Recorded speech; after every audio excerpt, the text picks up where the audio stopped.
Hello boys and girls, and welcome to my first playthrough of a Pokemon game. Like the video and subscribe and consider becoming a member if you want early access to our videos. This, if it wasn't already obvious, is Pokemon Violet, and it's going to be a legendary run. Like literally legendary, because I will be using a team of legendaries. Right, so we're back in the Glitchfest region, known as Paldea. We actually played this game a while ago, but couldn't get past like the first gym because it was just very bad in terms of optimization. But here we are again, hoping to actually finish this for real, and our good friend Bush will be the one to complete it. Yeah, as George said earlier, we'll be using a full team of legendary Pokemon for this playthrough, just to change things up a bit, since most people never use legendaries and think it's overpowered, which it can be at times. But we want to enforce some rules so as to not make this too easy for him. If you have any suggestions, then leave comments below. I am so glad to be back in sunny Paldea, guys. Glitches aside, this can be a very fun game, so let's go into it with a positive mindset. And I'm mainly speaking to you, Donald, when I say that, since you loved shitting on this game the last time we played it. Not my fault they can't make a game that's not properly finished. Either way, I will do my best to be positive, like right now, where we're about to see our mom, who is a solid 10 out of 10 in this game. I love her so much. Okay, so this is my first playthrough of a Pokemon game, but I've watched you three play enough of them to know that the first thing I should be doing is setting the text speed to fast, and then getting our starter Pokemon who won't even be used. So I kind of feel we could skip this whole introduction bit. No, dude, you gotta play it out like this is a normal run. Especially since this is your first game, you should get a grip on how the intro works. Plus, you have us three to help you as well if you need it. But I think we should take a step back and let you figure things out for yourself, considering your team is going to be the strongest one we've ever used. That's right. This team is going to be very broken, to be honest, but the rules should balance it out a little. First off, they're all going to start at level 1 with crap moves.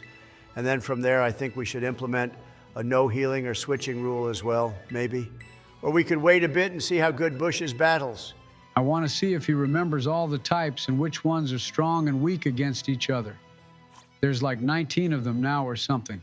So there will be a lot of things for him to take into consideration. Check it out, everyone. I have my new backpack and hat on. Plus, I look dapper in my school uniform as well. This is going to be so fun. We're about to leave the house for the first time ever as well. And having watched the new Pokemon Horizons anime, I look forward to seeing what Paldea is about in game.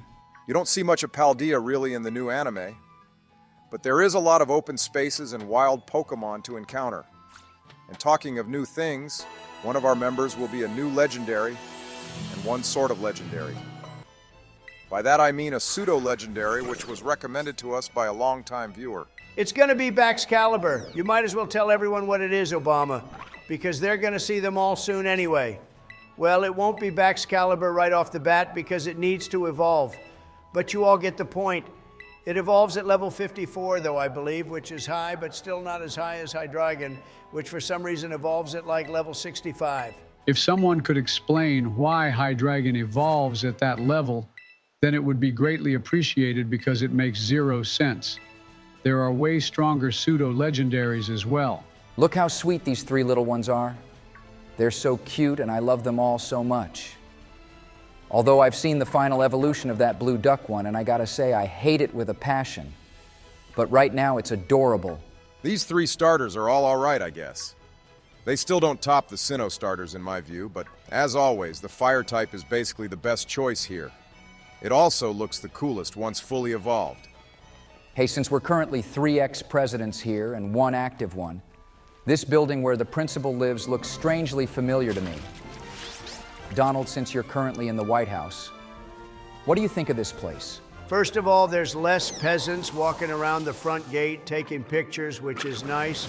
Also, it's by the beach, which automatically scores points for me too. So yeah, this guy is living it up here for sure. And he's just a principal. So how does the actual president of Paldea live, I wonder? I've always wondered how governments work in Pokemon, because you never really see authority figures in the Pokemon world other than Officer Jenny, Looker, or the champion. There's no figureheads or anything really, is there? Actually, we have seen some kings and royalty in the Pokemon anime before Joe, so that's not strictly true. But other than that, it seems they want to keep things lighthearted and fun, which is fair. For the sake of getting things moving along here, I'm going to pick the fire-type Pokemon, even though, like I said before, we won't be using a starter, but for fun, I will name it after yours truly here, just so it's a little special. This poor little guy is staring at you with so much love in its eyes, only to be dumped in the PC box for the rest of its life, never getting to see the light of day again. How does that make you feel, Bush? Well, when you put it like that, I am starting to feel kind of bad, to be honest, because look how sweet he is. I mean, worst case, if you keep making me feel guilty, I will just release him so he can be free and run around with the other ass Pokemon which live on the first route in Pokemon games. It will probably be the strongest ass Pokemon, though, since most of them are bug types on the first route, and this guy is a fire type. Anyway, our girl Nimona chose the grass type. She actually chose the weaker Pokemon. One of the rare instances where that happens.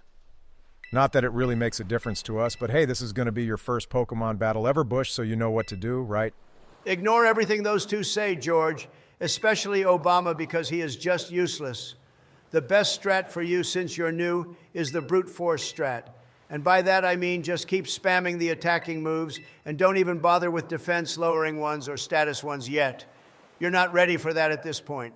As you say, Sir Donald, I'll be calling you that from now on, since you're the only one out of the three of you who has given me actual advice.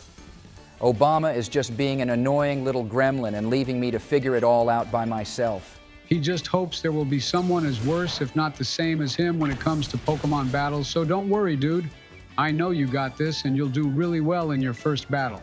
You'd have to be a total dumbass to lose a battle like this, especially with a type advantage too. Even I would never lose this battle. Overall, I think I did quite well in my last playthrough, which you all should go check out. Pokemon Storm Silver full movie is available right now. Yeah, if you think you're bad at Pokemon games, then watching Obama's playthrough of Storm Silver will feel like a therapy session. Every time I think I'm doing bad in a battle, I remember he exists, and then suddenly I'm all happy again. I'll also start doing the same whenever I lose a battle. But the team you guys are giving me should ensure that never happens. By the way, you only mentioned one of the Pokemon I'll be using, so what's the others going to be? Or should we wait for the reveal coming up soon? Wait for the reveal. The other members are actual legendaries, and we want everyone to be shocked and stunned with the choices we've made for you, George. Just because you use legendaries doesn't mean you'll automatically be OP. Remember, I lost a Lugia to a goddamn Wobbuffet, which no one saw coming. Plus, Mirror Code is busted, and I still think should be banned from all games ever. No, you lost Lugia because you're an idiot and there's nothing more to say than that. Now back to George, who's going to get his first Pokemon catching lesson from Nimona. This is a pivotal point in your Pokemon trainer career, dude, so make sure to pay attention to what she says. You're making this out to be some big deal, Donald, when he's not even going to catch any Pokemon, first of all. And all you need to do is throw the damn ball at the Pokemon anyway. It's not difficult. Plus, you always have Master Balls somehow, so it's not like he'll ever fail. At least my good friend Donnie here is helping me and teaching me his Pokemon master ways, whilst all you're doing is moaning and spreading negativity around Obama. Lechonk is the first Paldean Pokemon we get to encounter as well. To be honest, I think this one is garbage, and you should never use it, Bush. There are so many better choices out there if you ever play this game with a normal team. They say you need to lower the Pokemon's health to get a better chance. But the actual best way to catch Pokemon is to put them to sleep. You can keep their health at full, but one sleep powder or hypnosis, and they're going to be an easy catch for you, Bush. That's some free advice from the current champion of Sinnoh. Nimona wants us to catch Pokemon and then meet us at the lighthouse. But what she doesn't know is we're about to have the most busted team in Paldean history. Maybe only second to Lucian from the anime. She just interrupted me about to show everyone the team. But that roar came out of nowhere and scared the hell out of me, boys. Anyway, here's the team for the whole world to see. I want to know what you all think, and remember, this is a legendary run, and this is a team we want to try out too.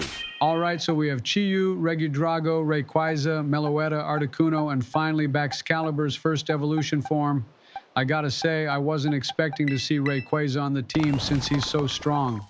They're all level 1 right now, too. I guess that's the first way to make things balanced, but these guys are going to be extremely overpowered the higher level they get. So I think the no healing aspect in battle has to be implemented, And no switching out either, just to make things more fun for us. Now that all the viewers have seen the team, go leave your comments for names for each member of the team, or maybe your favorite, and we shall pick some for the next episode and shout out the person who named them too. I think this is a really fun team, and none of this is supposed to be taken seriously either. So remember that. I just want to say, I'm not happy about the whole switching rule in battle. This is my first Pokemon game, remember? And you guys will be throwing me into the deep end by having that as a rule. The no healing part is fine by me, though. Now we have to go save this Miraidon from starving, apparently. I still don't understand how a phone saves us from breaking our legs by falling off a cliff. That Rotom must be the most overpowered Pokemon we have with us if you think about it. The Rotom phone will always be a mystery to us. And something else that is a mystery to me is how this purple dog is considered a legendary. I just don't get that vibe from it. I mean, it just acts like a dog, and that's about it. Its shiny form is pretty cool, though. If anyone has seen that, it's all silver and metallic looking. If we're going to compare the two-box Pokemon in this game, however, I think Miraidon here wins over Koraidon. Purple is my favorite color, firstly, and I like the futuristic look of this one compared to the ancient-looking Koraidon. Both are cool, but this one is just better for me personally. Yeah, this one has like SpaceX rocket boosters for legs. And it only needs sandwiches to take off too. Only if we could power our NASA rockets with sandwiches, guys, we'd be ballin' right now. Anyway, Bush, we're gonna be escorted by Miraidon through the cave so you can get back to the top of the cliff. Oh man, I hate caves too, so I'm glad I'm not going through here alone. I always hated watching you guys navigate those absolutely pitch black caves in the older games, where you'd need flash to see where you're going. Another thing about this game I've noticed is the amount of items they have left for us all over the place. No other game had this many before, but Scarlet and Violet just wants to try be as helpful as possible. Game Freak probably expected this to be many people's first Pokemon game since it's on the Switch, Joe, so that's why the first route, for example, has a ton of healing items, and even a full heal at one place. Usually you don't get them till around the first gym. But of course, in this game, we can choose what path to go on. The amount of items they gave is pretty insane, to be honest.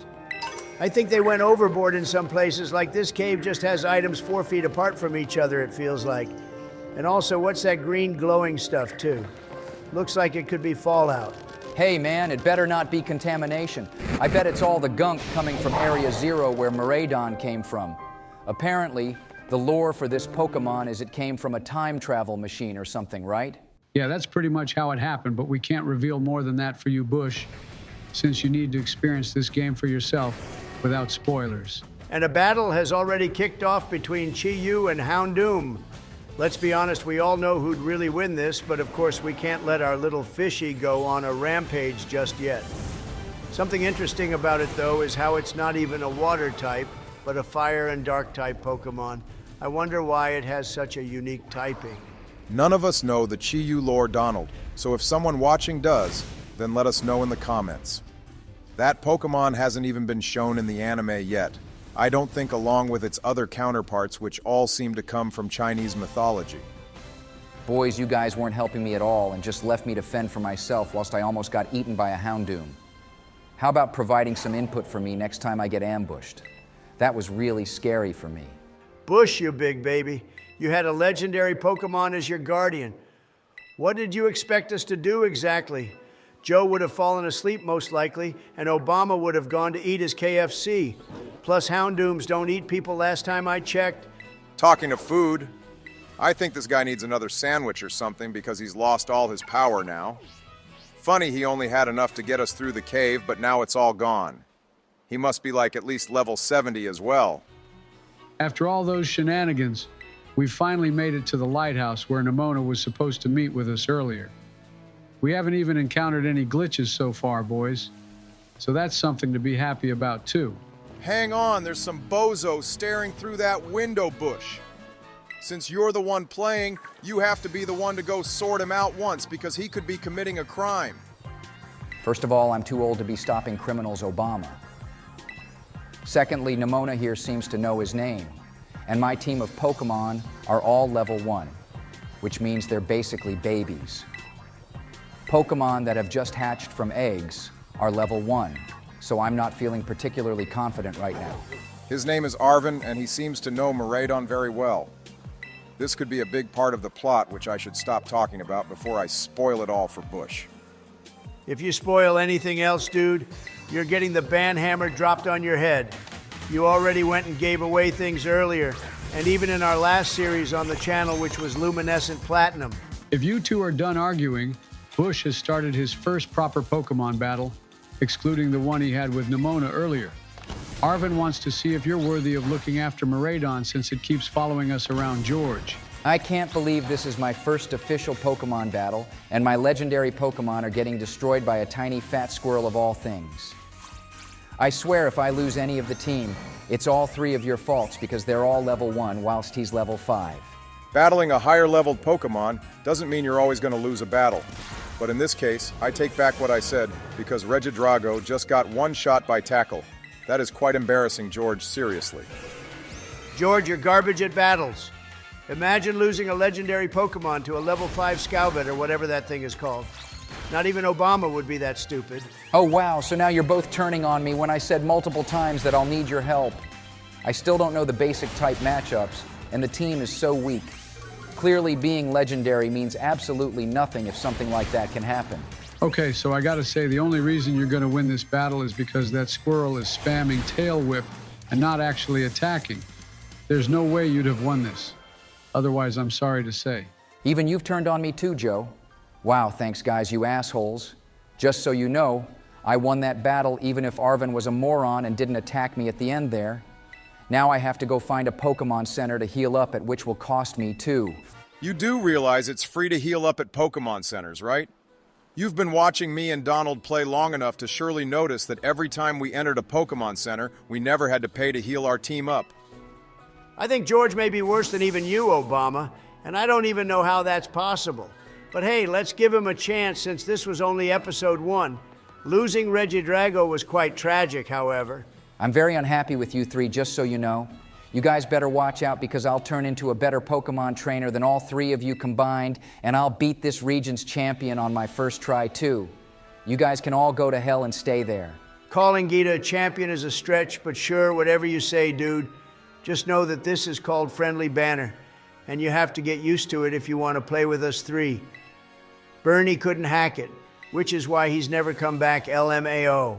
That aside, I'd like to remind everyone to hit the like and subscribe button so this first episode can reach as many people as possible. Yep, we'll see you all in part 2. George will get better, I promise, and we hope you enjoyed part 1, so see you all soon, guys. Look, boys, we've gone back to school. Would be a bit weird if 4 old men rocked up here, but of course I've been transported back to a 10-year-old. Remember to hit the like and subscribe button too, everyone, and join our channel as a member if you want early access to videos. I also named a couple of our Pokemon after suggestions from 2 of our channel members. Yeah, keep posting name suggestions for us until the whole team has been nicknamed. We will take name suggestions from normal viewers as well, but members get priority. All that aside, Bush, you made it to the school, but this is actually the biggest city in Paldea as well. The school just so happens to be here. And we're already encountering drama, and we've only been here for like 10 seconds. So Bush, like the 3 of us, you're also going to have to deal with evil teams, and this particular one happens to be the worst to exist yet. Team Skull used to have that honor, but I think Team Star takes the biscuit for me. Hey, you forgot about Team Yell too, Donald. Those guys were just as pointless, if not even more so, than Team Star here. Although both teams have no motive or real agenda, so they're both just generally terrible. Right, so Articuno has 2 moves so far, Bush. Icy Wind and Powder Snow. I can't be giving you moves like Ice Beam or Sheer Cold right off the bat. Also remember that legendaries take much longer to train up compared to normal Pokemon, which is a sort of nerf to them because they're already so strong. That's his first battle against them done and dusted, though. See, Bush, they're not that bad, so don't get scared or nervous if you're feeling that way.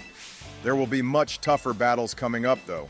And the Elite Four in this game can be difficult at times too, but we're far off that for the time being. I was just minding my own business here, and now Nimona is blaming me for starting a battle with these fools. I was even protecting that poor, ugly, short-haired tomboy there too. I did the right thing as a citizen of the Paldea region, and this is the treatment I get. I can't believe you think she's ugly. I think that small glasses girl is kind of cute and sweet, to be honest. But that's just me, I guess. Each to their own. That is absolutely just you, Joe, and we want nothing to do with such weird thoughts. Then again, I'm not surprised you'd think that way. You did the same thing in Alola when Obama went to school. Hang on, Donnie. Bush is getting his first experience of terrestrializing.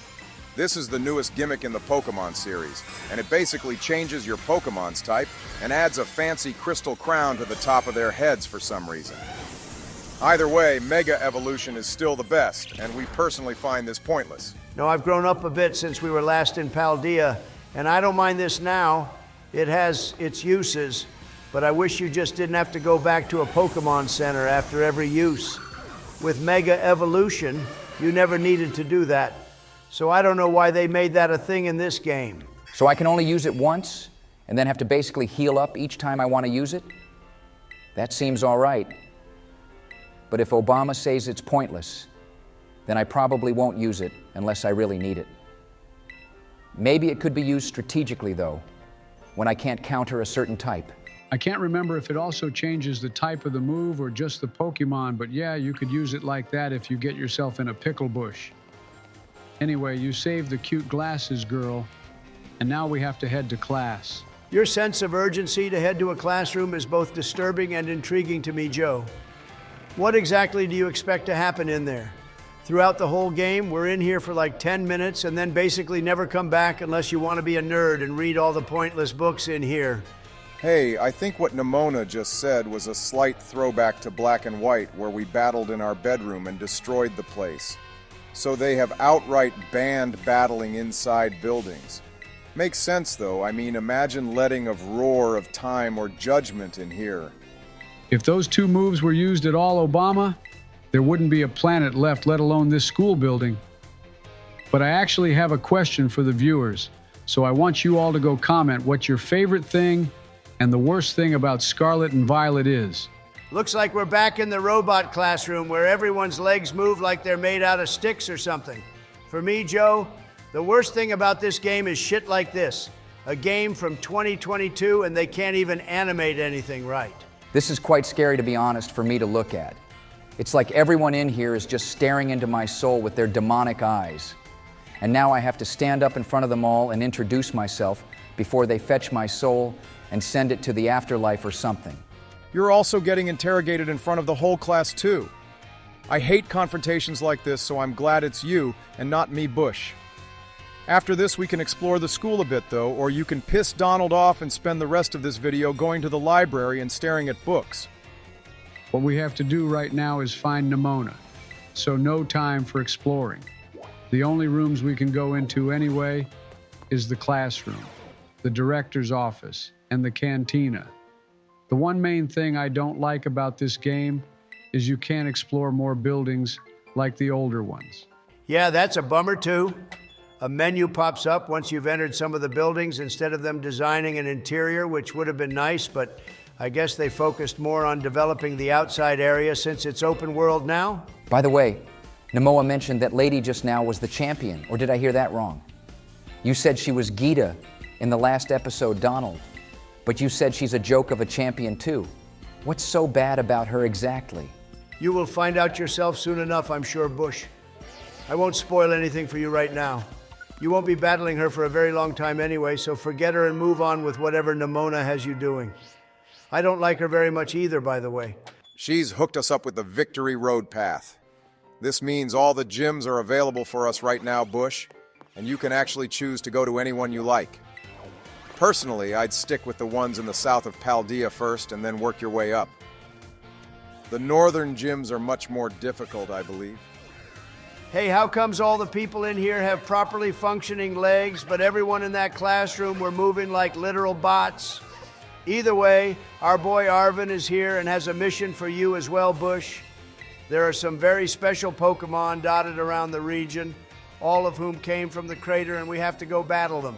Oh, I remember this part of the game. You have to go make those sandwiches or something which helps to restore Miraidon's powers. I might go and do all of them first, since it'll make navigating the region a whole lot faster, especially when it can climb up those cliff faces.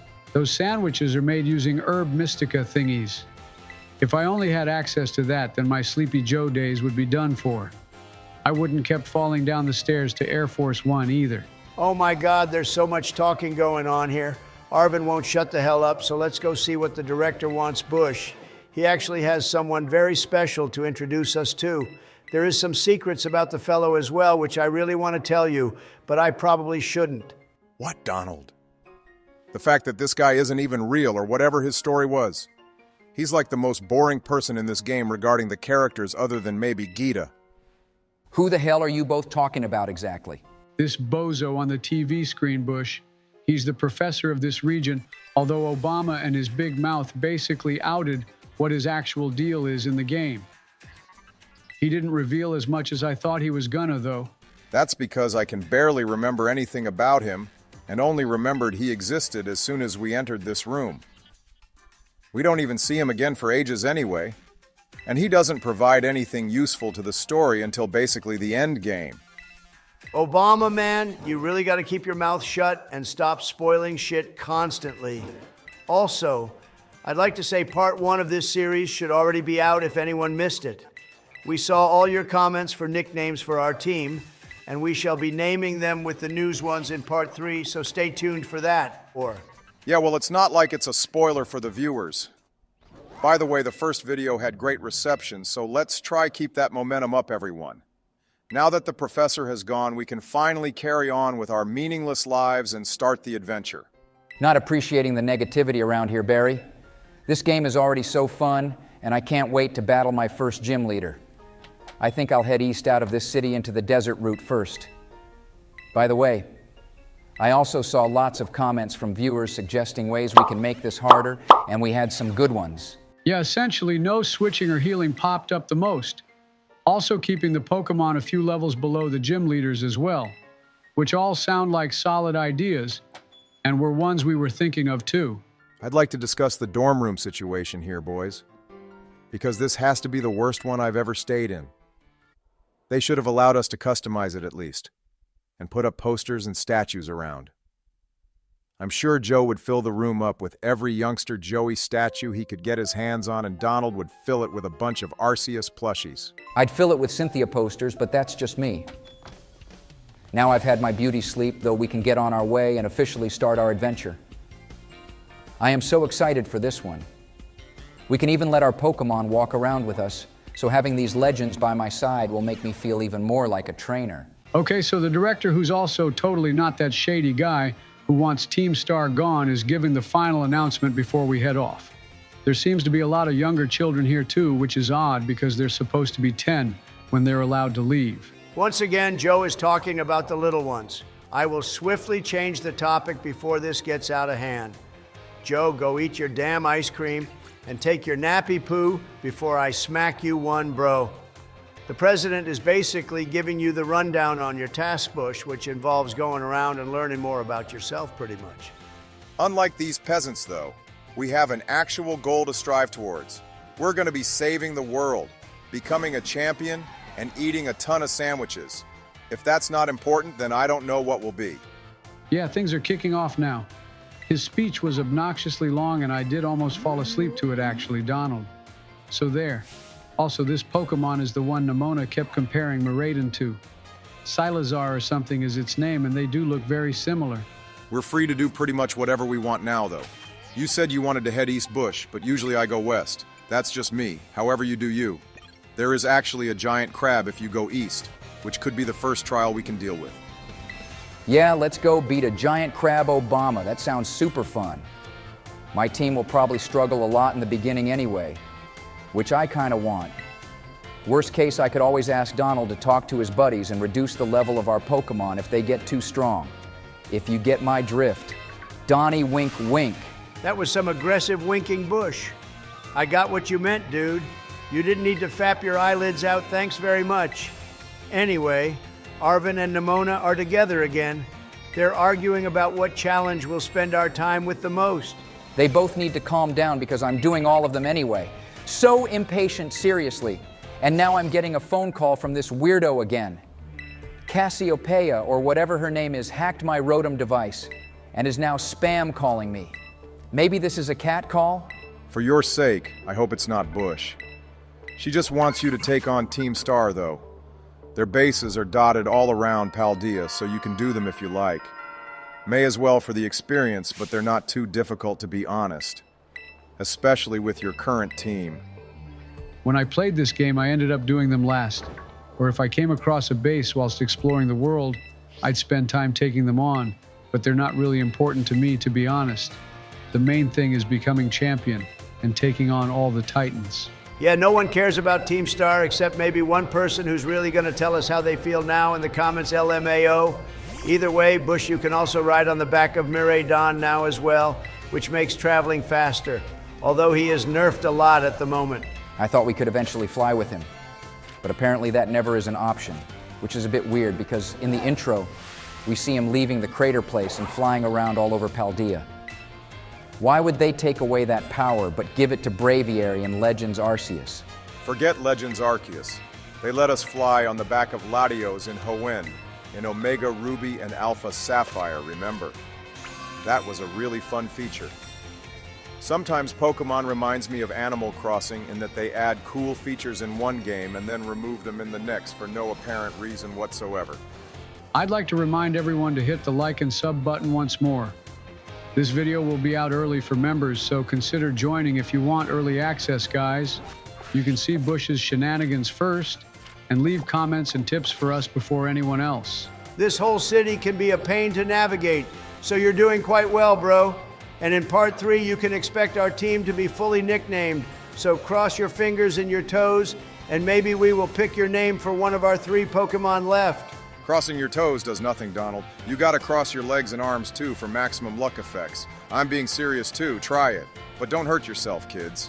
Right, and if Obama has finished chatting nonsense, we will see you all in part 3, guys. This episode has set us up for our new adventure, and I guess we'll be taking on the crab right off the bat. So stay tuned for that. Big rhymes occurring too. Donnie dropping some mad bars before the video ends? Wow, Jizzy Joe will not be happy about that. Joe, why do you have a mustache in the thumbnail? You literally grew that overnight. Because it wasn't there a few days ago, dude. Are you going to explain yourself? Because we can't have someone as demented as you looking better than us. Go like and subscribe, everyone, for me, Jizzy Joe Biden. The normal Joe isn't here today, Bush, so I have no idea what facial hair you're on about, because all I have are my gold chains. Would you two zip it for a second? As you all saw, we have new names for most of our Pokemon as recommended by the viewers. Except for Reggie Drago here, who only got 2 nickname suggestions, so we'd like to see more from you guys before we come to a decision with it. The poor fellow has had it rough losing the first battle, and now it doesn't even have a name. Yeah, so go drop names for the coolest looking Reggie Pokemon in that group. Also in today's episode, Bush is going to take on the first Titan of the game and then make his way to one of the closer towns, which has a gym. We want to see no losing and only winning Buddy. We're already kicking things off with a battle against an Arrokuda. This Pokemon apparently gets shot like a missile from another bird Pokemon in this region, I'm pretty sure. It's a cool fish that we shall never use. Boys, I gotta say that Regidrago is really struggling in battles right now. I know it needs to have some challenge, but both moves it has are physical attacking ones when it's got a much higher special attacking stat. I hope it learns something decent soon because Bite and Body Slam are awful. They're only awful on this Pokemon, otherwise they're not bad. Also, check it out, Bush. You can see all the wild Pokemon running around freely in this game, which is something I love about Scarlet and Violet. I think you should try catch a few of them and build our Pokedex up between traveling through routes. If we're gonna be catching Pokemon, then I definitely need Knackley for the meme. By the way, saw a Knackley salt and pepper shaker on Etsy the other day as well, which I thought was absolutely genius. I need me some of those for Christmas, which is coming up soon, guys. Pretty sure we're currently in March, you dumbass Bush. We're closer to December from 2024 than we are from the one in 2025. Naxley is a little cutie pie for sure, though. And lots of the Pokemon on this route are actually decent. Shinx, for example, is a fan favorite. Our boy is on a roll, though. He caught both of them in instant catches, which means we get more experience or something, doesn't it? I swear the ball usually rolls more. Sometimes it does, but if you're a G and lucky as well, you can get instant catches. But these Pokemon are really low level, first of all, and also not very difficult to catch. So that's probably why he's getting so lucky. Either that or my buddies have been getting into the game files again. Cough, cough, cough. Ah, I see. So that's what's been happening. Bush has the super luck ability like that one Pokemon who I can't remember. The cool thing is the Pokedex in this game is like a library, though, with all those books. Hey, check it out. I caught a Pokemon that looks like Donald. Young Goose, or whatever this thing is called, was definitely styled after him without a doubt. You guys played through Alola and didn't even notice this, did you? Actually, we did notice that very obvious thing, Bush. You weren't even around during those days in Alola. Maybe you should go watch the full movie on the channel to see all the abuse Donald got for looking like that vermin Pokemon. And then he can also go watch how much you sucked at Pokemon battles back then too, Obama, and then come to the conclusion that literally nothing has changed. Also, catching a Charcaday is super awesome, Bush, because that Pokemon is really strong when evolved. Personally, I prefer the purple version of that Pokemon. It's the one in the New Horizons anime as well, and it just looks way better. The red fire one is cool too, I guess, though. One thing I will be avoiding is some battles because we don't need the team to be too high leveled. They give us worthless items as well if you beat all the trainers in the area too. Bush, that's not the Titan, but a Terra Raid battle. Some of them are dotted around Paldea, kind of like in Galar with the Dynamax battles. They're pretty cool, and we can take them on later if we have time. They're difficult too, so would be a fun challenge. Dynamax was really fun, and the last two gimmicks they released affected all Pokemon. Mega Evolution only affected certain Pokemon, and mainly ones which we were weak to begin with. Now you can have a Terrestrial Rayquaza, which was already busted. And boom, another Pokemon caught. Shinx is awesome. Now hurry your old ass up and get to the crab. I got me the munchies so I could eat the whole thing myself. Jizzy Joe smoking a big fat one already? And you can't eat the crab Pokemon either. That's just cruel. Although we all love Miltank Wagyu steak, that stuff can be cut with a spoon. It's so juicy and tender. And I bet some of you are watering at the mouth now. Hang on. I decided to battle this dude, but he has a goddamn Jigglypuff. I wasn't expecting this. This little pink demon always put everyone to sleep in the anime and was hella strong too. Plus, I think it's a fairy type in this game as well. Bush, you gotta be careful. That thing is using stockpile, which means, well, yeah, it means death to Regidragon yet again. The poor guy can't catch a break, can he? Okay, Bush, you're not exactly filling me with much confidence so far in this playthrough. You lost Regidrago to a Jigglypuff. Thank God you're not running for president anymore, because that would have sure tanked your ratings big time, bro. That was worse than Obama losing Lugia to Wabuffet. You gotta give me a break though, Donald. This is my first game, remember, and I don't know what all the moves do and how the typings affect each Pokemon yet. This will take me a lot of time to learn, and I am like 70-something years old as well. My bones don't work like they used to. If you want my advice, then send out Chi-Yu and one-shot this grass type with Ember. It is a strong move for us right now. And the first gym you'll probably end up heading to is grass type as well. What do you guys think about the puzzles we have to do before the battles, though? I think they're all right, but I do miss the older game style of doing things. I don't think you can really compare this game to the others, Obama, because it's open world now. Jizzy Joe is right. I mean, we have a Makuhita and a Knackley just staring at Bush as he battles this random salary man, who, by the way, is a bit weird to see standing here in the middle of a desert, and he's even wearing a suit. Donald, do not say anything more than that, please, dear God. In other news, the salary man has been beaten, and we shall be moving on very fast before Donald opens his fat mouth again. I want to see how giant this so-called giant crab is anyway. Maybe don't use Regidrago on it though, Bush. The guy is quite useless right now, so maybe switch train it for now until it gets some special attack moves that could help boost its power. Well, the main rule we have is no healing during battles, so we got to remember that one. And then people are still commenting suggestions in episode 1 and 2, which is great to see. Remember, you guys can become a member of the channel if you want early access to videos. even though I set a waypoint. This place is really confusing to navigate through. I have no idea where I'm going, and all the rocks and landmarks look exactly the same.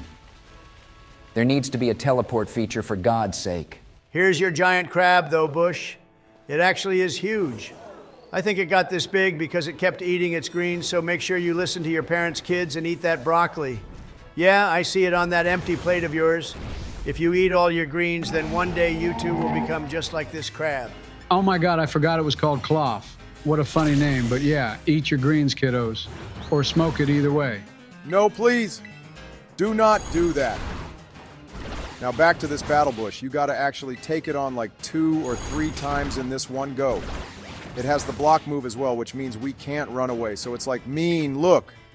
Remember, if you need to, you can terrestrialize as well. And then it will turn into an ice type. And the rock dragon has been taken out yet again.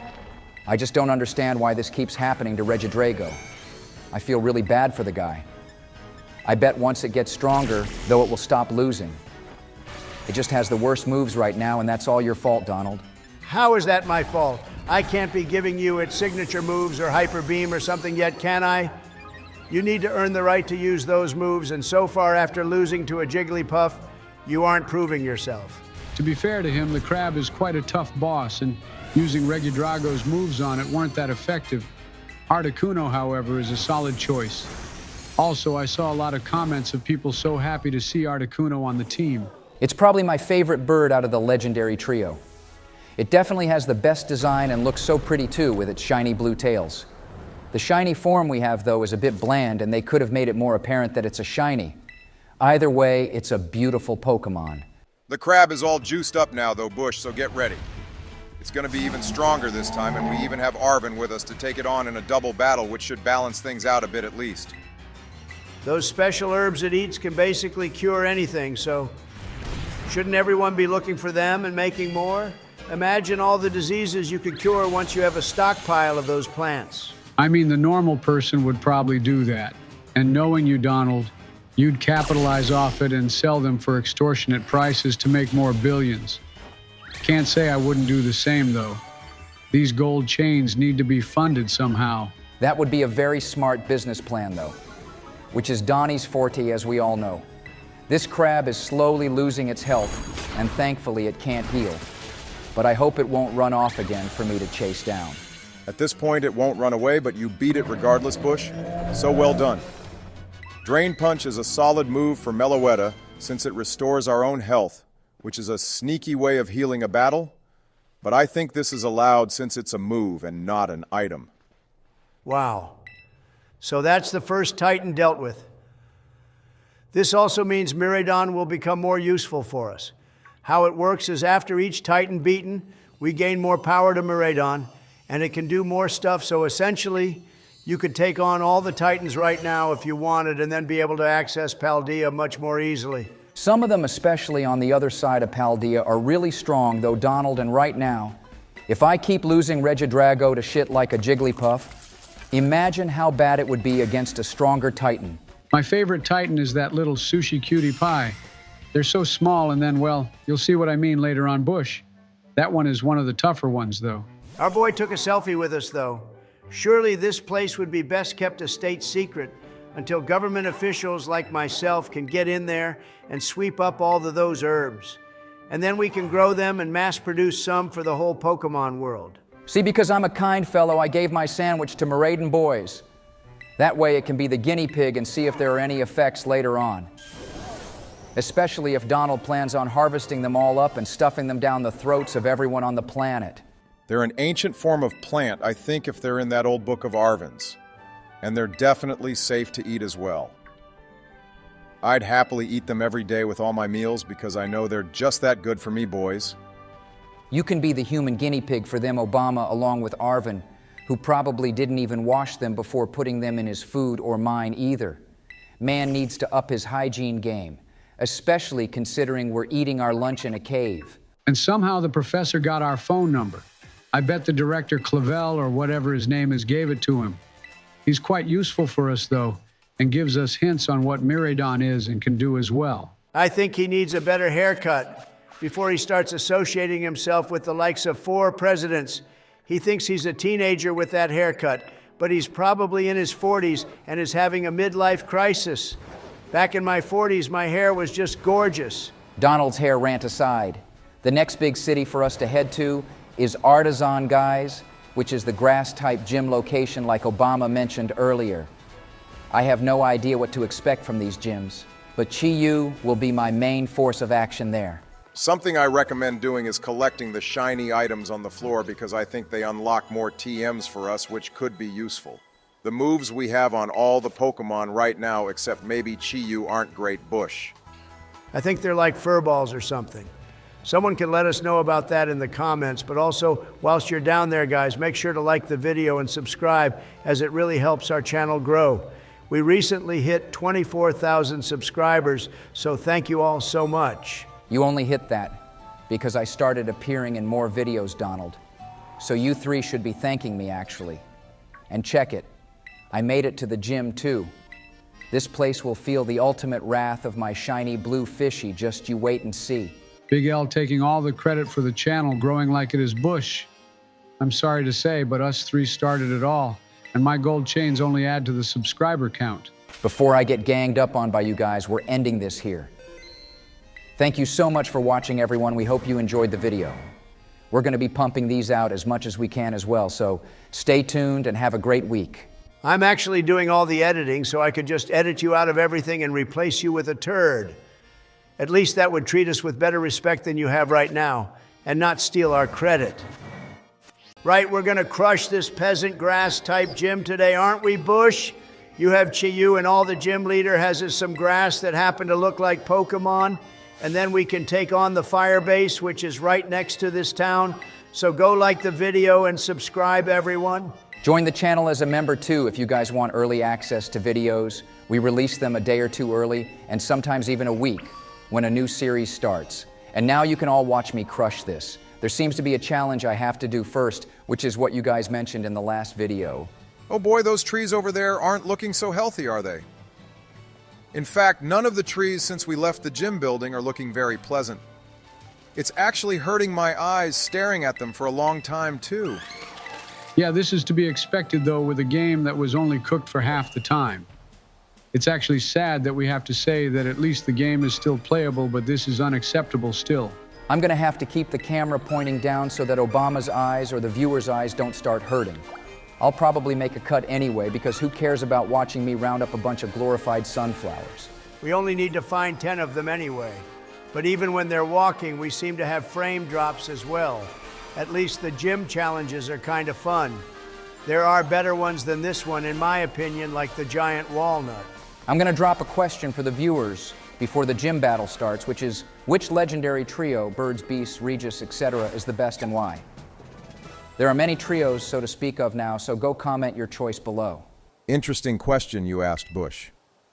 Personally, for me, I think the best trio is the One Beast trio from the Johto region. I just love the origin story of Ho-Oh resurrecting Suicune, Entei, and Raikou. Also, Raikou looks so awesome as well. Those 3 doggos are super cool, but I like the birds, and their Galarian forms are very nice as well, even if Zapdos looks like an orange ostrich more than a legendary Pokemon. Galarian Articuno looks the best out of those 3. I think those alternate forms look so stupid, Joe, but each to their own, I guess. Before I tell everyone my favorite trio, Bush is about to kick this battle off against this beta version of Berg from Castilia. At least that's what I think of him. You're right, Donald. This guy looks ridiculous. I hate the way he dresses, and his hair looks like a mop you'd use to clean the floor with, too. I could flip him upside down and use him to clean up his own sweat once I beat his sorry ass. His name is Brassius, too. He sounds like he's from the Roman army more than a Pokemon trainer, but hey, he somehow got the job as a gym leader, so let's see what he's about. Seems like he's already giving up if he's using garbage like this Petalil. Why would anyone want to use this in a battle? The only thing it has going for it is that it looks really cute and would make a salad very tasty. Well, you've chosen the right Pokemon to battle him with Bush, so that's a good start. We have ice types and fire types to beat Brassius with, so I can't see you losing this. Also, I would like to see Rayquaza come out in battle because he didn't appear in the last episode at all. Man, this little one is very strong already. Apparently, Baxcalibur is more of a physical attacking Pokemon once it's fully evolved, but ours has a mild nature which boosts special attack. Personally, as long as it's strong, then I don't care what it ends up being. The only thing we want is winners. You say that as Super gets taken out because Bush decided to use Tackle instead of Icy Wind, the fool. Why do you be sabotaging us like that, bro? We need that little guy to gain experience because the Team Starbase will be way more difficult than this gym battle, believe it or not. Well, look, Donald, I sent out Ray for you. Plus, he only has a Pseudo-Wudo left. This is a rock type, but I guess he'll use his Terra Crystal in the battle now. My Rayquaza is actually a Poison Terra type, but that would make things too easy if I use that. Fine, do as you wish, but you better win. That's all Obama and I care about at least. I can't speak for Joe because he is usually complaining or frothing at the mouth for something. I don't even know what that means, Donnie, but sure, whatever you say. Just be aware that I'm actually the best trainer amongst all of us if you look at the statistics. Right? Keep telling yourself that, you bozo. I'll let the viewers decide who the better Pokemon trainer out of me and you is. I will tell you right now, Joe. It's me. Plus, I look better than you do anyway. Looks are half the package. Joe has a Pikachu on his shoulder right now, which automatically gives him bonus points if you ask me. In other news, Bush is slowly chipping away at Sudowoodo here, but I just realized something. We have no water-type moves, and water types cover the largest amount of Pokemon in the games, which means we have nothing to counter fire types. This gym battle score is awesome if you guys are listening to it. It sounds like the one from Sword and Shield when we battled Leon or the main gyms. Like people are cheering for Bush as he claims his first victory. Yeah, I did win, but I'm kind of bummed I lost Rayquaza in the way I did. Rock Throw is super effective, of course, but still, I felt it could have done more damage than it did. Still, I'm glad I won my first gym battle in any Pokemon game ever with no drama. Yeah, I guess it's safe to say you did well in your first gym battle. Well done, my dude. Now that's 1 down and 7 to go, but no time for pleasantries, because as Donald mentioned, we have a very difficult Team Star Raid to carry out. Their bases are full of their own challenges, which we'll have to deal with. Typical Nimona calling us and wasting our important time with pointless yapping crap. I'm glad Arvin isn't like she is. It was nice of her to congratulate you on your first win, though. Bush, so well done again. That fire base is right next to the town, so let's see how that goes. Our team is all healed up since they took quite the beating from those grass types. And now Cassiopeia is phone spamming about this base.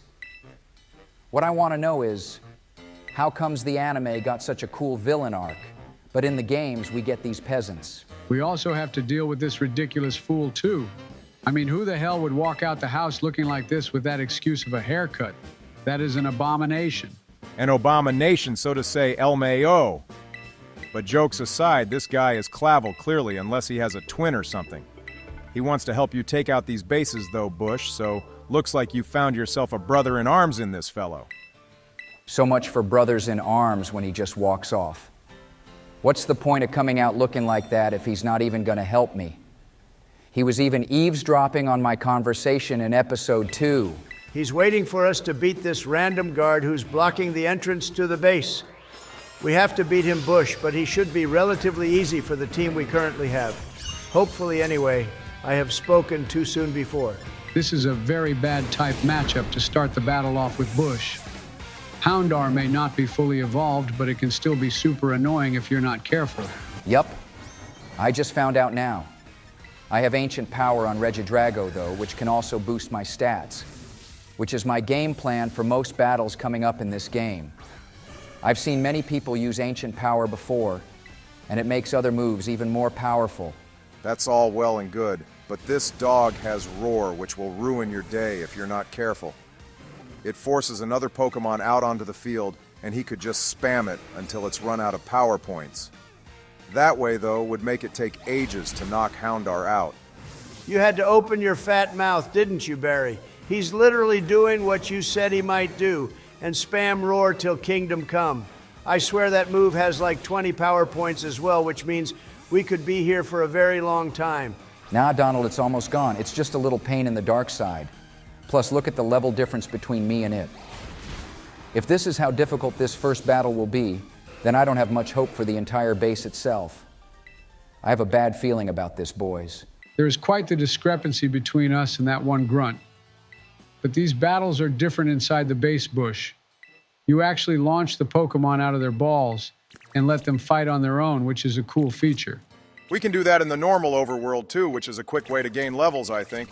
But I agree, this could be rather tough, guys. If that grunt had a level 25 Pokemon, then the boss will probably have a level 30 or something Pokemon. Even though we have legendaries, their moves are garbage, so it won't matter. See, this is why over-leveling is just the best thing to do. You can't go wrong with a team of level 100 Pokemon that just come in and make all these clowns look like fools. I love my level 100 Arceus with Judgment and the other 3 Creation Trio signature moves. It's just the most OP thing ever. But that's not fun. Plus, Bush needs help right now. Let's see how our team does against the free roam Pokemon here. I think Meloetta should be able to hit quite hard, but our little super is kind of trash at the moment. Rayquaza seems to be going on an absolute mad one, though. These controls are the most frustrating thing ever, though. I try sending out the little guy to attack, but he just gets returned back into the ball and then immediately gets sent out again. You're right about Rayquaza, though, Barry. He's literally one-shotting them all. I could just use him alone to beat 30 of them. Imagine what these guys must be thinking.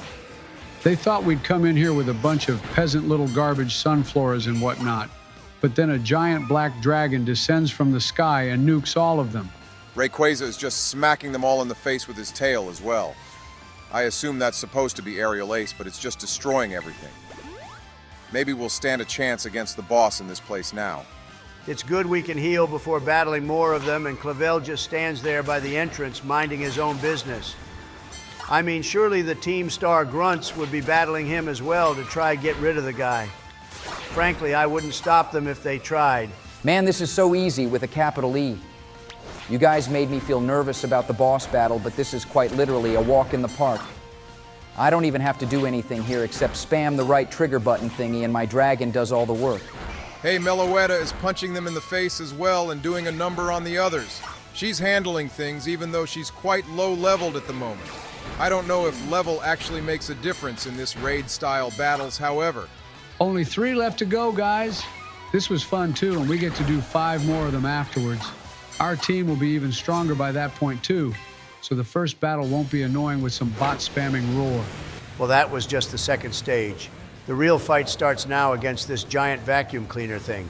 This is actually a Pokemon, if I'm not mistaken. It's also really strong from what I remember, but we'll have 2 Pokemon to battle first. She sure does have striking hair and other features. Her name is Mila, too, so let's see what she's all about. Her first Pokemon as well is a Torkoal, and the one I have up front is Super. Probably a very bad strat sending out the Ice type first. You have Dragon Breath on it now, which is its newest move. It doesn't do much damage, but has the chance to paralyze the opponent, which you just got so lucky that happened. But there goes our little super getting one tapped by Incinerate. Definitely lucky with the paralysis bush. So I guess that could help us in the long run. But right now, we have no status moves to inflict on the Hoover, which is our biggest threat. Ancient Power is the best move we have currently. Like I said before, we have no access to Water-type moves for the time being, but Ancient Power can boost all our stats up by 1 stage. That will help us a lot. Okay, you say that, Donald, but this thing would of course have Clear Smog, which negates all stat moves, and now we're back to square one. And on top of that, Ancient Power doesn't always boost my stats up each time it's used. That's true, but I think we've got Torkoal up against the wall here. It seems like she only has 2 Pokemon as well, including the vacuum cleaner. Torkoal was level 27, which was way higher than any of our team, and yet you still managed to take it out. Oh boy, we're battling the vacuum cleaner like you said, Donald, but I don't think this is an actual Pokemon. She somehow turned whatever this monstrosity is into a killing machine. There goes Regidrago, which isn't so great. Ancient Power is what you were banking on, Bush. So now what do you have in mind to beat this thing? You could switch to Articuno now with the Reflect and use the time in between to heal up our knocked out team members. Okay, guys, I literally have no idea what to do here. How is this thing so strong? One-shotting Chi-Yu with a move that's not even super effective. In what world does that make any sense at all? And it has a speed boost going for it as well. Safe to say you aren't winning this one, buddy. I take back everything I said about this being easy. I think the best option for us is to train a bit outside the base on the Pokemon there and then come back when you're stronger. Or you can go cry about it to your mommy and let me play. There is no way I'm letting you play Donnie. You played the last game and I need to lose so I can learn. There is nothing wrong with failing kids. And as long as I have Pokemon alive, then there is still hope for me right now. Yeah, there's no hope. You barely did any damage to the car vacuum cleaner. And the speed on that thing is probably more than a speed form Deoxys that spams quick attack or extreme speed. Maybe we should ditch all the bases until after the gym badges are done. We're not ditchers, bro. We do not give up when the going gets tough. Ash Ketchum never gave up on his dream to become a Pokemon master, so neither are we. As far as I'm concerned, we won't need to give up because we'll just lose before that even happens. Bush, you failed miserably here, my boy. I am very disappointed in you. You cannot call yourself a Pokemon trainer with those skills. What a new Bush. You got a lot to learn, my guy. We expect better from you and hope you improve by the next episode. I'm sure the viewers will agree, too. All right, that was very uncalled for. Boys, after last video's dramatic ending, I am back after doing some training with the team of legends, and we're back to beat this girl boss to oblivion. Go hit the like and subscribe buttons and join our channel as a member if you want early access to videos. Your boy Jizzy Joe Biden is back too, looking like an absolute G, don't you all think? Stop blocking the damn screen for the viewers, you gold-chained baboon. They want to see Bush beat this Team Starfire peasant, not see your dumb face in the reflection of those Temu gold chains. First of all, these aren't from Temu. They're handcrafted gold chains I bought off Rick Ross. Secondly, you calling me the baboon is the most ironic thing ever. Insult him after the battle, Jizzy Joe. We have a team now that's in the low-level 20s thanks to Rayquaza, literally carrying the lot of them in the world. All we did was set him loose, and then 10 minutes later, the entire local Pokemon population ceased to exist. In other words, Rayquaza went on an unaliving spree, and here we are, so now Bush has no excuse to lose this. Plus, Chi-Yu learnt Will-O-Wisp, which we could use to burn the enemies, but I don't think it works on fire types. Yeah, Barry, it makes no sense for a fire type to get a burn when their bodies are literally on fire on the inside. Like, imagine a Numel getting a burn. How would that even work? No one cares, Bush. Now it's lock-in time. This is where things went south for us last time. The team is stronger, but don't count on things not going wrong. Whilst you deal with this thing, the question I got for the viewers in this episode is, what do you all think the most dangerous Pokemon out of them all is, and why? Legendaries and mythicals not included for obvious reasons. The obvious answer to that is either Dusknoir or Gardevoir. Both of them can make black holes, which could quite literally rip apart the fabric of the universe. Nah, the winner of this question goes to Muck. Imagine being around a giant, toxic pile of slime. I bet breathing the air around a Muck would make you sick.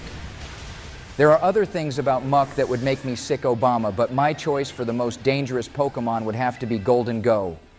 That thing could destroy your life. How would an unlimited gold supply be the worst thing ever?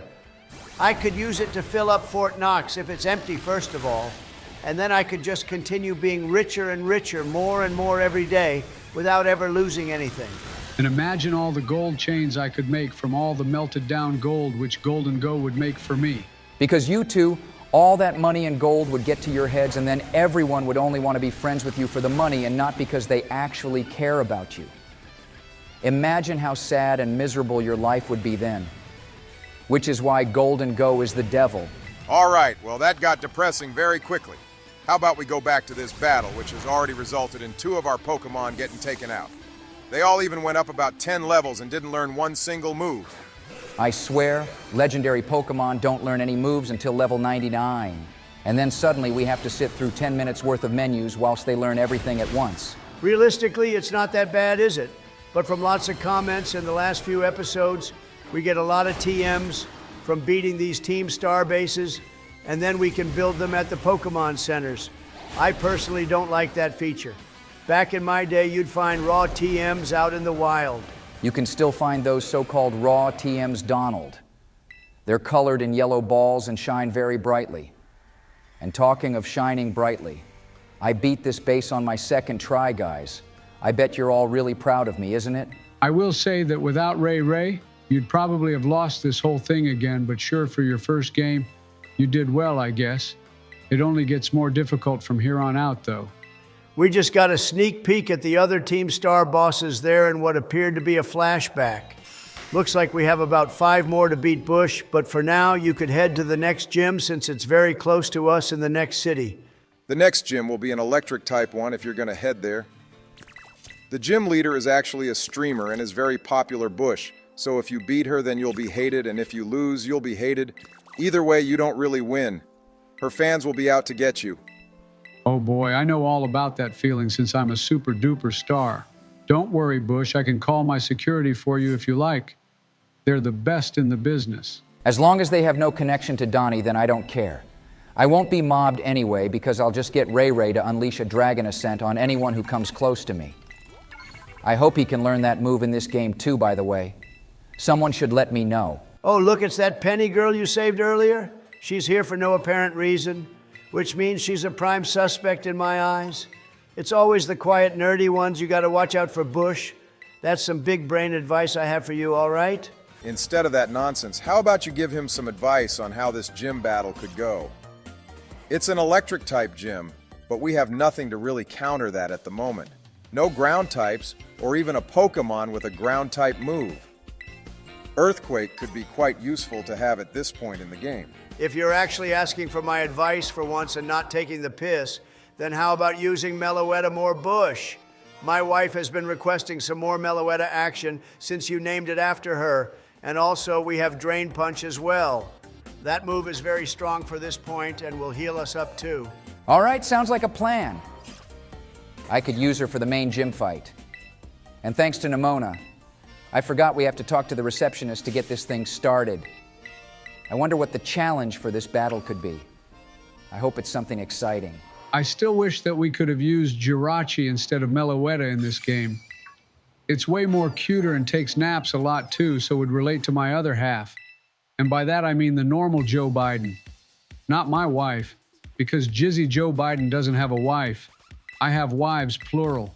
Yeah, man, we all know you're the biggest hoe amongst the 4 of us, which is very surprising to be honest. They're probably with you for your money and that's it. Either way, this battle is kicking off now, so let's lock in, Bushy buddy. So how this challenge will work is the principal Clavel guy will go hide somewhere and you have to find him, Bush. There'll be a circle for you to move and find him. It's a relatively easy puzzle. I'm sure you'll figure it out. Great, thank you for that, Obama. It's now your turn to say something useful to me, Jizzy Joe. Instead of banging on about your so-called multiple wives. And I just realized how much what I said could be taken out of context. So let's forget that last part. Alrighty, here we go, and I'm so fast that I already found him. I won't say where, but come on, this first one is so easy. I can barely see anything through my pitch black sunglasses, but I'm sure I would have also found him as fast as you if I wasn't wearing them, Donnie. Take them off then, you dumbass. You think you look cool, but you actually look demented more than normal, and don't you forget it. Now, Bushy has also found the dude, and we have 3 more of these to do as well. Oh, of course I'd have some battles in between. But with Articuno up front, I can't lose these. My only concern is the trainers don't scale up with us when it comes to the leveling, so I don't exactly know how overpowered I am. I saw lots of comments with people complaining about that too, which is a valid one. Yeah, that was an issue people had with this game when it first came out. I mean, how hard would it have been for them to implement a scaling feature at the least? It's okay for the wild Pokemon to be all different levels, but the trainers should get progressively more difficult. That battle was easy, but I gotta try find this fool all over again. There was like 100 other kids leaving for their adventure, so I don't understand why this guy has to keep following me around everywhere. The bushes in the windows on some of the building were glitching out again. I hope Legend ZA is better refined when that comes out later this year. People will be pissed if it ends up like this. I know I certainly will be. I just want to have an open world Pokemon game with the best graphics ever, kind of like Ghost of Tsushima or Red Dead. Imagine those kind of graphics in a Pokemon game for a powerful Switch, guys. It would sell so much as well, and Nintendo would make bank. Oh boy, this trainer has one of my favorite Pokemon lines, being Electros. Tynamo here is very weak and almost garbage level, to be honest. But once it evolves, it becomes one of the most cracked Pokemons ever. That little sperm was super weak. I bet training that up to its final form must be an absolute pain in the ass, Barry. I can't remember if you guys ever used one either, but I know Electros is a very strong Pokemon. I want to be able to use one of those one day. I hope you do use one of those one day. I love them to bits along with Chandelure. Both of them are top-tier Unova region Pokemon, and Hydreigon deserves to be among the GOATs as well. Shiny Chandelure is better than shiny Electros, though, and you can't deny that. It goes from purple flames to orange ones and just looks like a fantastic Pokemon. You beat the battle challenge for the gym, which means it's showtime now, boys. All Iono's fans are going to witness the legendary Pokemon team that we have put together, and thanks to us, her sub count will go wild, which is what I'd like ours to do as well. So go like the video and subscribe, guys. Yeah, we need a higher sub count than this buffoon who wears a jacket too big for her that her sleeves end halfway up the arms. How sad is her outfit, seriously? The youth these days can't even dress themselves properly or read a label. She's probably sponsored by some fashion company in the Paldea region, which is why she's wearing these drips. I think she looks kind of cool, but that's just me.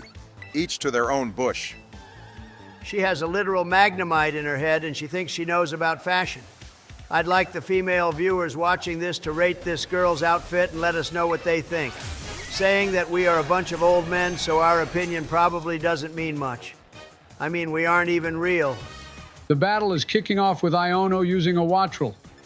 This birdie is the newest member of the bird Pokemon, which every region has, and I gotta say, I hate the design of this one. It looks like a beta Taillow and Swellow. Luckily for me, Articuno has really good defenses, so I should be able to tank a lot of these electric-type hits unless she has Thunder or something. She has 4 Pokemon on her team, so I'm not sure we should even be battling her at this point. She got Articuno paralyzed, and remember, we can't heal in battle, so switching out is the best option we have. She's sending out that fat blue thing, though, which is also built like a tank bush, so you gotta hit it hard. If this belly bolt thing had my hair, then it would definitely look like me. I'd like to see that, actually, because this Pokemon is so adorable and chubby and fat. And yeah, I said all that before one of you take a jab at me. Or knowing one of the viewers, they're probably making a comment as I speak right now. It hits quite hard, too, considering it's just a fat ball of fluff, or whatever its skin is. I wonder if it's like snake skin or if it's just fluffy. Our little super is still very weak, though, and it won't evolve for a very long time either, which is a pain. The only reason we didn't take as much damage as we should have was because of Articuno's Reflect. It's worn off now, so prepare to get destroyed bushy. Sorry for the negativity, but you're still a rookie unlike me who's a monarch. You basically just cursed me there, and now Super has been taken out. Not that it was really doing much for us anyway, but still, the little guy needed the experience, and now he's gone. At this rate, the little fella will never evolve. I'm just curious to know when Meloetta will learn a new move, because in over 12 levels or so, she hasn't had anything new to her name. It's just been Drain Punch, which won't work against that Ghost-type leader when we get to her. And that battle is a double battle, too. We can cross that bridge when we come to it, Barry.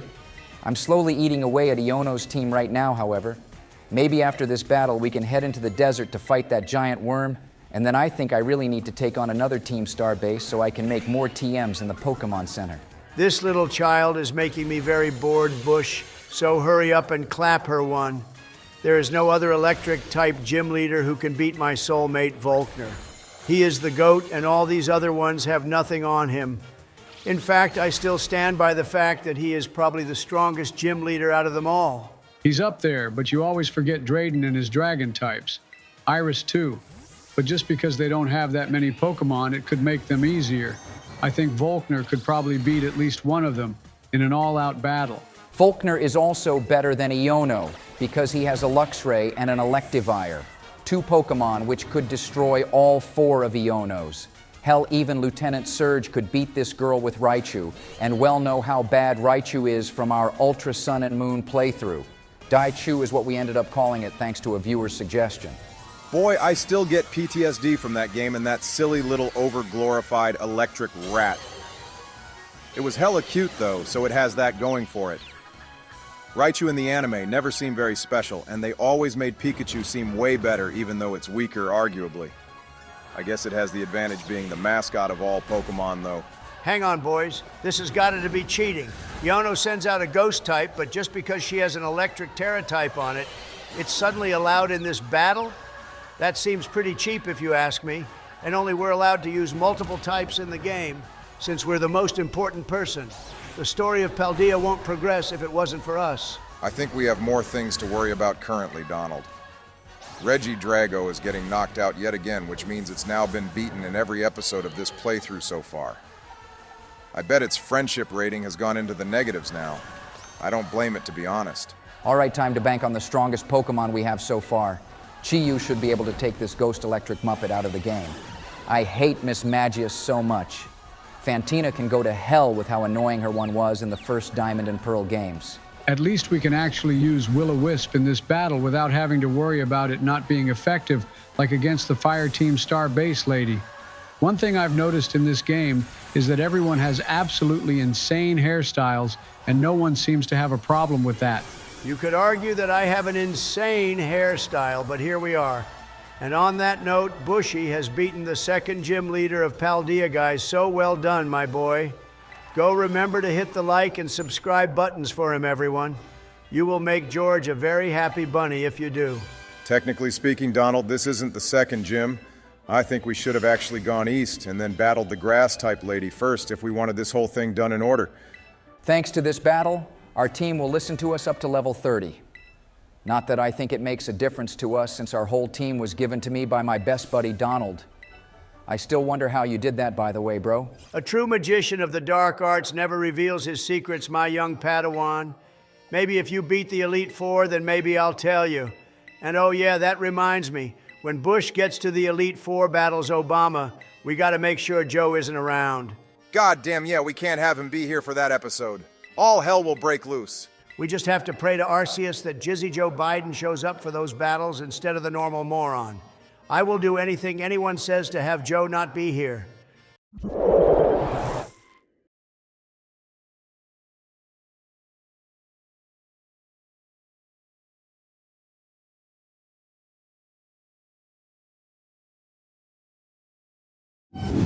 Donald, what's this about you not letting me watch Bush take on the Elite Four when we finally get to them? Do you have some sort of vendetta against me or what? Trust me, Joe, it's for your own good. I always have your best interests in mind, even if you hate it. Now go like the video and subscribe, guys.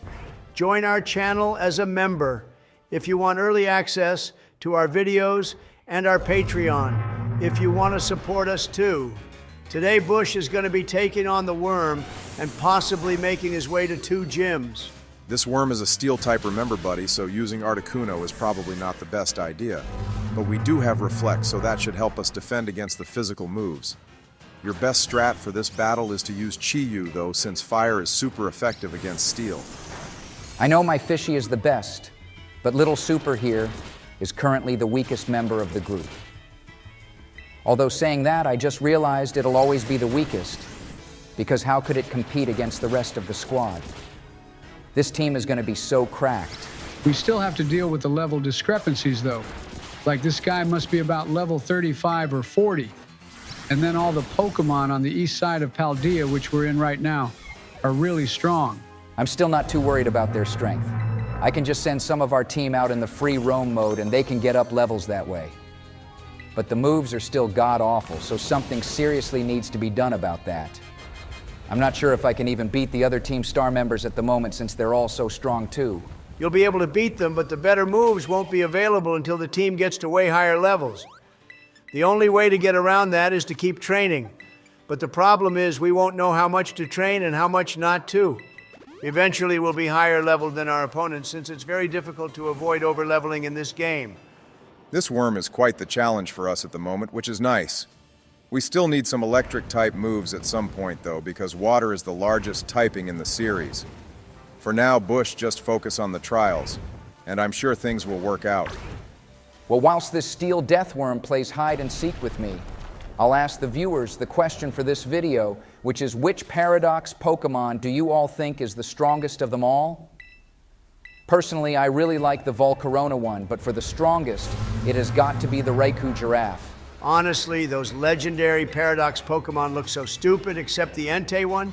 I mean, how could they turn a Pokemon as cool as Raikou into a goddamn giraffe of all things? It doesn't suit it at all. Suicune was butchered as well with its design. I love the Salamence one with its huge wings, and the Hydreigon one is also really strong too. But I don't think those two are the strongest. I guess you could call Miraidon and Koraidon legendary Paradox Pokemon too, if you like. The worm has eaten the plants, which means it's boosted in power now, Bush, so get ready. Good idea using Chi-Yu right now, since we can even burn the thing with Will-O-Wisp. That's a move we need to keep throughout the whole game. It's not as broken as Toxic, but still very useful to have. I don't think any of our Pokemon can even use Toxic for the moment anyway. I tested them to see what moves they can learn, and none of them can learn water, or electric ones as well. So yeah, we're gonna be in big trouble. Probably not what Bush needs to be hearing, Donnie. You're supposed to be instilling him with positivity and nice vibes, not telling him that he basically has no chance. Oh look, we get a nice little close-up of my beautiful Chi-Yu. He is such a doll, isn't he, boys? I love him so much. He has to be my favorite Pokemon now out of them all, and he destroyed the worm too. This Titan was much easier to beat than the crab. Yeah, he's great, but please don't call him a doll ever again. That word can be reserved for Pokemon like Jinx or Smoochum or I don't know. How about Fennekin? But absolutely not our legendary goldfish. We get to eat more of those sandwiches now, guys, and that means Miraidon gains more of its original powers back. I can't remember what we get this time, but whatever it is will definitely help us move about more. This is the jump one, Donald. See, even I remember that, because I think this was as far as we got the first time we played through Scarlet and Violet. By the way, I saw some people asking us to play this game again later on with a normal team, so what do you guys think of that? I cannot be bothered to play through this glitch fest again, Joe. Once is enough for me, for now at least, although I'm a very open-minded person, and that opinion could change. Saying that, however, it's 2025. So am I even allowed to change my opinion on things anymore? I don't want to get canceled. You're allowed to change your opinion, Obama, because you're a president. Also, I fell asleep for a few seconds because I couldn't be bothered to listen to Arvin's little sop story about his weird, huge dog Pokemon thing. I never liked this one, and I don't know why his keeps it either. That's so mean, Donald. I think you should apologize to the poor guy. He loves his dog thing so much, and the poor thing isn't feeling well either. If only I could remember what it was called, then I'd write a poem about it. That would make Arvin very happy. He's even started to tear up now because his Pokemon ate the sandwich and immediately started feeling better. The fact that Arvin and the main character being you, Bush, keeps this thing a secret is the most outrageous situation. Joe, shut the hell up about the magic plants. They're not even real. Plus, we need to be selfish here so we can get Miraidon's strength back so it become OP again. And with its help, we can enter Area 0 and catch all the Paradox Pokemon. Okay, I saw what you just did there, buddy. And the gym you just set a waypoint for was the one we should have gone to right at the start. But the problem is, the one right after it is very difficult. The next one is a grass-type gym, and the one after is psychic, but the level difference is insane. I'll cross that bridge when we get to it, Donald. I made it to the grass-type city, though. And this was the place you guys said had the dumbest challenge in the last episode. So I'm looking forward to seeing what it's all about. We have lots of counters to grass, so I'm not worried about this gym. But once again, we get interrupted by Nimona, who has nothing useful to say. Unless she has some super awesome TM to give us like Dragon Pulse or Ice Beam, then I don't particularly care about her. We have had way better rivals, and she ranks close to the bottom for me. I agree, she's a pretty boring rival. She wants to challenge you to a battle first before the gym to see if you're worthy, Bush. So let's see what she's all about now. We haven't taken her on in a while since we first left off on our journey. She's gonna get wrecked regardless of what she tries with me. This battle will be more of a warm-up for her and a wake-up call too. She's already a champion, remember, but for some reason wants to start all over again to get stronger with me when I'm already just way better. Her little rock ruff survived an aerial ace from Ray, which was impressive. Maybe she has gotten a tiny bit better, but of course a two-shot attack is all that would take it out. Her starter Pokemon has probably evolved as well by now, so get ready for that dude. Her team is in the level 20 zone, but we won't be getting much experience from any of these battles or even the wild Pokemon in the surrounding area. So if you need to do some training, then I don't recommend doing it here. We'd have to go back to the other side of Paldea, but thank God fast travel is a thing. At this point in the series, I'm just glad that HM moves aren't a thing and moves like Fly are just normal now. I hope every game has this change committed going forward. Wow, she wasted all her time going on about how great Terrastalising is, only for me to smack her starter Grass Cat in the face with Rayquaza's tail. If I was her, I'd just give up now. Yeah, that's GG to her. She's going to come back later on with her stronger Team Bush, but you should be all right when that happens. The main focus right now is this next gym. The gym leader is like Joe's age too, so it's going to be so easy. Hang on, what does my age have to do with anything, Barry? Take a look at Drake, for example. Not the Canadian one who got slammed by my boy Kendrick, but the Elite Four one who is like 80 years old. He's strong as hell and still old. He's got a point there. Drake is one awesome dude. Shame he has the same name as that other bozo. But that aside, it's time for the gym challenge first off, and looks like I have to move this giant olive ball thing around an obstacle course. I see now why you guys were trashing this in the last episodes. This whole puzzle is generally a complete waste of time. I don't even understand why this makes any sense. It would be better to just have a few trainer battles and then puzzles like how the old gyms had. Nakreen City, for example, in the Unova region, had a great puzzle with all those clues hiding in the books. This is just silly. I want to know what the viewers think about this puzzle and some of the other ones too. I guess, though, if you're a younger player, this could be considered fun. But to us, who have been playing since day one, this is just nonsense. We are Pokemon Red and Blue OGs, and this doesn't stand for us. Okay, so you got the olive in the final goal line, but nothing is happening here, guys. Are we missing something, or is the game just bugging out again? Oh my God, just screw this shit, Bush. Restart the game and cut to the gym battle. I'm sure the game is soft locking us for some stupid reason, unless that olive had to be directly in the center of that target thingy. Okay, we restarted the game and the challenge ended. We had no idea what was going on with that, but anyway, it's gym battle time. George, this one is going to be a complete obliteration of her Pokemon since we should have come this way first. And now we're kind of over-leveled by accident, but who cares? This whole town has just pissed me off. This woman's face pisses me off as well. And her hat is too big for her head.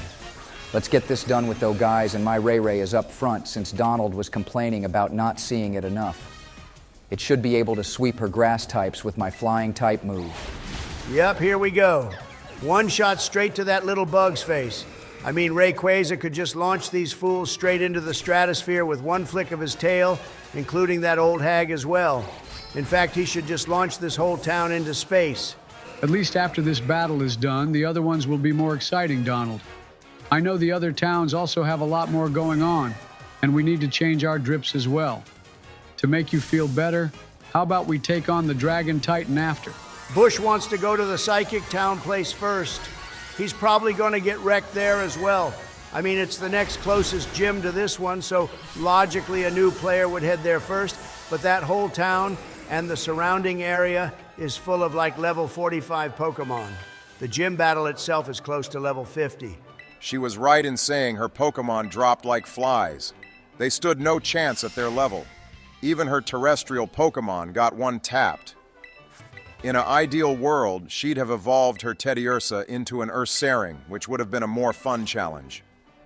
Okay, after a rather uneventful trip through some valleys and caves, I made it to the next town where all the cracked Pokemon live, according to Donald.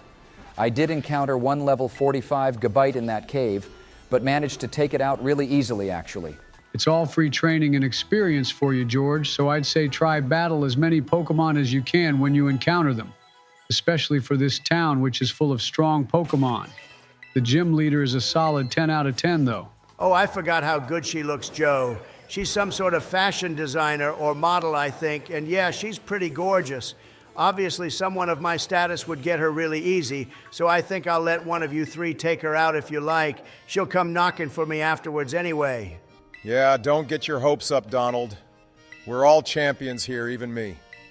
I just have to talk about how I have a place in the Alola region and she'll be on my private jet with her selection of bikinis, ready to sunbathe in that beautiful Alola sunshine. You two arguing over who gets to take the gym leader out interrupted me from those two people talking. I think that other person with the long hair is another member of the Paldea Elite Four. And that man we've seen before too in the last gym. Both of them look weak. They wished you luck for this gym battle, Bush, so be nice. And the challenge for this is basically you playing Just Dance with your fingers. Again, another dumb challenge, which has no relevance to anything. What will be interesting, though, is to see what level the trainer's Pokemon are here before we take on the gym battle. Okay, so for this one, Bush, you just have to press the button, which corresponds with the emotion she says you need to show at the top of the screen. I think you can even make mistakes and she'll pass you. This is why Donald is angry about this challenge, because this one is even more dumb than that olive. It's quite funny seeing those tiny Pokemon at the back, and then they had to make space for Rayquaza because he's so big. They should have modeled his actual size, though, because he's actually huge. I'm already having the first battle of this challenge, and we're against this clown thing from Unova. The Gothita line here is not my favorite, to be honest. And I personally prefer the Reuniclus one more. Those Pokemon are way stronger, too. Okay, so this is the issue right here. The trainer Pokemon are already level 43, and our highest is level 28. Normally this would be fine since we're using legendary Pokemon, but their moves still aren't great. So you probably will have to do a lot of training, Bush. However, the issue then is we'll be way too strong for other battles, so I'm not sure how to handle that. You did get very lucky that Curlia used Calm Mind and not something like Dazzling Gleam. That move would have one-shot Ray, and then we'd basically have no chance since Crunch is our best bet of winning these battles. Chi-Yu is Dark-type too, but it only has payback right now. Bush beat that first little trainer quite easily, though, even with the level difference. Payback could end up being a very strong move if used right, since I think it doubles the damage done back to the opponent if they go first. We only have 2 trainers to battle, and the next one should be coming up very shortly. I bet it's going to be way more difficult. And we didn't exactly get the chance to heal up, did we? We have to battle Grumpig now. This fat pig is actually quite a tough cookie, especially at the level it's at compared to us. All psychic-type Pokemon seem to specialize more in special attacks than physical, and we haven't got Light Screen, which would really help in this battle. Ray got slammed with Rock Gem, which I didn't expect this piggy to have. I think that's basically going to be GG to us now then, since we can't heal in the battle and Crunch did so much damage too. What's the plan now, George? I have no idea, since Grumpig can use Rest as well, which means it can remove all status moves and heal so much. And it even has Snore, which means it can attack us whilst it's still sleeping. I have no counter for this, guys. I haven't got any Pokemon now with a strong enough move to basically one-shot this thing because it will just heal up anyway. Grumpig is absolutely cracked. How are we supposed to even attempt to beat the gym leader if we're getting ruined by this guy right now?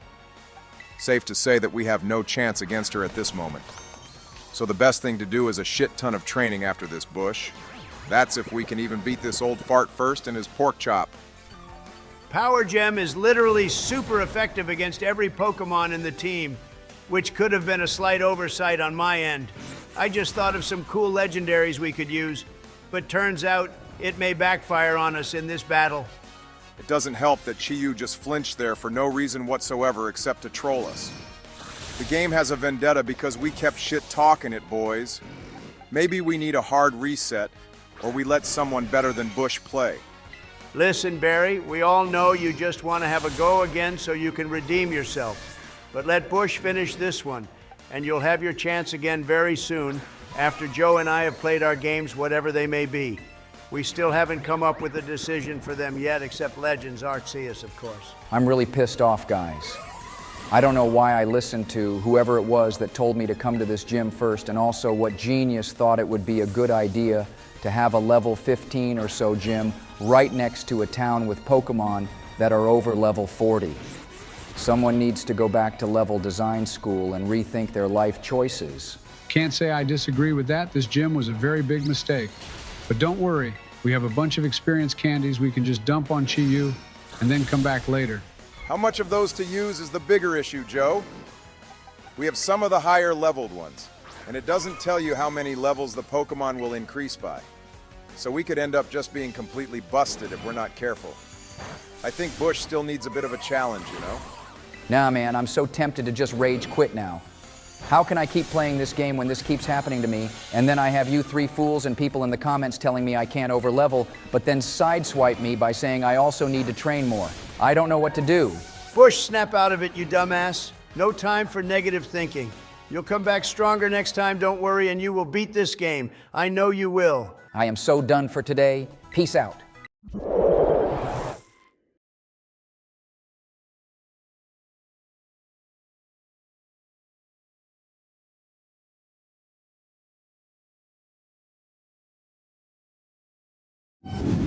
Alrighty, today I'm gonna slam Tulip into the sun, guys. Go like the video and subscribe as well, everyone. We want to push this series out to as many new viewers as possible, so get on it. Now, I actually did a test battle against Tulip to see how well the team would do, and safe to say I got destroyed. Yeah, I witnessed that battle. You'd have thought with Chi-Yu being a dark type and Ray Ray have Crunch, we'd beat her, but apparently not. She is one tough cookie. I bet she must have had some training lessons from Sabrina, because I was personally not expecting her to be as strong as she was yesterday. She doesn't even seem fazed about the battle, but seems to care more about what eyeshadow she needs her assistant to buy for her. I hope you did some extra training with our team off screen as well, Bush.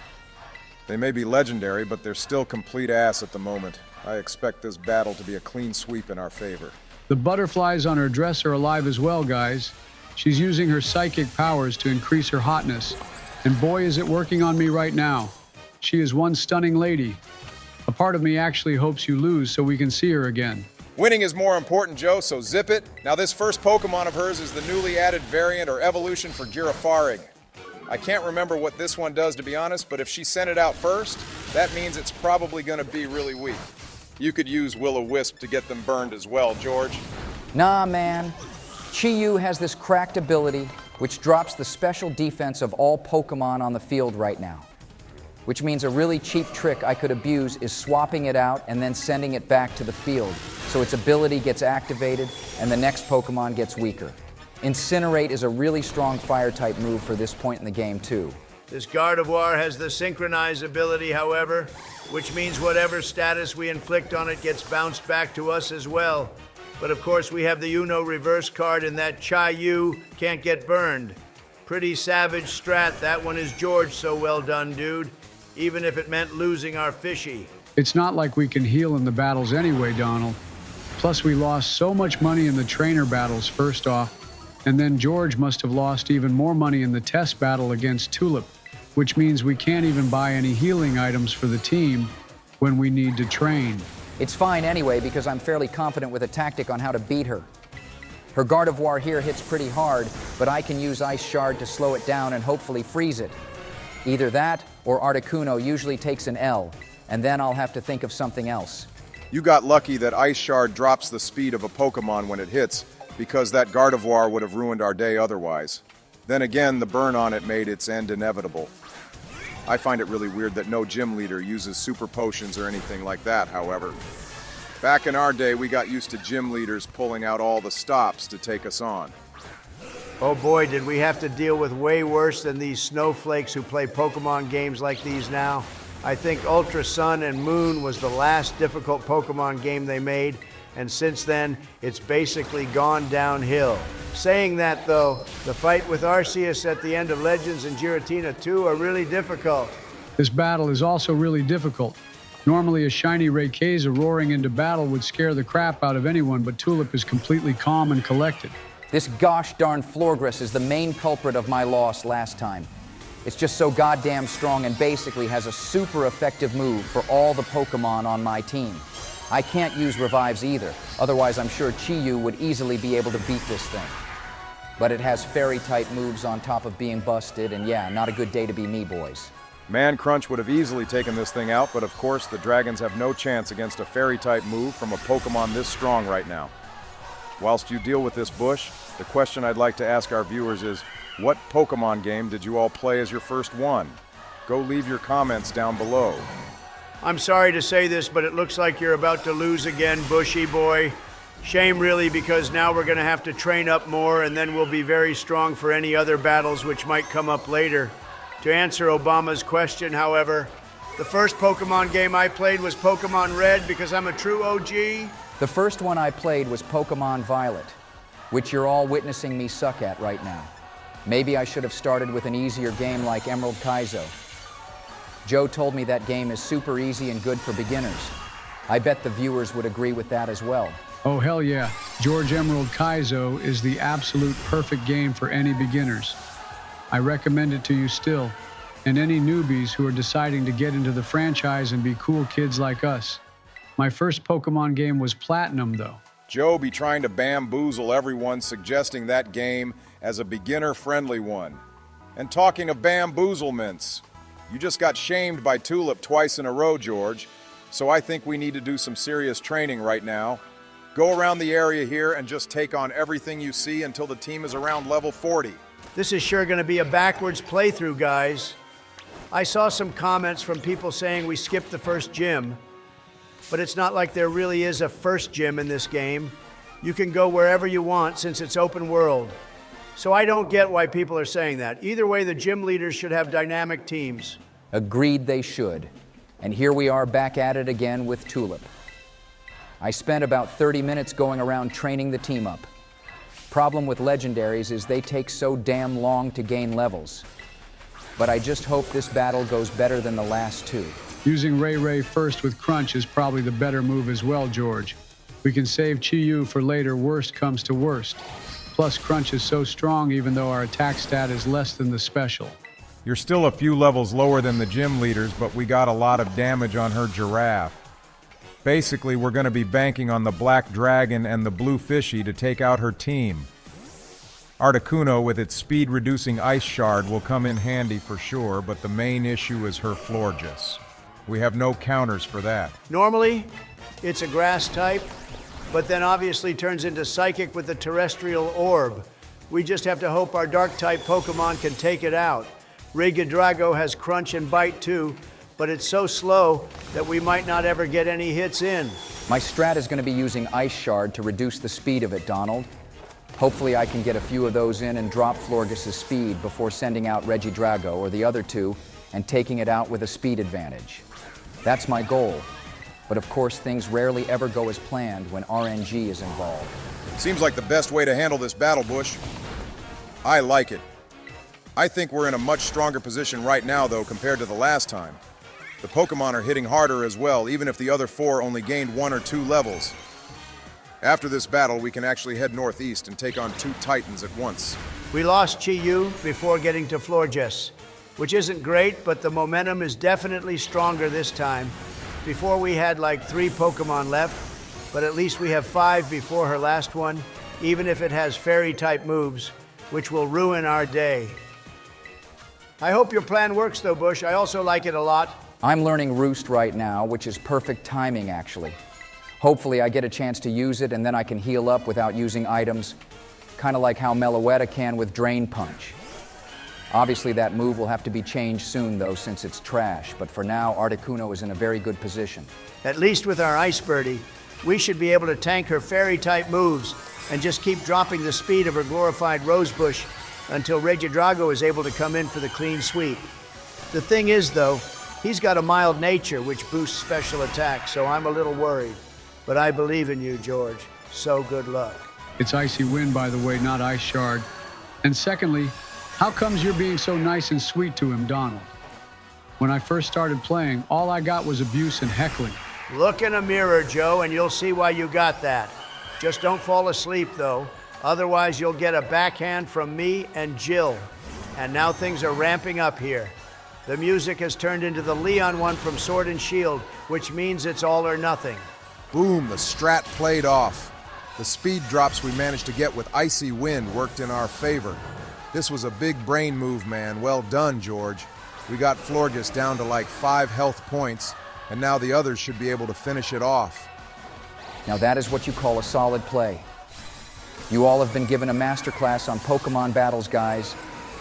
Take notes, Obama. I know you were supporting me, but I gotta take a free jab at you when I can.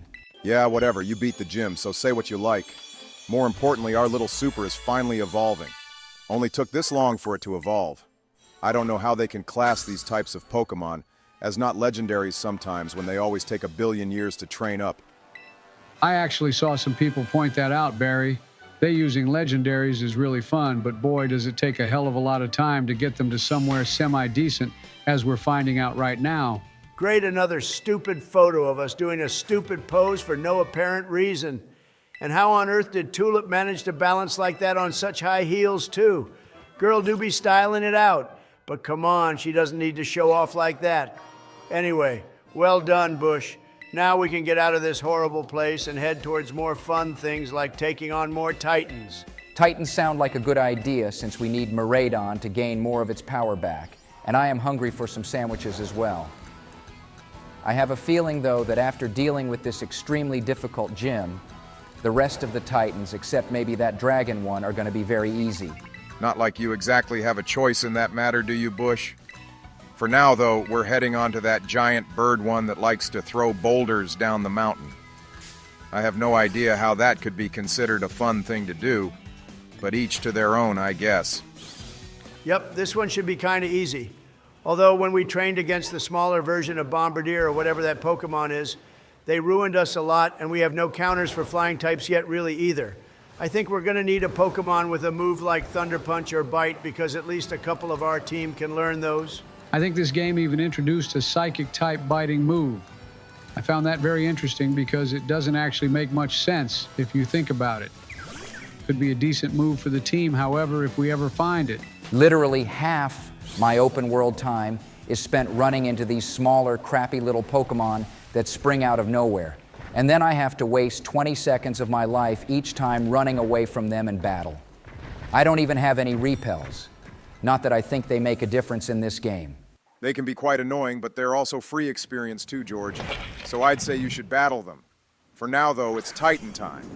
Let's see how this goes. Right, just spam Dragon Pulse and watch Ray nuke everything. This Pokemon is honestly just the most cracked thing in the games. Oh, damn, you literally one-shot the bird, George. Talk about being hella strong now, boys. We're gonna be unstoppable. But something I'd like to know is what level this Titan is, because for us to one-shot it like that, this thing must be very weak. The first stage doesn't count anyway, really does it? After it eats the magic herbs, it becomes way stronger, so let's see what it has in store for us now. Things could suddenly get tough for all we know. Now, man, just take a look at Rayquaza. We're level 43, plus we have the stab bonus with Dragon Pulse for extra boost in power, which means this thing must be like level 20 or 30 at the most. We just obliterated this bird with no effort. Well, good. It's about damn time we started having things go our way instead of losing the most ridiculous battles. The team still needs better moves, however, George. So I expect to see an update on that by the time we get to the next episode.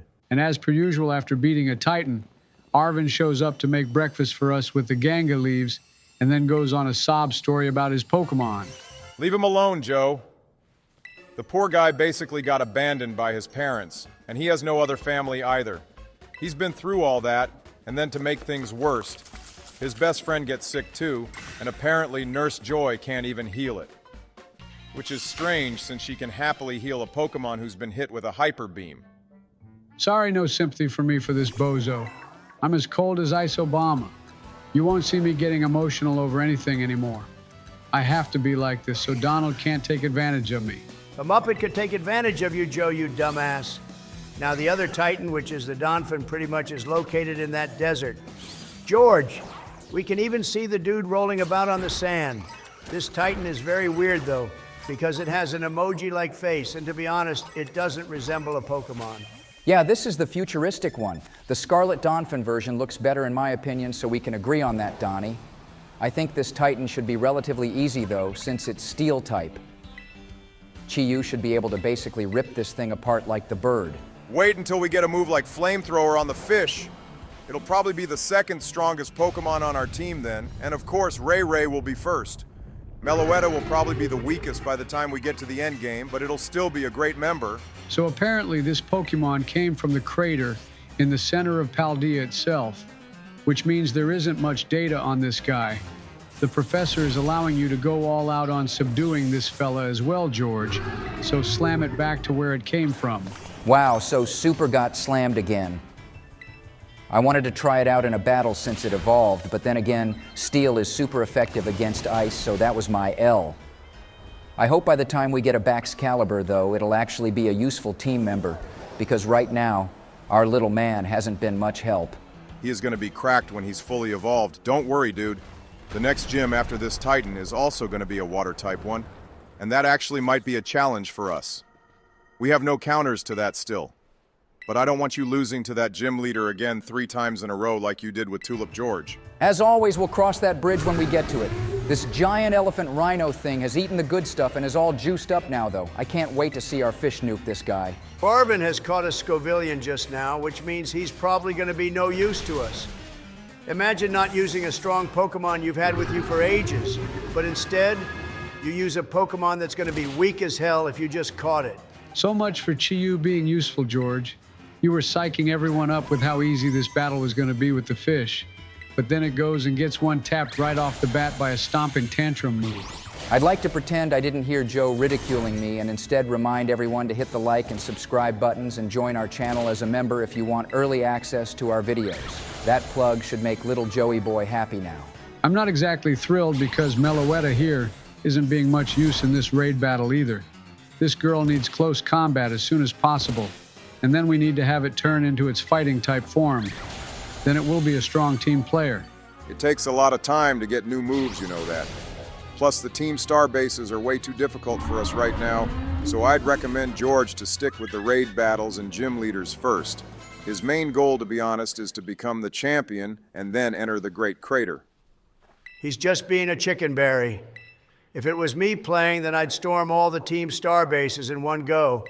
I bet I could take on each star boss captain person all at once. Rayquaza just has to use one Dragon Pulse and boom, the dirt will be gone. One day you can prove that to us, but until then, let George be happy with his little victories. And with this, we have now taken like 3 or 4 Titans down, boys. There's only 2 left, I think, so you could actually deal with them both next if you wanted to, George. What I will be doing is having a nap, because I have a migraine after listening to Donald and Joe all day. I'll see you all in the next one, guys. Have a good one.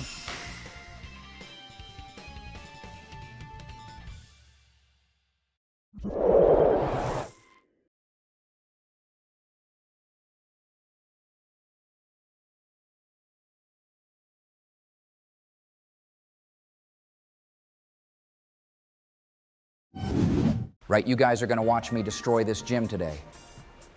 It's a water type one. But the only issue I have is the levels of the gym going forward.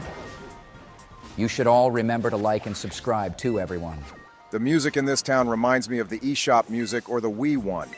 I can't remember where I've heard it, but it sounds so gosh darn familiar to me. It could even be the Nintendo Wi-Fi music from the GTS building back in Generation 4. Don't bother asking me because my memory only goes back as far as yesterday. And I can't even remember what happened then either, so yeah. I just want to see our boy here take on this gym and win without any casualties. We're gonna wreck this fella for sure. He uses water-type Pokemon in his gym, and right now I don't believe we have any counters for those. Unless you went and taught some better moves to our team off-screen, George. There are TMs all over the place in Paldea, just waiting for us to pick them up. Looks like we won't even get a chance to battle him yet, since he's just decided to run off somewhere, and he didn't take his wallet either. So now our gym challenge is to be an errand boy. Who does that woman think we are? She's just some peasant herself, so forget about it.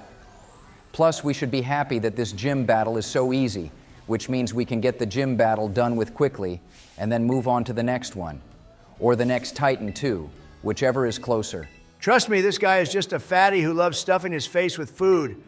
The whole reason he ran away from the gym was to try some of this special seaweed. And the moron couldn't even remember his wallet because he's too busy thinking with his stomach. Kinda sounds like me if you think about it, though. And this guy who wants to battle us doesn't believe we're important enough to talk to the gym leader. I mean, we could have just whipped out the wallet and shown it to him, but instead, this is the game's excuse to try get us to battle. Pretty sad, to be honest, since we're about to have a bidding war. And our Pokemon just nuked his trainers, which means this gym battle is going to be super easy. I guess that's what happens when we take on all the harder gym leaders and Team Star bases first. This is why they should have implemented a live scaling feature, but of course it was too much for them. And before things get serious with this gym battle, how about we ask the viewers the community question for this video, guys? Which one of you wants to do it in this episode? Oh my God, I actually have to have a bidding war so that dummy can eat the seaweed? And this is part of my challenge too, seriously? Well, I guess I don't have a choice and will probably be broke after this too. While George is having a meltdown, I'll ask the viewers the question, Donnie. So guys, I want you all to go comment on why I'm the best Pokemon trainer in the world and why all these fools are terrible. Go like and subscribe too. Okay, please ignore his stupid question. If no one is going to take this seriously, then I'll ask the actual question for this video, which is, what Dragon-type Pokemon do you all think is the strongest and why?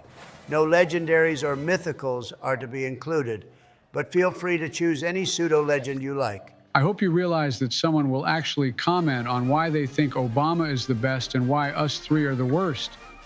I just hope they do the opposite if they do write anything. All that matters is, we know he's actually the worst, and the only reason I'm struggling right now is because our team has a lot of weaknesses, even if they're legendary. And on top of that, we went straight to the most difficult areas first. You guys won't believe how many times I lost the whole team to wild Pokemon as well. Right, well, time for you to lock in for this battle against the water type, dude. Let's see what he's going to be all about. Expect some new Pokemon to appear in this one and old ones too. He's kicking things off with the Barracuda fish Pokemon. Someone has got to explain to me how these fish seem to be able to battle on land and float at that too. I don't know how they can defy gravity or fly when they aren't flying types. Wow, Super is actually useful to us now, boys.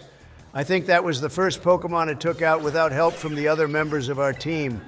Granted, we are like 10 levels higher than this gym leader, which means we should have realistically come here ages ago, but oh well. It wouldn't have made a difference, to be honest, Donald. At some point, we would be higher level than whoever we're battling, because I'd have to train regardless, so I actually prefer it this way. At least then we got a lot of the training out the way, and I can focus on the more fun things, which is completing the game. We're already on to his last Pokemon as well. This crab is a Pokemon from Alola, and we haven't seen it in ages. Normally it's an ice type as well, but of course this got turned into a water type. Super did really well in this battle, George. It did almost get taken out, and the funny thing is, if he had kept it as an ice type, then it probably would have done way more damage to us beforehand. Good going, though. We only have like 2 gym badges left to collect before the Elite Four. Yeah, I'm doing really well, all things considered. From here on out, the last 2 gyms will get one tapped, but I want all the Titans done with first. I need that ability for my Radon to climb mountains, so I can easily get to the Ice-type gym. And then the last one will probably be the Ghost-type one with that sad excuse of a rapper. Oh boy, I forgot about her. She was so annoying when I last played through this game, guys. Her bars were terrible as well. I think Jizzy Joe Biden should be here for that episode so he can put her in her place. At the bottom of the food chain. Oh boy, Nimona is here to bother us again as well. And of course she wants a battle, which is nothing new really. Plus the top champion lady is here, and she's gonna watch us two duel it out. There is way too much talking in this game for my liking, guys. They need to cut down on all the yapping and just get right to the point. We're all old boys here except maybe Obama. He is the baby of the group, and we have lost all patience on our old ages. People need to understand that. Her team is significantly stronger now, which is good to see. Maybe I'll have some sort of a challenge and gain a ton of experience from this battle, which will be seriously needed for what's to come. You guys mentioned another battle with Arvin at some point too. Yeah, and his team will be in the level 60 region, or at least the high level 50s. But we're a ways off that for now, Bush. Focus on the remaining Titans and the gyms first, because in our current state, we'll lose easily. Little Super is making his way through her team quite fast, which is just wonderful to see. This guy won't evolve to around level 50, I think. So we still have a long way to go before we get Baxcalibur. Giving him a lucky egg right now, though, might be smart, George, if you can find one. You just had to open your mouth right there, didn't you, Barry? Now Super is knocked out, and I'm not allowed to use revives on him in battle. I'll still win this thing, but he needs the most experience out of everyone in the team. We can always go around and find those special candies which boost our experience up more, George. They aren't normal rare candies, but they come in different sizes and give more experience based off how big the candy is. I think you can get them all the way up to extra large. Kind of like your mom, LMAO. Nice to see that the your mom jokes are still around. Not that I take any offense to that Donald, since my mother is no longer with us, God bless her soul. And the other thing he needs to bless is Nimona, if she thinks she has any chance of beating me in a battle. Right now I can't see that happening at all. She has the final evolution of her starter Pokemon now, though. Or at least I think this is. Either way, you're right, dude. She will need one hell of a blessing if she wants to have a chance of beating us in a battle. Let's see what she's got in store for us, though, the next time we fight. The moves seriously need a big change-up after we're done with this episode, George. You can't be using physical attacking moves on Regidrago still when we're so close to the end game. There is actually the Dark-type Team Star base right next to this town, so your best bet will be to head there next, buddy. I don't know how strong it will be, but our team should be able to handle it if they took out Nimona. Right, our boy Clive, or whatever his name is already here waiting for us. This star base is the Dark-type one like Barry mentioned, which means using Meloetta could be your best bet. I have a feeling that this should have been the base we took on first as well, guys. But of course you three chucked me right in the deep end. Meloetta is a good shout though, Joe, since we have Drain Punch. Someone needs to explain to me how fighting types are super effective against dark. Like dark types are all mystical and magic and, all that sort of shit. They shouldn't be effective to dark like how they aren't to ghost. But fighting against ghost makes sense to me. Fighting doesn't work against ghost types, because you can't exactly punch something which is already dead, can you, Donald? Now, dark types, however, are still able to take physical hits like that, but they also have that magic aura about them as well, so it's a balance. Of course, Barry would know the Dark-type lore. But before I get myself banned, let's jump right into this battle with this peasant guard who thinks they can beat me with a Murkrow. I hate this Pokemon so much, but Honchkrow is absolutely cracked, like Cyrus's one in Platinum. Didn't expect a joke like that to come out of Bush's potty mouth, like a Predator missile, and hit Obama right in the face. Before I get banned for saying more as well, though, it's time for us to storm this base, George, and see how tough these guys are actually going to be. I have a feeling this whole battle won't take a very long time. With our current team? Definitely not. I mean, Rayquaza alone destroyed half that Fire Team Starbase, and the level difference in that one was crazy high compared to what we were, and they still got slammed. Yeah, but the others have also gotten a whole lot stronger too.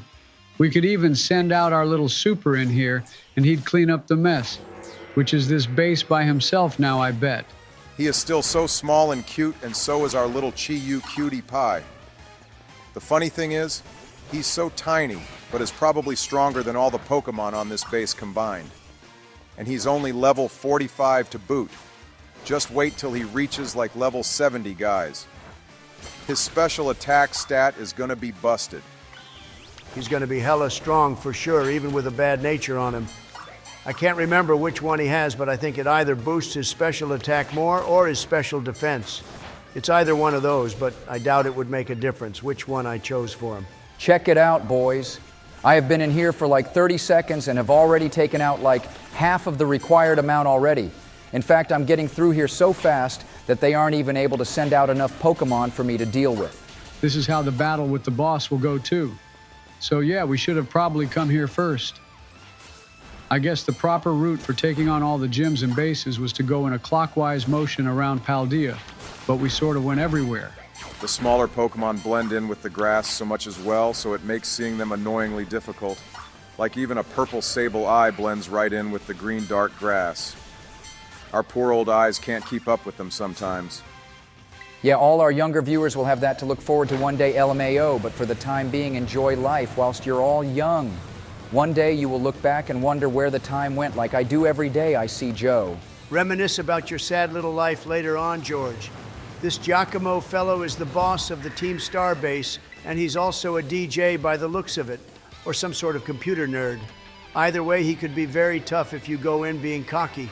He's kicking this battle off with a solid Pokemon from the Unova region, though, which is nice to see. I always loved the idea of Pokemon being named after chess pieces. The Pawniard line is definitely cool Joe. Plus in this game they have a new evolution too. King Ambit is his name and Supreme Overlord is his game. I mean his ability, but I love that guy. Never used one, but I saw it in the Horizons anime. Super is ruining this guy's day. Dark type's got nothing on me, sorry Obama, but I need this fellow to gain as much experience as possible. He needs to be fully evolved by the time we take on the Elite Four, which might end up happening in the next few episodes, boys. The best thing about Icy Wind is the speed reduce it causes. That has already saved us a few times before, and it will again, so I think you should actually keep it on, Super George. Yeah, so we've basically won this now as well, guys. There aren't many Team Star bases left after this one except that white-clothed tall chick on the east side of Paldea. But her base is really high-leveled for us, even in our current state. Yep, that's GG to us. Or to him, actually, and now we're going back in time to go through this guy's memories like some Inception shit. We have 3 bases left to beat Barry, not one. We have that tall one left, and then the other 2 next to her. All 3 are going to be difficult, so I'll probably deal with them after the gyms. So from my understanding, these punks are all students or something from the school who turned into bullies and then had an existential crisis and now have set up bases around the region for some reason? Pretty much, yeah. Probably attention-seeking or whatever else it is they like to do. One thing everyone else should do, though, is hit the like and subscribe button and join our channel and Patreon as a member if you want early access to videos. Yep, that's right. We hope you enjoyed this episode, so stay tuned for Part 9, guys. Or Part 8.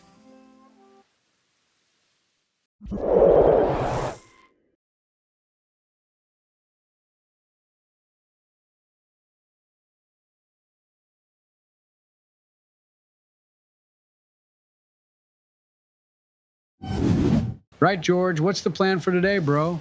You got me Jizzy Joe Biden here, so you all better hit the like and subscribe buttons and join our channel so I can fund more gold chains for me neck. I gotta keep looking like a baller around here. Hang on, Jizzy Joe. It seems the trees around the town we're in can't decide whether they should be in the game or not.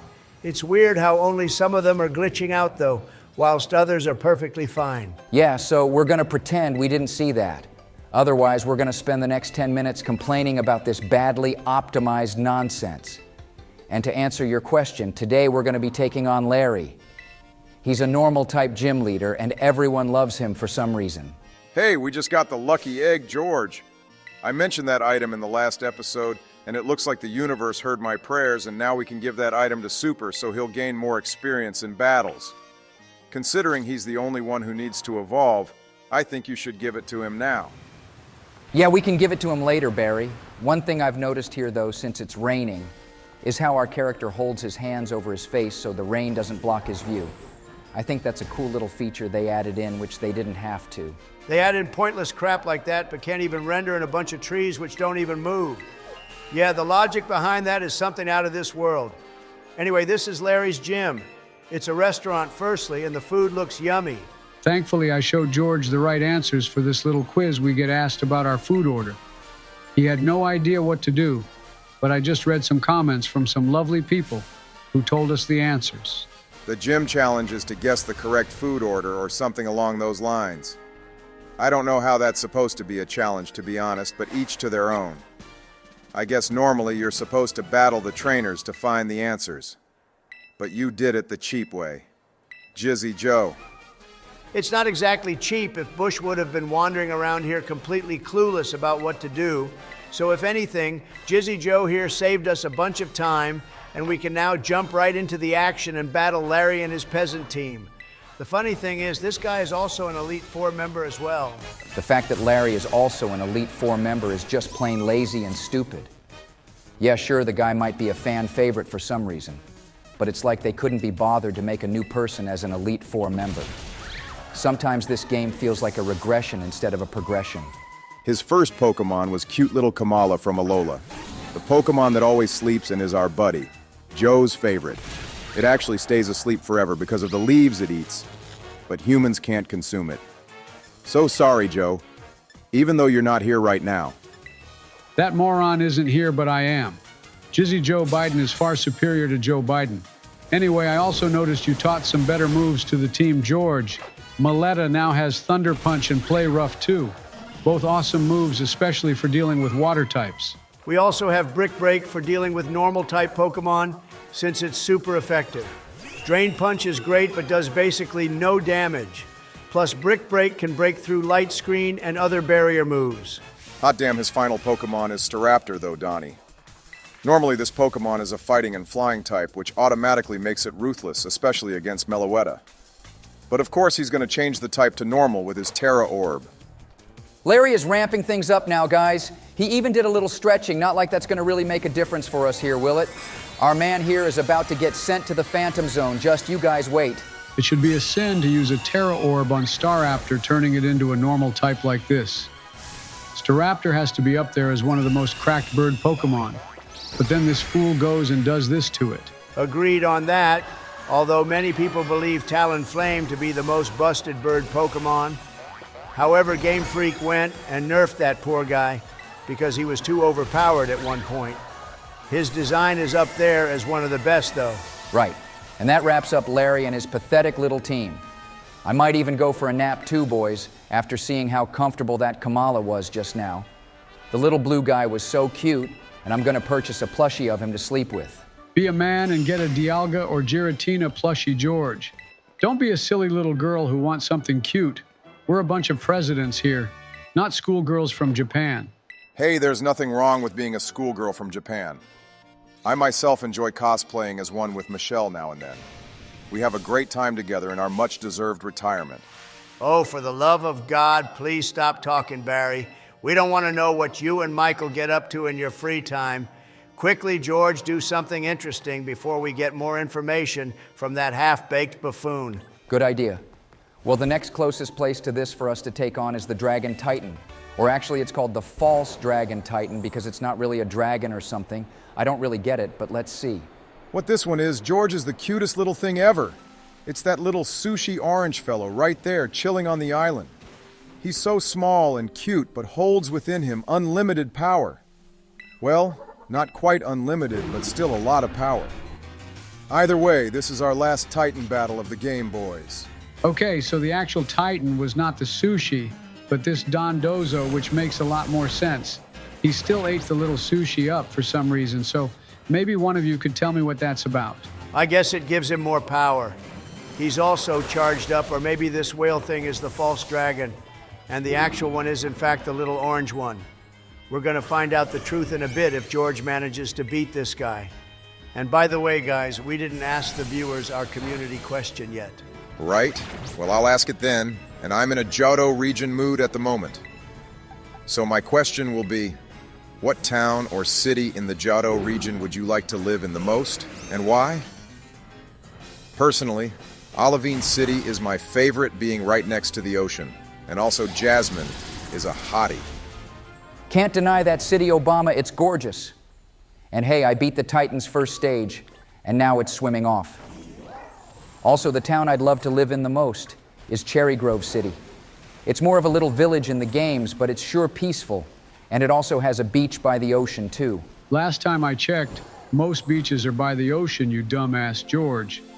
But the town I'd love to live in the most is Blackthorn City, because Claire is also a hottie, and she needs someone to humble her sorry little ego. And only I, Jizzy Joe Biden, can do that. Damn you, Jizzy Joe, that was going to be my choice. I guess we could both still live there, but I also like Eckertake City a lot for its traditional Japanese culture. And also the kimono girls are hotties as well, and there's like 7 of them. So essentially, the question should have been, what city has the hottest girl in it? Because that's the only reason we've chosen the cities we did, except for George, who's a little simp for his wife. Anyway, guys, go comment your favorite city to live in and ignore the girl part. We're just being idiots. Nice to know one of us here loves their wife. Also, the whale dragon thing ate the herbs and is now glowing boys. This one is definitely the most difficult to battle out of all the Titans. He's got one strong defense system. Yep, Meloetta is about to get clapped, and it's paralyzed as well. One thing I did want the viewers to comment is their own Pokemon-related questions. Ask anything you like, and then we'll shout it out in the next episode, and everyone else can answer the question. This just sounds like you're getting lazy, Donald, but sure, let's see what they come up with. Also, remember to hit the like and subscribe buttons if you guys haven't yet. We're gonna try hit 25,000 subs by the end of the summer. And good job, George. The Dragon Titan got clapped himself. I expected more than this, though, to be honest. Oh, you just had to keep talking, didn't you, Jizzy Joe? The false dragon was in fact the whale, but the actual one is Orange Dude, and he's tiny as well. How on earth can this thing be the actual Titan when he's this small and just flops about doing nothing? Well, whatever it is, it's hella strong and I want it. I wish we could catch these Titans and make them our own. I would love to add them to my collection in Pokemon Home. I actually have a living dex, did you guys know? Yeah, we all having a living dex, Donald, because technically speaking, we're all Discoml LMAO. No need to show off like that, and you should be helping George with this battle instead of inflating your own ego. I think the main issue is that we're very weak compared to this orange fishy, and even our blue one wasn't strong enough to beat it. Granted, it's not a water type itself, but fire. I have faith in Articuno, though. And would you look at that, we froze the sushi. Hopefully it stays frozen for the rest of this battle, which means I can basically clutch this. No thanks to you three who haven't really helped me at all in this battle. And there you have it, Bush. You beat the final Titan of the game, which means Miraidon has his full power back. And actually, this power is probably the most useful one since he'll be able to climb mountains now, and we can basically access any part of Paldea with that. Wow, what a way to ruin the moment by learning U-turn at this point. Probably don't do that though, George, since it's garbage compared to the moves you gave our team already. We're going to be unstoppable now, I think, and those last two gyms are going to feel the wrath of our legendary team. Those gym battles are going to have to wait because Arvin is going to give us another sob story here. At least it's the last time I'll have to sit in a cave and listen to this nonsense. Sorry for those of you who sympathize, but as you get older, you start to care less about things. I'm getting older, but I still feel for him, George. You're just too cold, bro. But I agree, these little cave visits get boring real fast. However, this being the last time means he's going to want to battle you, remember? And he's one tough cookie. I honestly don't think we're ready to take him on right now as well, Obama. But if George wants to, then let's see what's he got. Either way, it'll be free experience for him, but just be glad this isn't a Nuzlocke. You'd have lost it ages ago if it was. Not like you could do any better, I bet, Donnie. This team seems to be our most loved ones, judging by all the comments we receive in each video. One day, once all the main games are beaten, we need someone to make artwork of all our Pokemon team. Oh, look, here we go with Arvin feeding his dog the herbs that magically restore a Pokemon back to life pretty much. Instead of dipping himself in that pool, Raiz Al Ghul should have just had this sandwich and he'd still be immortal. Enough with the Batman references, George. We actually get to head into the lab now, which is very different, because normally the Pokemon lab is the first place you go when starting off a Pokemon adventure. Arvin doesn't seem very pleased about being here, though, Barry. The last time was when he was peeking through the window, back when we first started our adventure, and now he's still complaining about this place. We're going to find out very soon the reason to why he's so angry. I know for a fact that the professor isn't even in here, so I don't understand the point of being here when clearly the obvious place to be is the Great Crater. Oh, time for more animations, though, guys, and this one looks really good if I do say so myself. But you're right, Joe, the professor isn't even here, but there could be important information we need to gather regardless. Technically, he is here, guys, but as a computer video program, maybe he's using Zoom or FaceTime right now to get in touch with us. I mean, I can't say more really since we don't want to spoil it for George, but let's just say he's not all that he seems. Hey, he's on about something called the Violet Book Obama. Since you love spoiling stuff for me anyway, how about you just tell me what that book is and why it's important? And don't try to be clever by saying it's important, because it's also the same name as the game we're playing. I mean, that literally is why it is important, so I'm not sure what else you expect me to say. It does have cool information about the local wildlife living inside the crater, so there is that. I think that really is the important point of the book. Sorry, but I got no time for reading a book, my dudes. I'm pretty much 90 years old, so why on earth would I want to spend the remaining years of my life reading? Reading helps to cultivate the mind and body, Jizzy Joe. Maybe it'll help you with your rap lyrics as well, since none of us have actually heard you sing before. Anyway, the final thing to do here is battle Arvin, because he wants to see if you're strong enough to enter the crater, George. And he's going to be battling with his newly revived Mabostiff. I don't think that's such a great idea personally, but each to their own, I guess. If it gets permanently taken out, then you guys can't blame me. All right, I agree that is pretty stupid to be battling with that guy just when it's getting all its strength back. Those herbs must act like steroids or something like that if he's already wanting to send it out in a full 6 versus 6 battle. That's pretty mad and unethical if you think about it. Here we go, though, and kicking things off with the sunny day was a solid move, George. That'll boost firepower and weaken water, so let's see what you got now. Okay, well, I think we can tell how this battle is going to go, boys. GG, George, you just lost one of our strongest Pokemon to a goddamn fat squirrel. So much for the sunny day as well. That could backfire on us now. Arvin's team is almost 20 levels higher than us as well, so yeah, no chance of winning this. Unless you pull a miracle out the proverbial hat bushy.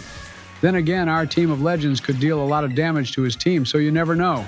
This damn squirrel has already taken out 2 of my Pokemon in a space of like 10 seconds, Jizzy Joe.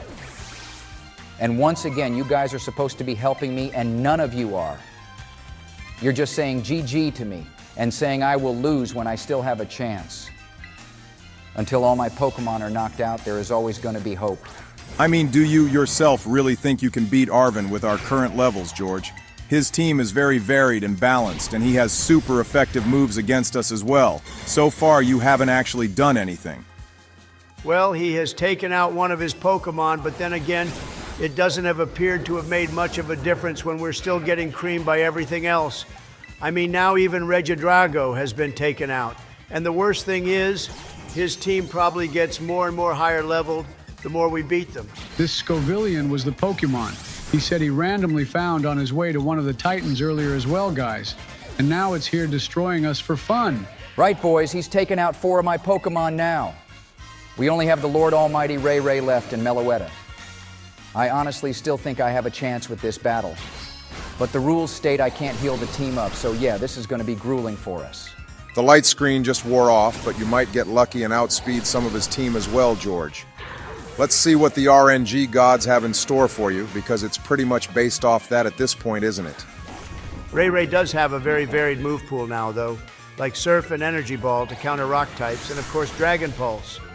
What we do need on it, though, is its signature move Dragon Ascent as soon as possible, guys. Then we will be actually unstoppable for real. Holy hell, I got so lucky that Stone Edge missed its attack, otherwise we'd only be down to 1 Pokemon. But Rayquaza has taken out 2 of Arvin's now, which just goes to show how strong and awesome this Pokemon is. We just probably should have done a little more training with him. Damn, our boy is like Sung Jinwoo from Solo Leveling, taking out everyone in his path. By the way, I'm loving that anime right now, boys. I know you're in a serious battle, George, but this anime is way more entertaining than watching you fail. Whoa, guys, what the hell is this mutant tentacruel thingy? It's got yellow legs like it's got jaundice and a bruised head as well. This thing is crazy looking, and I don't even know what type it is either. George, I'll allow the use of this awakening this one time since the level discrepancy between us and this thing is so high, but under normal circumstances, you should have let Ray wake up on his own. Not like it's really going to make a difference now, is it though, Obama? To be fair to George, though, he did quite well getting Arvin all the way down to his last Pokemon, pretty much. At least one of you are trying to put a positive spin on things. Looks like this is the end for me, though, guys. Which means I feel like I'm about to go boil my head in a tub of oil because this battle was bullshit. Remember to go like the video and subscribe, guys, for George. He seems a little depressed about losing right now. I just know I could have done better and I didn't.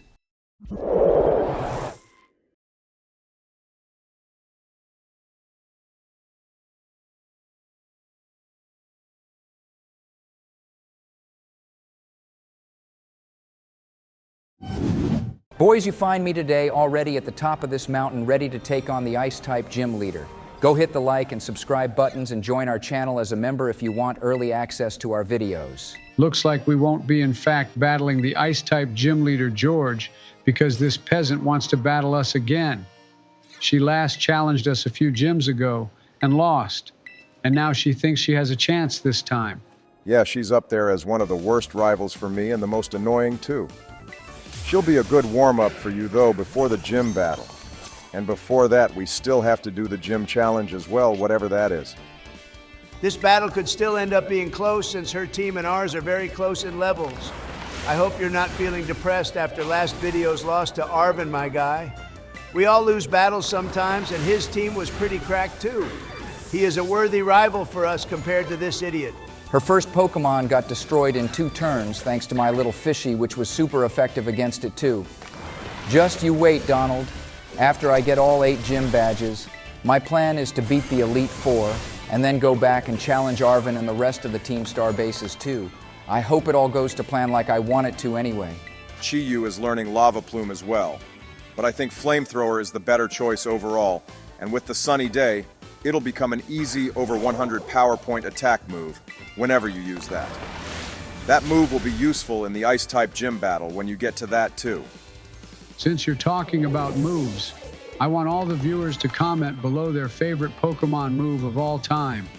We asked this question before, but now we have way more subscribers, so I want to see what everyone likes the most. You all know my favorite is Judgment, which is what I love dishing out amongst all the peasants, just like Arceus does. Me and him have a lot in common, you know. I wish I could sometime disappear into my own dimension and stay there whenever I need a break from life on Earth, boys. Trust me, Donnie. I think a large population of this planet would also love for you to go to another dimension and stay there permanently, LMAO. But if you do, I will miss your little comments about how bad Joe is at Pokemon and how great I am at battling. You must be losing your mind, Barry, because I never ever said you were good at battling, and in fact, I'm pretty sure I said Joe is better at them than you, and I know a lot of people would agree with me on that. Hell, even George is better than you, and this is his first Pokemon game, too. Well, I did just beat Nimona again, although she did manage to take out my fishy with her terrestrial Pokemon. That's one thing I won't even bother using, I think, guys, because it's just boring and doesn't really do anything for me. Plus, our team is hella strong as it is and will only get better. This is the challenge for this gym, which appears to be a sled run down the mountain like some Winter Olympics sort of shit, boys. What another pointless gym challenge, which does nothing but waste our time from the gym battle. I really do miss the old days of just battling trainers and then going straight to the gym leader. This one is just sliding around for about 10 seconds as well. Imagine failing this too. You must be just incompetent if you did, and I won't be apologizing to any viewers watching who actually did mess this challenge up. I mean, even Joe with this arthritis hands could do this. I'll say sorry on Obama's behalf because I'm a nice person and he's just a goon. But that aside, I probably could still beat that challenge in my old age. However, with that done, we can now take on the gym leader. Okay, so this person's name is Grusha, and I've never in my life heard that name before, and to be honest, I'm not even sure if this is a boy or girl either, so yeah. Not much else to say on this one. However, I am loving the hair. The blue is very cool. Pretty sure this is a dude bush. He was in the anime and is a lovely person, and I really like the fact he's an Ice-type gym leader too. We barely see any of those in the games or anime, to be honest. He's going to be very strong as well since we're going for our 7th gym badge and we have dragons on our team, which is weak to ice. That's why we have Sunny Day, but saying that, ice types also tend to be water types, so don't forget that either George. It's like their best counter to fire and is always used in ice-type gym battles. All right, well, his first Pokemon got absolutely destroyed by that supercharged flamethrower thanks to the Sunny Day. And something I always wondered about Sunny Day is, does it make the sun hotter for the whole world or what? Because if so, that's pretty busted. Joe, thanks to you distracting me with your ridiculous Sunny Day rant, I lost my best shot at winning this battle thanks to Berdic and Earthquake. I was literally banking on Chi-Yu clutching me up here, but now I need a backup plan pronto. Any of you have any ideas then? I'd be appreciative of them. Okay, GG, there goes Meloetta as well.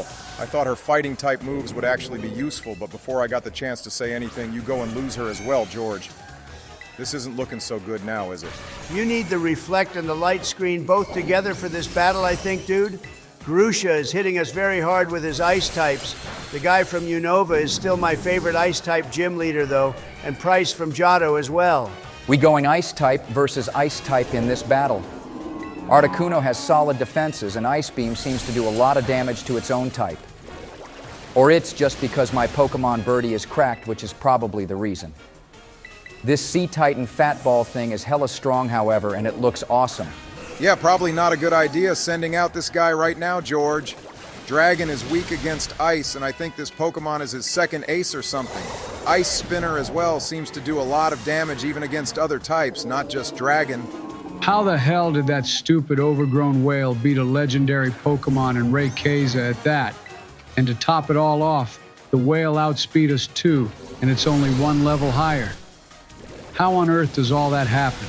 This is about the time in a game where I start pointing out that some cheating may be occurring, and you all turn on me saying it can't be true. But in this case, there is clear evidence of it happening. No way on earth should a Sea Titan be able to outspeed a Rayquaza, and there is no weather effects either. That thing just slammed Regidrago too, so that's two of our strongest Pokemon gone now, Bush. How do you expect to come back from this fatality? I've put all my hope into Little Super here, Joe. The thing is, this Pokemon isn't his actual ace. So how strong is that one gonna be if I'm already getting ruined by this thing? At least he only has one left, though, so I might still have a chance. Oh boy, and it's an Altaria. Under normal circumstances, this Pokemon is a dragon and flying type, but of course it's gonna turn into an ice type. I wonder if it will still keep the flying type, though, or does both types get removed for the one terrestrial one? It sure does look pretty. I love the giant ice-shaped thingy on its head. My mind has drawn a blank and I've forgotten what the word is for those snow things. But either way, Altaria do be looking cool as ice. Pardon the pun. I hope you realize it's a 1 versus 1 battle at this point, George. Grusha literally wiped out our team, and we're banking all our eggs on Articuno here to win this. Normally, one Ice Beam would have been enough, but it's going to be difficult now. He keeps using Hurricane, and luckily that move misses a lot. Plus, we're also a flying-type Pokemon as well, so it won't do much damage, but Altaria still has a crap ton of health compared to us. The ace up our sleeve is Roost, though, Joe. We can keep using that, which restores our health, thankfully, without having to use items which we can't do anyway. But with Roost, we have a chance. It does help so much that the gym leaders don't use healing items themselves for some reason. I will win this even though Altaria is 5 levels higher than me. Just you watch. But yeah, your point of the gym leaders not using items is valid. In Luminescent Platinum, they didn't. Something about the Switch Pokemon games has definitely made things easier for the players. And there we have it, guys. George has Ice Beamed the Ice-type gym leader to victory. Somehow this strat of yours worked when it really shouldn't have. Granted, though, we lost the entire team, and now Articuno is one of my favorite Pokemon ever, and so is the move, Roost. Maybe someone should edit this bit of the game out, or at least keep Joe away for the next 5 minutes. Here we are getting introduced to Rika again, and then this abomination of an Elite Four member. Oh my God, it's Poppy again. Now this little child is apparently stronger than everyone in Paldea. Stronger than all the gym leaders we've faced as well somehow. Now I'm not one to put down a child genius for something like chess, but this is just ridiculous. Personally, I have nothing to say about that. So how about we cut to the 8th gym boys? Hang on, Obama told me to leave the room to make him a coffee, so what did I miss, guys? I see we're in the Ghost Town gym location now with that so-called rapper lady. Trust me, Joe, it's better off you don't know what you missed for all our sakes. This mountain is cursed, so I suggest we get this gym done and beaten, and then we can go back to the south of the region and take on Arvin again, George. And hopefully this time you'll win. Yeah, well, this is the last one now, so let's try make it special. That Ice-type gym was cracked, so I hope this one is going to be easier at least.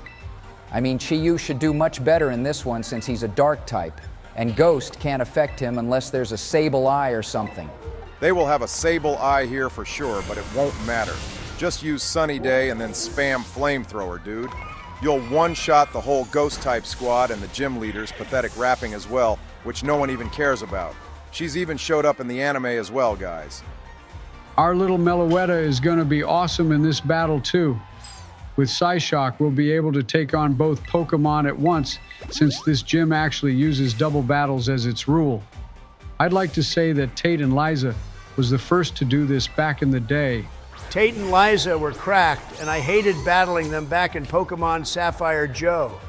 Plus, in Emerald, they got an even stronger team for some reason. Not like they needed it, but those old gym leaders make these ones look like cakewalks, to be honest. They were just better and actually used healing items. Well, these trainers aren't providing much of a challenge for me, but I will say, it's sure nice to be having normal trainer battles before the official gym battle, instead of some dumb olive pushing challenge or ice sledding. I even get some free experience from these battles too.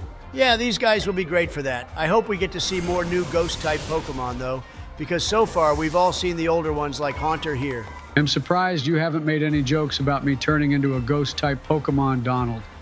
Actually, you haven't made that joke at all since we started these videos. But if you're talking about new Ghost types, then that dog one is my favorite. He looks like a gravestone. Yeah, and they bury themselves in the ground and then jump up at you if you walk by. They're all over this mountain, but I don't understand why you'd have a Ghost-type gym right at the top of a snowy mountain. That logic doesn't make sense to me. True, the only one that should be up here is the Ice-type one. And then they could have put the Ghost-type one down in the desert somewhere or in a cave even. A gym in a cave would have been a really cool idea, like a Ghost or Dark-type one. Shame they didn't think of that, but I did. We're definitely seeing older Pokemon here, boys.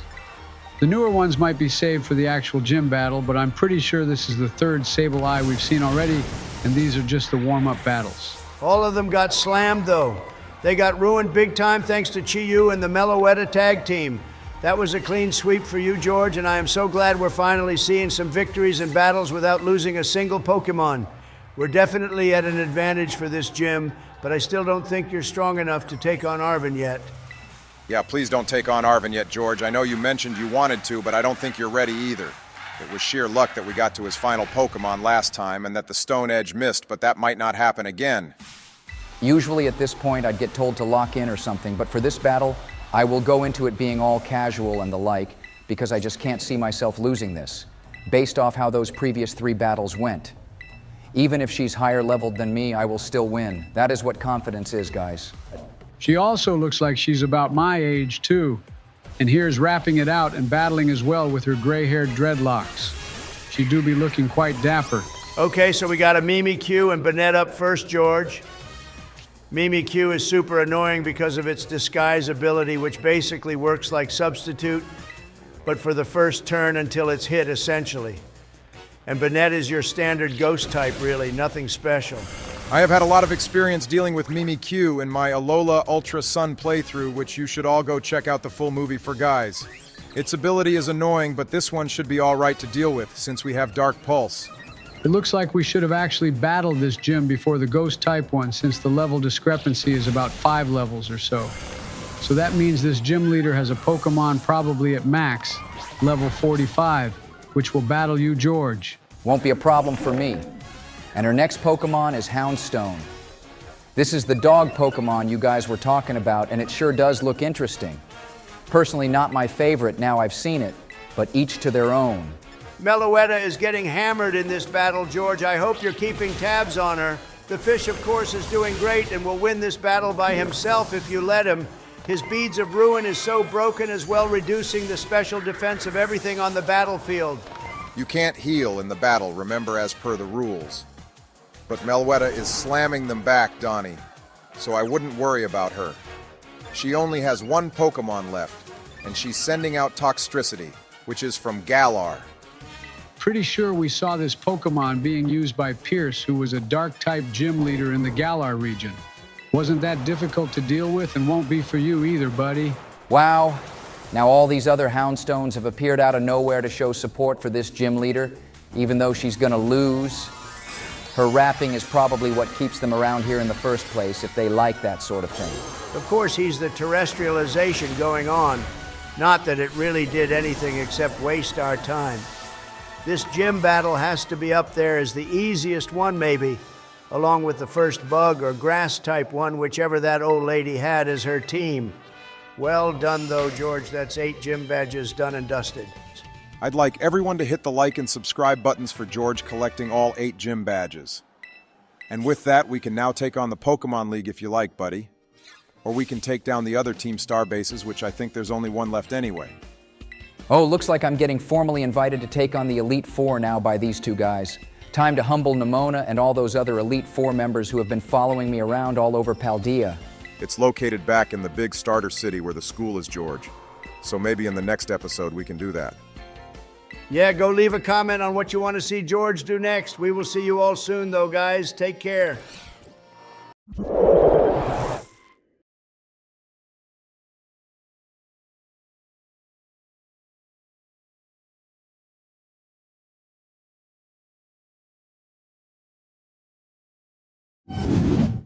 Right, we're at another Team Star base, boys. My crusade to take all these bullies out like Superman is still ongoing, so go like and subscribe.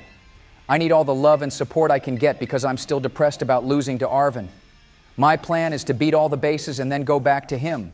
Your plan should be to do more training and get super evolved into Baxcalibur George. He's still very weak, all things considered, and has probably been taken out more times than all the other Pokemon on our team, you know. We should have an easy time with this base, though, guys. It's around level 30, and we should have come here a while ago.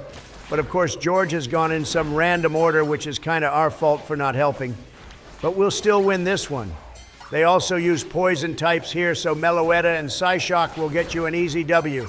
Yeah, and whilst George is taking out the 30 Pokemon before the boss battle, I'll ask the viewers the question for this video, which is, what moment in the anime was your favorite, and why? You can pick anything you like, and if you haven't ever seen the anime, then just go comment your favorite all-time Pokemon. My favorite moment was when Ash became the Alola Region champion. I know him winning the Masters 8 was cool too, but still, I feel like he was really surprised for winning the Alola Region championships. Also, him beating Cynthia was another great moment I won't ever forget. My favorite moment in the anime was seeing Dawn because she's a solid 10 in my book, and so is May as well. Both of them are my favorites. I'm not really into Serena because I don't like blondes very much. Joe, that was the dumbest favorite moment in the anime. You gotta pick something actually memorable like Ash releasing Butterfree or talking to Mewtwo. I loved his interactions with Mewtwo throughout the whole series, except that female one in Unova. Go on your rant later, dude. It's boss battle time, and the first Pokemon they're sending out is Skuntank. Now we all have dealt with that Pokemon, and we all know how annoying it can be. Commander Jupiter's from Sinnoh was especially the worst thing to deal with. I'm sorry, Bush, but I think you need to change Icy Wind for something else, dude. It's just so weak, and yeah, it can reduce the speed of a Pokemon, but it's also a special attacking move, and Super has an adamant nature. Well, I do have Ice Fang, which would probably be better, Donald, so yeah, I'll take your advice on that. If anyone can comment some good moves for Baxcalibur, though, then we'd really appreciate it. He is good, but we need him to be great, since he has for sure been taken out the most. Looks like he's about to get taken out again as well. The poor guy must have the worst friendship rating amongst our whole team. Although I don't know if affection actually means anything in this game like it did in Luminescent Platinum. That feature saved me a lot so much so that you could argue that turning it off would have been better. It's a good feature in my opinion because it kind of is like the anime in that the Pokemon want to make their trainer proud and will use all their strength to try hang on. And in those situations, we even saw some Pokemon evolve like Ash's Monferno into Infernape, which by the way was his best Pokemon. If you don't include Pikachu, then yeah, sure, Infernape is probably his best Pokemon and also had the best arc as well. None of his other Pokemon even come close. You can't really include Pikachu because it has constant plot armor, Joe. You could have mentioned something like Sceptile, which had a whole heartbreak arc over Atropius of all things. Because of that, it even forgot how to use Bullet Seed, which was a bit strange, but whatever. That Sceptile arc was total bullshit, Obama, and you know it. First of all, what the hell would Sceptile see in Atropius, who is like 3 times his size? And also that guy needed to just pull it together. Maybe Skeptile just like the thick plus-size type of Pokemon, George. Each to their own is what I always say. Now well done for beating this Team Star base too. With all this, we have only 2 bases left, but they're both the most difficult ones and have teams with levels similar to Arvin. Might as well head to the base with that chick who dresses in all white next George. It's the closest one to us, which is around the northeast of Paldea. That base will also have way higher levels of Pokemon. Nothing we can't handle, and it's all just warm up for the rematch with Arvin. Plus, after we beat him, we can head right for the Elite Four, which might end up happening in the next episode now by the looks of it. All right, whatever you say, guys. If I listen to you and it all goes wrong, then I can't be blamed for the mess, which is a win-win for me the way I see it. Then you 3 can fight it out over who messed up and I'll be in the clear. Fine, but it's all going to be Joe's fault because it usually is. Also, why do they cut the scene out of Miraidon licking Cassiopeia? I want to see some of that licking action up close. I bet she's really enjoying it as well, but won't even admit it. Donald, keep it PG, please. Although the whole licking thing is a bit weird regardless. I mean, why do they have to treat a legendary Pokemon like a dog when they don't even do that sort of thing with Entei or Raikou, for example? Miraidon seems way more puppy-like compared to those 3. True, he does have the dog-like aspect of him, which makes me sort of relatable and cute. But that's also why I keep forgetting he's a legendary Pokemon, because usually they have an aura of mystique about them and things like that. But this one is with us all the time, and it just feels different. Right, the second to last Team Star base is this one, and this place is full of bug types, it looks like. But I forget what the actual typing of this place is. It could be normal or flying or even bug. Yo, they even have a phalanx here. I forgot about that Pokemon, and I just love it so much too. It's like a caterpillar sort of Pokemon, and they all follow the main one, which is known as the Brass. They even made a Pokemon Horizons anime about this Pokemon where Ash and Go tried to catch it. I remember that episode as well. It was great, and that one even had the penguin Pokemon from Galar called Ice Cube. That Pokemon with the ice cube stuck to his head for some reason. For viewers who've made it this far, how about you all go comment which Pokemon you think got the best styling out of them all? I think you meant to say which Pokemon got the best design, Bush. But for me, it of course has to be Arceus and Mega Rayquaza. I wish they had Mega Evolution in this game, because then, boy, I'd just get you to use Rayquaza by himself with a life orb slapped on top to be the icing on the cake. That would be the most cracked Pokemon ever for a casual run. Yeah, I like Giratina for design, though, and specifically its Origin Form version. The normal Overworld version is cool, but the Origin one just hits different for me, you know? Can't go wrong with Giratina either, yeah, Joe. But if we're talking about normal Pokemon, then which ones do you guys resonate with the most? I like Nidoking a lot, and also Golden Go, even though he looks like a cheese string, if our British viewers know what we're talking about. For normal Pokemon, I love the look of Swampert and Skeptile. Empoleon is also really cool, and of course you can't go wrong with something like Metagross either. All the pseudo-legends have wonderful designs, to be honest. Right, it's Team Star Boss battle time, guys. Watch me crush this badly dressed lady. She's kind of hot, though, and I like her legs. Unfortunately for her, though, her looks aren't going to sway me. Plus, I think all these Team Star bosses are borderline psychotic. Therapy for sure would probably do these guys some good. But then again, when you have Pokemon with you all the time, they probably help a lot with mental health, just like how we have cats and dogs. Right, well, this Team Star base has Pokemon which are like level 55. Didn't expect to see this, to be honest. Looks like Super is going to get slammed yet again, and she has Toxicroak too, which is a cracked Pokemon. Yeah, this base being level 55 is crazy high, to be honest. I guess the bases were meant to be the last thing done in this game before the Elite Four and Area Zero stuff. I know for a fact the Elite Four have Pokemon around this level too, so this is just free training in my view, George. Gosh darn, Meloetta got literally sucker punched into extinction by this toad. See, Commander Saturn had this one, and even in the anime, this Pokemon is ruthless. Maybe using Reflect would be wise, George, just to absorb some of the physical attacks this boss loves hitting us with. And then you could reduce the speed with Icy Wind if you like. Plus with Roost, Articuno will be quite useful in this battle, I think. I have Hurricane on Articuno now as well, which I always thought was the signature move for Dragonite, but it's also this birdie's one as well. Either way, Hurricane is one powerful move, so I think I got this one in the bag. Yeah? Or is that before or after you get taken out by a rock tomb? Thankfully, with Roost, you'll be sound, but bear in mind this monkey she has is also really strong. We never used one back when Obama played through Alola, but I'm sure he would just love it. LMAO. Donald, you can do the monkey jokes later if you like, because my Articuno just got zapped. Roost was only useful for like one turn there, but her Annihilate here is one tough cookie. It also looks really scary and just plain angry as well. I wouldn't want to see one of those in a dark alley. Man, this one has a counter for our whole team. It doesn't help that we have 2 Ice-type Pokemon, though George and a few dragons too. Maybe in hindsight, that wasn't such a great idea.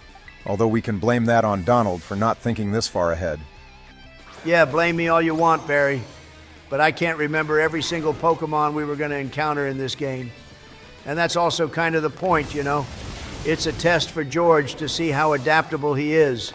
Because that's honestly the only way he'll become a better Pokemon trainer.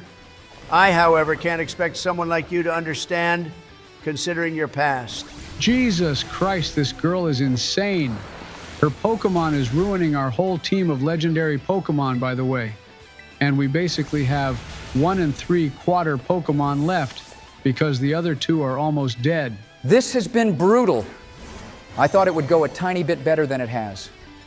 But then again, it's my first Pokemon game, and I'm still learning the ropes, so I don't want to see no negative comments in this video, guys. Be nice to me, please, because I'm a snowflake. Sorry, George, but that's not how the internet works.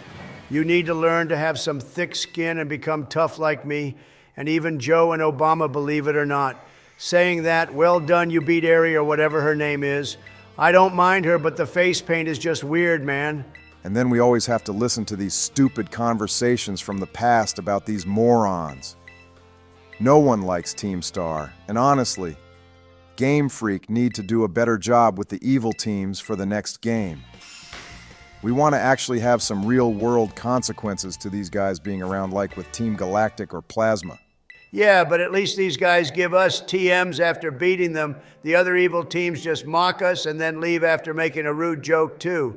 Personally, they're still shit, and calling them evil is pushing it as well, but they're still nice in the end. This Airy Girl Team Star boss seems like a real pushover, all things considered. All her little minions here seem way more put together than she is. One thing I know about leading is you can't be a pushover or show emotions like she does. Yeah, but you're not exactly the toughest guy in the world either, are you, Joe? Out of all 4 of us, I'm clearly the biggest G there is, and I guess Donald can come in a close second, because if I don't pick him, then he will have a hissy fit and meltdown. Listen here, bucko. I've been very nice to you throughout this whole playthrough, and also just in general, to be honest, so you better be nice to me, man. I could easily turn into a demon and drop kick you into the sun like a rubber duck. Donald, I don't even know what that insult means. Drop kicking George into the sun like he's some sort of rubber duck is one weird way to threaten him, but then again, I guess this is you who we're talking about. In other news, Cassiopeia is back at it again with the random phone calls, and it should be pretty obvious who this person is now. I can't figure out for the life of me who that is, but I will say it is very suspect how as soon as the phone call ends, this redhead shows up out of nowhere and almost instantly too. I think that is very suspicious, but I don't think they're the same person. Joe, this is my first time playing, but even I have figured this whole situation out. Anyway, looks like I won't be the one spoiling anything for you this time. With that, I need to go heal our team up, and I would also like to remind everyone to hit the like and subscribe buttons. Yeah, the next and final Team Star base is all the way up north, and we can head there first thing in Part 12. We would like to apologize for some episodes being shorter. We just have been quite busy in real life at the moment, so we hope you all understand. That's also why the almost daily uploads have been every other day or 2 days as well. But if you'd like early access to new videos, then consider joining our channel and Patreon, guys. I also seriously need to get super evolved by the time Part 12 is out, because the little guy is holding our whole team back, boys.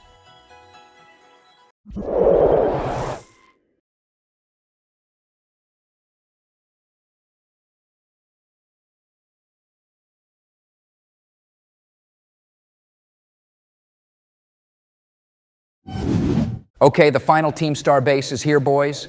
We're going to be taking on whoever this person is here, and I think this one is the fairy type base as well, so go like and subscribe and join our channel as a member if you want early access to our videos.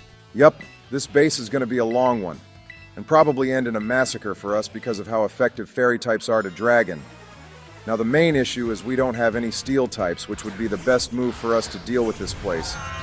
However, I'm sure Chi-Yu will come through in the end. And as you can see, I got Baxcalibur evolved to his final form. Bush couldn't be bothered to do that, so I actually took the time out of my very not busy day of napping to get this boy finally evolved and in with the big dogs. Joe, it's very good you evolved him, but I'm sorry to say there is no way Baxcalibur could compete with the rest of our team. He is strong, and if we had a team of pseudo-legends, then yeah, sure, he'd up there, but not against the likes of our Fishy and the Black Sky Dragon. Those two are just so overpowered, it's not even funny. And yet they got taken out by a glorified vacuum cleaner in the last episode. So much for that, and I'm pretty sure Super here actually survived that battle too. Either way, let's see how this one turns out for you, dude. After this, however, we only have the Elite Four and Arvin to deal with. Thanks for those words of confidence, if that was what that was. Now, boys, it's the final time I get to send our team out to obliterate this whole base.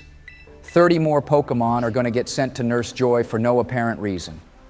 If you think about it, it's not really the Pokemon's fault, but their trainers for doing all this nonsense. I would never blame the Pokemon for this sort of thing, to be honest, George. They are only following their master's orders, probably in fear of being freed, which would be a better life for them, in my opinion.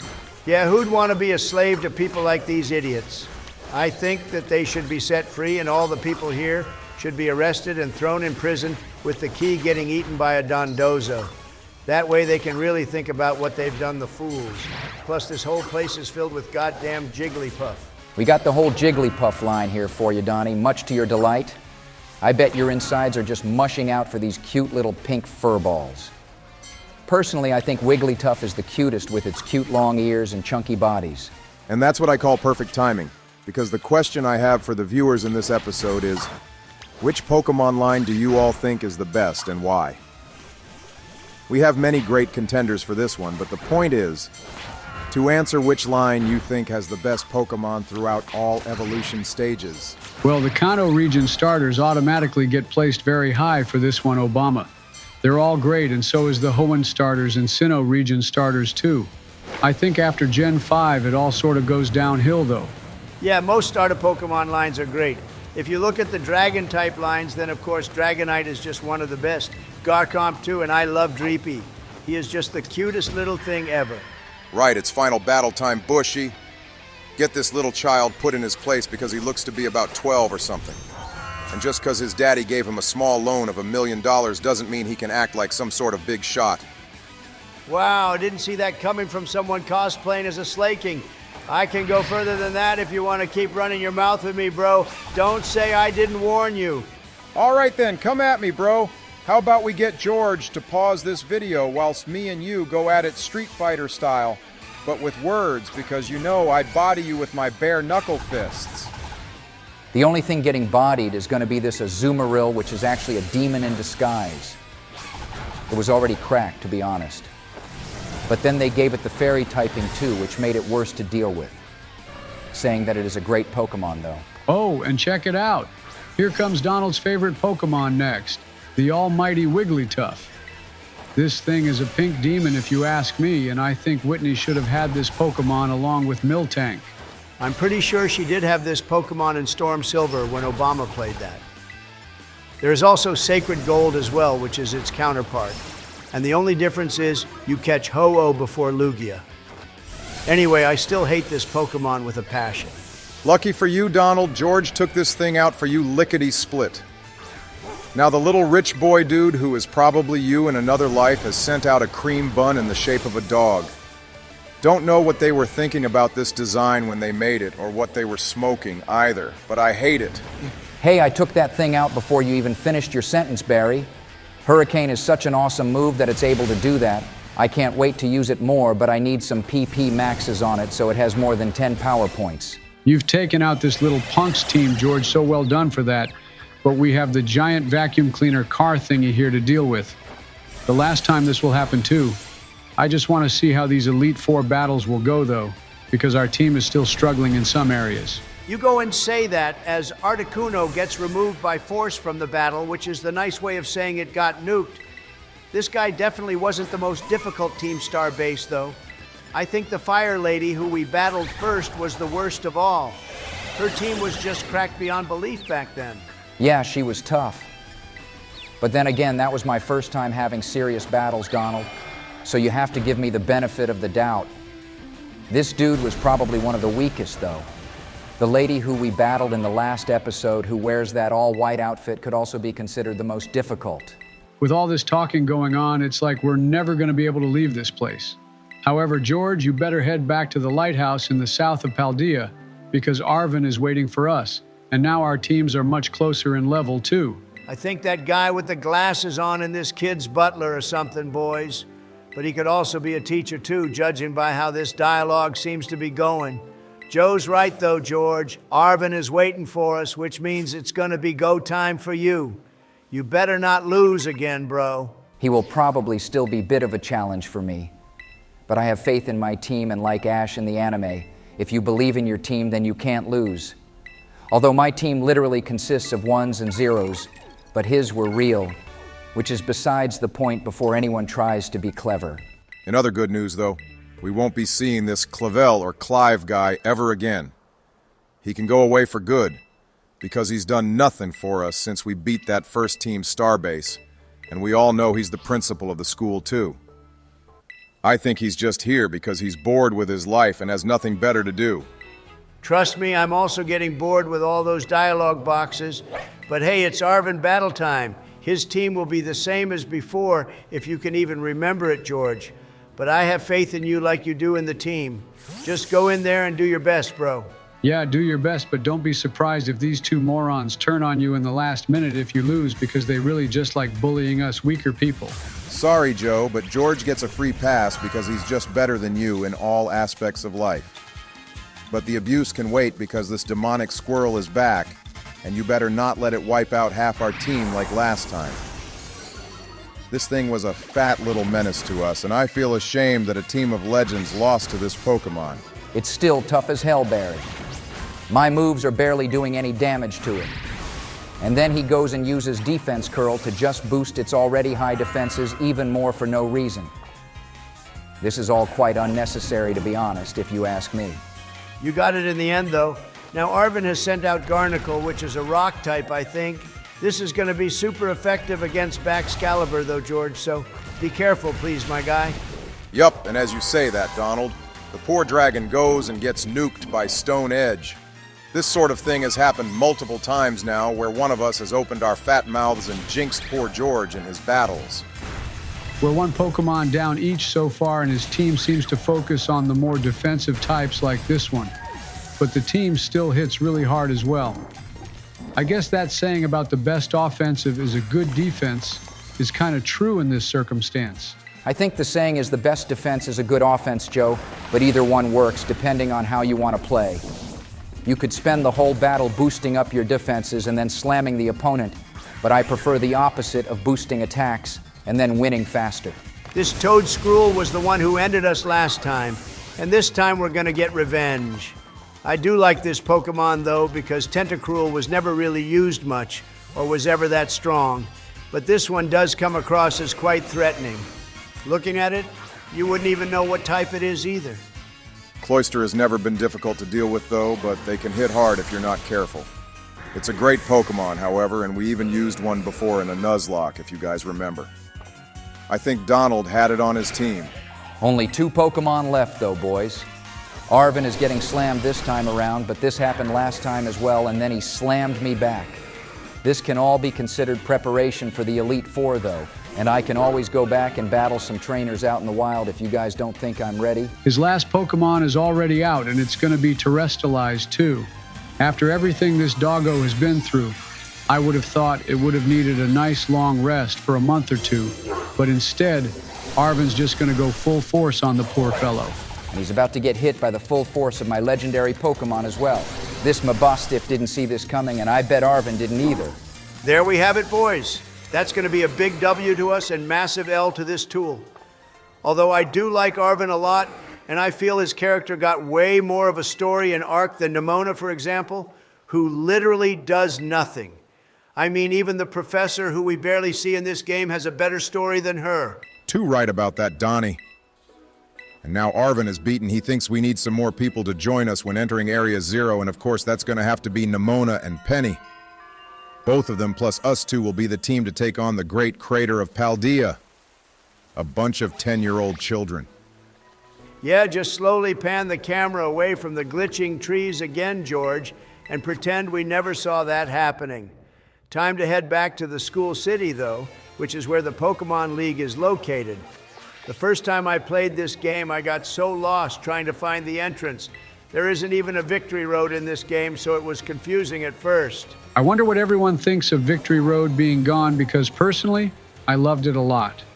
It was a good place to do training, first of all, and was always filled with the best items as well. But now it's gone forever. I never got to go through a Victory Road before, so my first introduction of dealing with an Elite Four is gonna this huge-ass boring gray building that looks more like an office block. I saw you making your way through the Sinnoh Pokemon League, Donald, and that place looked awesome. The Indigo Plateau is my favorite place. Its name is even so intimidating to hear, and the building itself is gorgeous. The Unova League is also a work of art, and the fact that you could go in any order you want in that Pokemon League was a great feature as well. Believe it or not, Pokemon Black and White are going to be 15 years old soon, boys. Wow, way to make us all feel super old, Barry.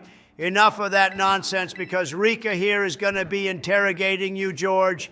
CIA style, just without the violence. You have to recall all the past things we have done in the game to pass this test. I messed it up twice before. Even I passed this test on my first try, Donald. Or were you too busy coming up with tariffs to remember what you actually did throughout the game? Those poor penguins, by the way, did nothing to you. At least they wear suits all the time, right, Joe? Now I actually pretty much remember all this stuff, so it shouldn't be an issue to pass this test.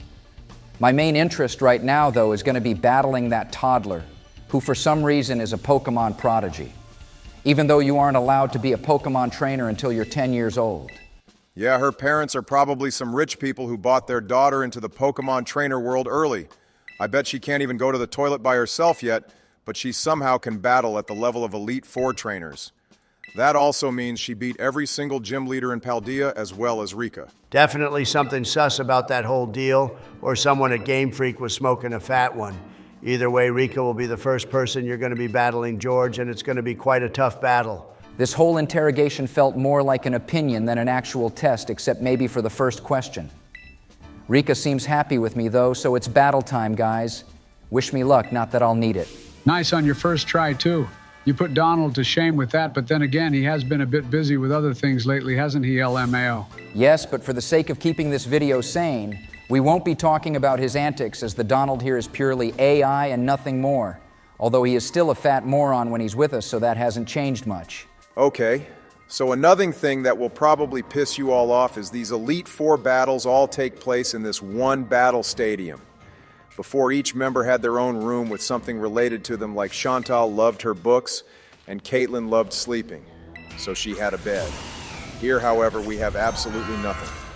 What we do have, though, is George battling a wish cache. These things can be quite troublesome if you don't play your cards right, dude. You're also 2 levels higher than it, and I think Gita the Champion has her team in the level 70s, so it might be tough. I still have Icy Wind on Baxcalibur, which isn't so great, to be honest. I need more physical attacking moves on the fella. Maybe something like Dragon Rush, which is a really powerful dragon-type move. I think you have this one in the bag, but it's going to be pretty close. Also, out of all of us, you're actually the closest in level to the Elite Four we have had, because usually we do a lot more training off-screen, so this will really be a test to see how good you are. Yeah, this should be interesting. Rika seems to be a ground-type user, though, guys. So sending out Ray and maybe even Articuno will be your best bet, since ground types won't have an affect on them. Okay, but this was close. Rika has Stone Edge on some of the Pokemon. And then on top of that, Sturdy seems to be popping up here now, which is really going to piss me off. You better not get our shiny black dragon boy taken out here, bro. Rika has a Doug trio now, so Surf was always the best option to go for. Personally, I think we have had more trouble with some gym battles like that psychic type hottie. She was super hot, but also a major pain to deal with, and we lost to her like 4 times. Donald, in the time it took you to finish your rant, I took out 2 Pokemon in one go, and now this is Rika's final one, a Clodsire, and I know nothing about this Pokemon. Pretty awesome stuff there with Ray on the team cleaning up with Surf. To be fair though, having a Camerupt was a major L since it's also part fire type, which means it took like 8 times the amount of damage. Well, this thing looks completely ridiculous. It's like a toad mushroom is formed on the Clodsire's head with this teratalization. Smacked out of existence it will go though, and that's going to be Elite Four member number 1 down already. Yeah, is that before or after Rika keeps spamming Protect to waste everyone's time? The loss is inevitable, but of course these Elite Four members just love to waste our time with this nonsense. And there we go, boys. Well done, George. You managed to get through the first Elite Four battle without losing a single Pokemon here. That's probably the most impressive thing since this was your first encounter battling trainers as tough as these guys. Goes to show that you might actually have some innate talent. I'd like to quickly remind everyone to hit the like and subscribe buttons for us. We're sorry the videos have been slow as well lately. We just have lots going on in our personal lives, so we hope you understand. I certainly have a lot going on in mine. But yeah, sorry for the slow uploads, guys. Don't worry though, we won't stop making videos. At least we don't plan to anytime soon. If you want early access to them though, consider becoming a member. And oh God, it's the toddler now, boys. This one is going to be interesting, and Joe should be banished for this one.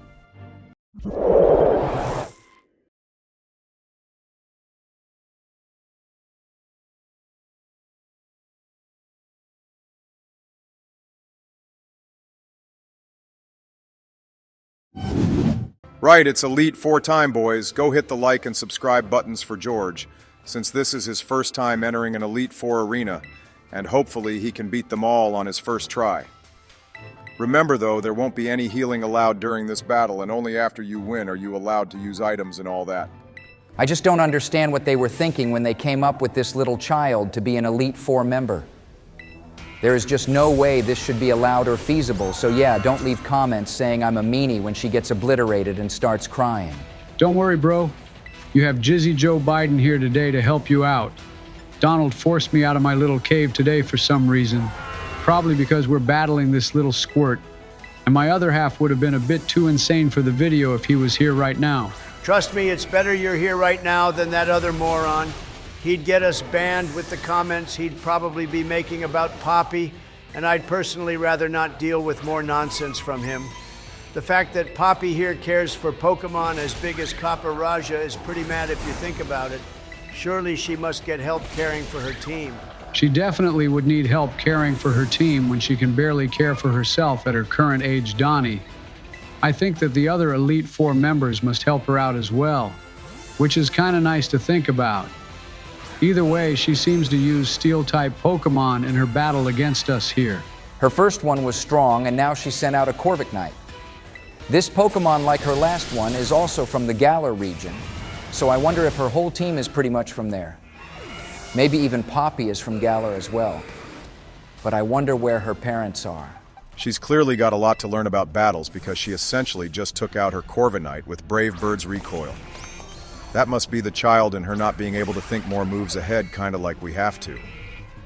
But actually, this does lead me on to the question I want everyone to answer for this video, which is, what Elite Four member in Paldea is your favorite and why? And to the people who choose Poppy for that answer, you're all sick, and we don't like you, LMAO. But for real, the most popular one will be Rika, and then probably that Hassel fellow. To be honest, I don't like any of these Elite Four members. They just don't feel like they should be given the title they have. I know what you mean, Donald. All the other Elite Four members I've seen you guys come across have some sort of aura about them that makes them feel quite menacing and scary. Take Marshall from Unova, for example.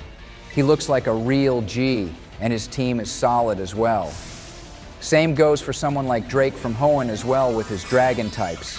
I guess they wanted to make the game feel more kid-friendly for this one.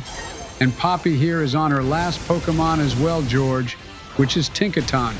Chi-Yu has a solid chance of clapping this thing. Yep. And in traditional fashion, one of you opens your mouth at the exact wrong moment, and now Chi-Yu has been zapped itself. Stone Edge is just a really strong move. So yeah, it didn't really stand a chance with winning this one, did it? Regidrago will win, though.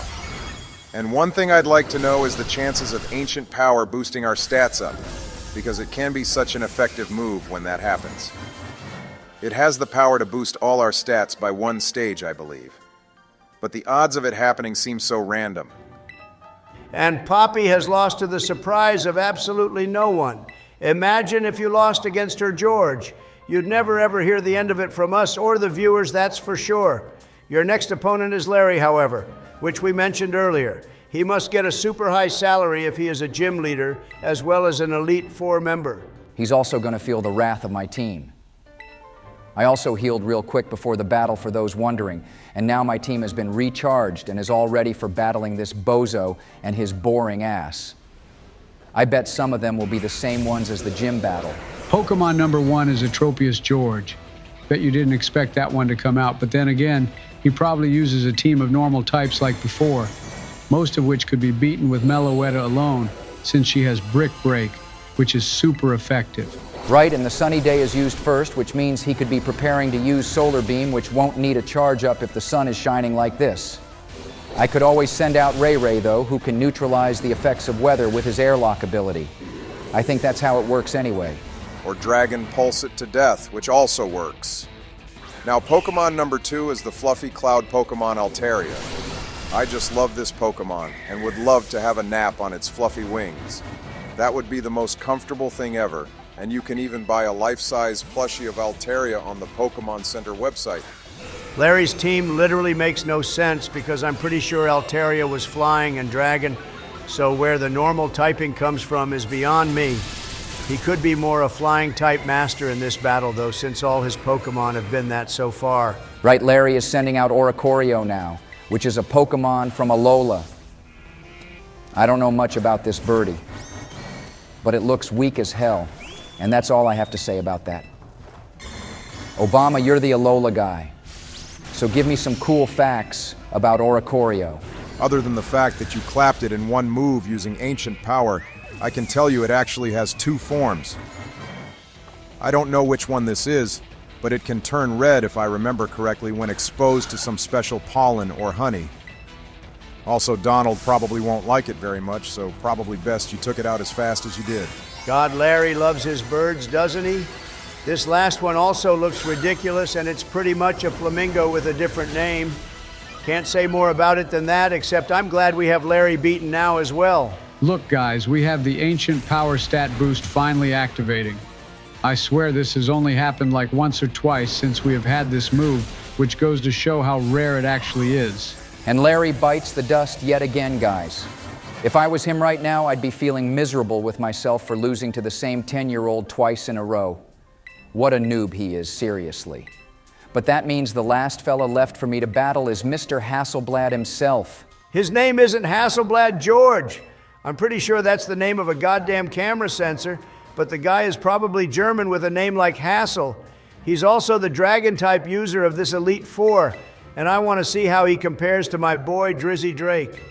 The Elite Four Drake, not the one Kendrick slammed in that diss track. Oh man, that diss track was solid, and I should know, because I'm a rapper myself.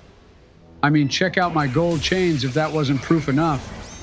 Also, I bet even Rhyme, who's that ghost-type gym leader, could have come up with a diss for Drizzy as well.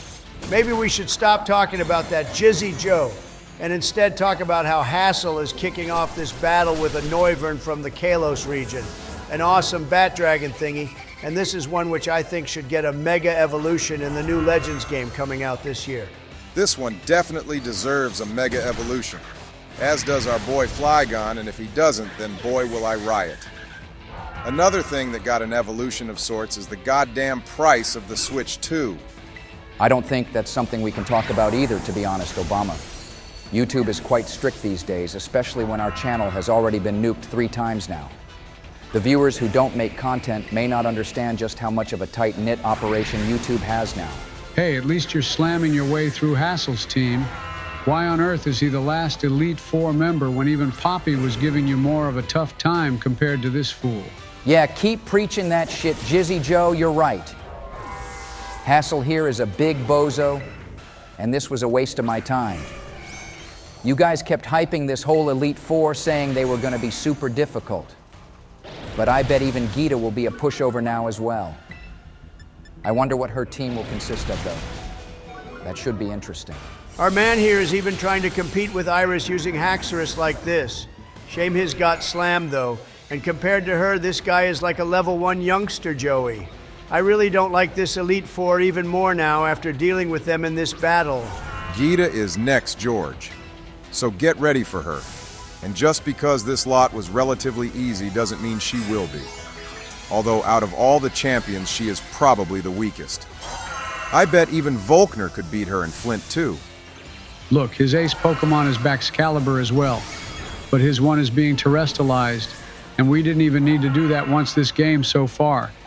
If this game had Mega Evolutions, though, we'd be spamming the hell out of those. So Hassel here has actually taken out 3 of our Pokemon so far, which isn't so great to be honest. His team would always be weak to ours, especially with our Ice Birdie. But I think he took out more of our Pokemon than any of our others. Okay, this Baxcalibur is way better than our one, which isn't right. Donald, you must have that action replay code which allows us to catch our opponent's Pokemon, because then we could sneakily catch this one off screen, and none of the viewers would be the wiser. George, you still have a lot to learn about performing clandestine activities, my young Padawan. You're supposed to send me a DM off screen, and then we can go back and activate the big cheat codes. But now you've gone and told everyone the plan. We can't do it, you dumbass.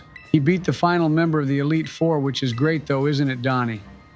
You should be proud of him at least. And even Hassel is being a little baby and crying. Well done, George. And I'm sure the viewers will be proud of you too. Yup. And in the words of the monarch Leon, it's champion time, boys. Gita is the final member of this peasant Elite Four, and she's going to get obliterated by my team. I need to pop some of those hyper potions again, though, I think. You can't even compare Leon to Gito George. He would beat her sorry little ass 1,000,000 times over with his cracked Charizard alone, and I doubt he would even have to Gigantamax the thing either. His team is just way more diverse and solid overall. Raihan would also have a very easy time beating her too. Hey, that was nice of them to heal our team up, guys. No other Elite Four has been that kind to us, which I actually prefer because the fact they did this just makes the game easier overall. Either way, time to lock in and focus Bushy. Plus, after this, we have to go battle Penny in the schoolyard. Wow, Shigita gets a battlefield on the penthouse level of this building, kind of like how I live. I'm used to this sort of situation, but you poor peasants may be really excited to be so high up, taking in the glamorous views of all the peasants below you. Donald, stop gloating and help me if you want to keep yapping away. Her first Pokemon is this Espathra thingy.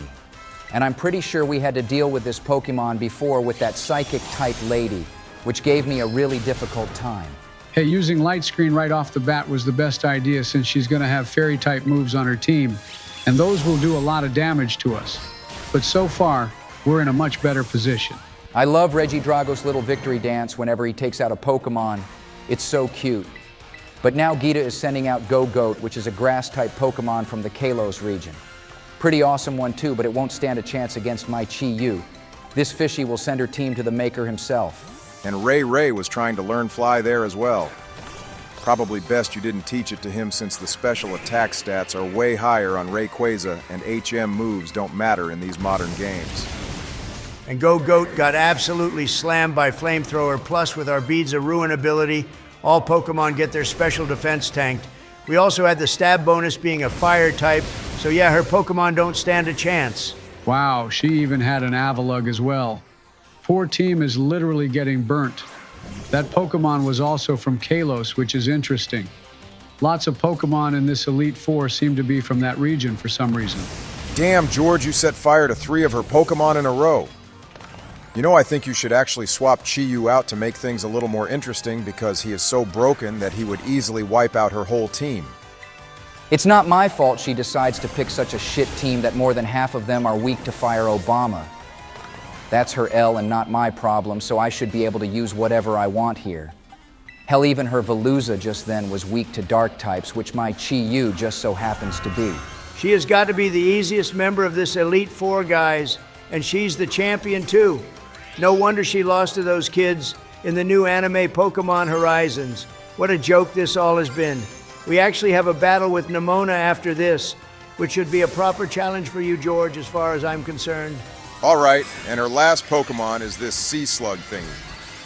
I got no comments for this one, boys, because I have no idea what the hell it's even supposed to be. It looks like something out of the Alien franchise. It's called Glimora, and it certainly glimmers. Can't say more about it myself like you, Obama. It looks pretty cool, though, all things considered. Yeah, looks like it's about to burst out of your chest, Jizzy Joe. It just nuked our poor dragon, though. Bascalibur sure can't catch a break in this run, can it, with the content deaths? When all else fails, we have the Lord Almighty Ray to come and save the day. That and Chi-Yu, too. Chi-Yu is the ultimate final weapon of my team, and the funny thing is, he's the smallest member. But there's that old saying of size not mattering. Otherwise, the elephant would be the king of the jungle. The only king I see right now is you, George. Well done for beating the top champion Gita, even though you all know how I feel about this. There better be more challenging battles for us coming up, is all I will say about that for now. I'd like to remind everyone to hit the like and subscribe button for us guys. We're trying to get these out to you and our members as fast as we can, but the schedule of Discoml and 4X presidents is a lot at the moment. I wouldn't know much about that, but I will concur about subbing and joining our channel if you want early access to videos, guys. We really appreciate you all sticking around with us for so long. And in the next episode, it looks like I'll be taking on Nemona, like you mentioned earlier, Donald. Perhaps she's the ultimate final boss of this game, but that's to be seen, I guess. And of course, don't forget Penny, too. That little squirt needs to be dealt with for wasting our time sorting out her Team Star mess, which she couldn't be bothered to deal with herself. If you lose to her, Bush, you will be publicly shamed by yours truly for the rest of your existence on this planet.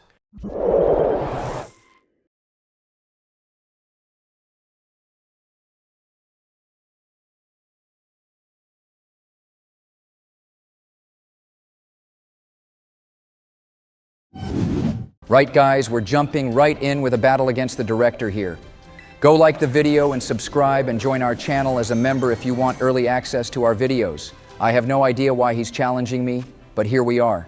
And he sent out Obama as his first Pokemon with a fat Ganga leaf. Man, the director here sure does have interesting taste in Pokemon and the local herb population too.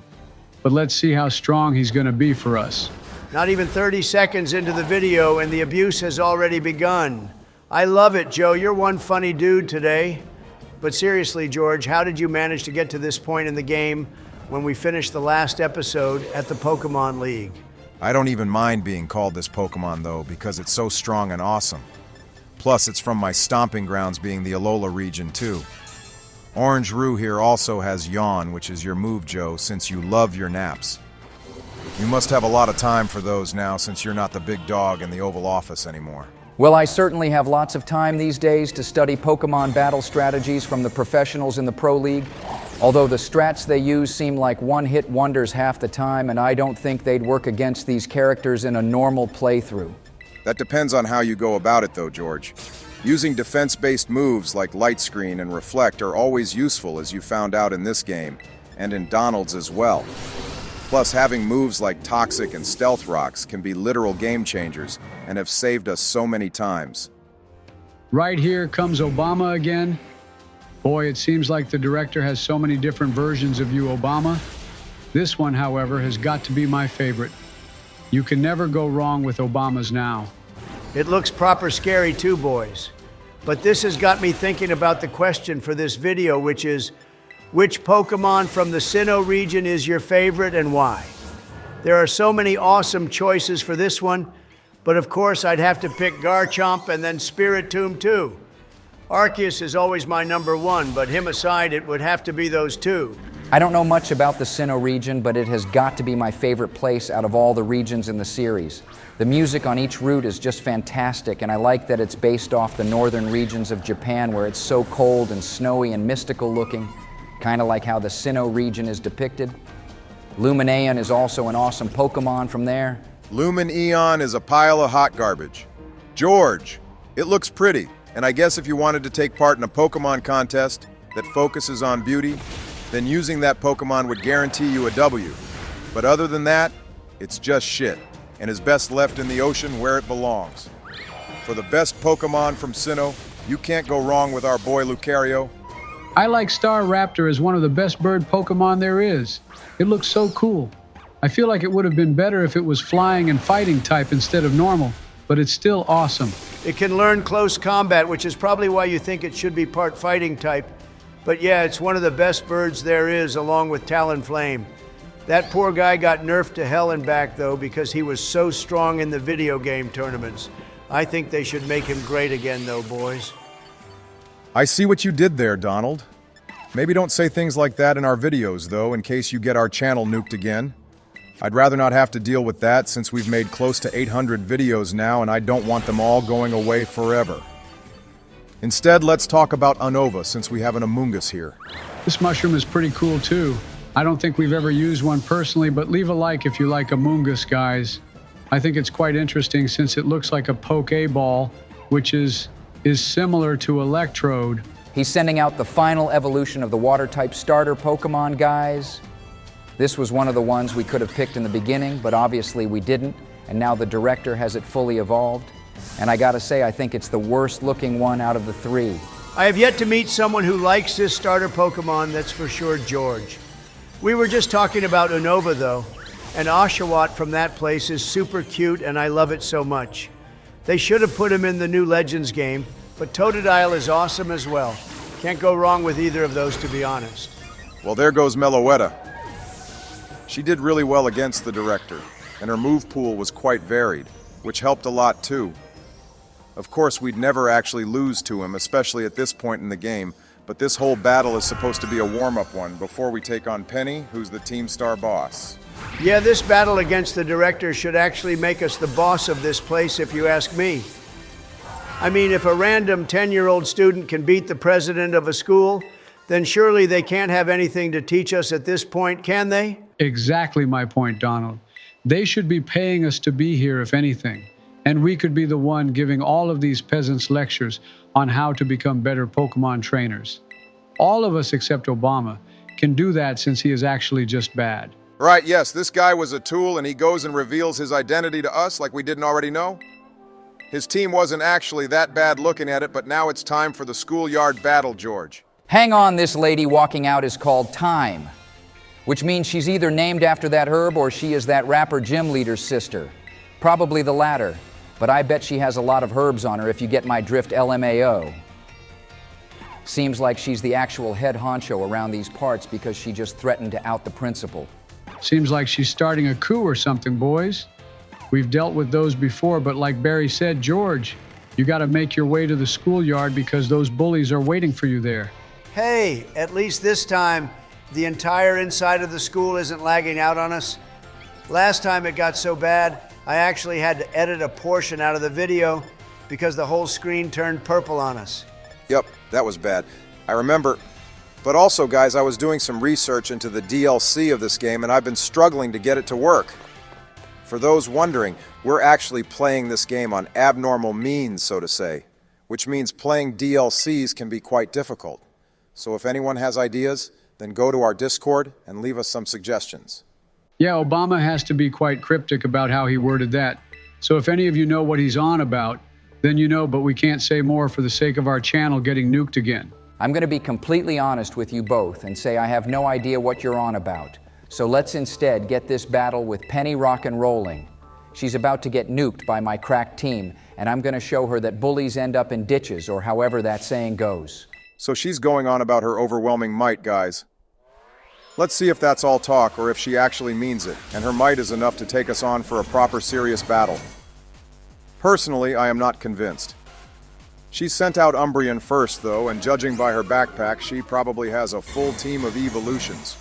Yeah, the last time we had to deal with a full team of Eevees was when we battled the Kimono Girls in Pokemon Storm Silver, and I'm pretty sure you lost to them a few times, Barry.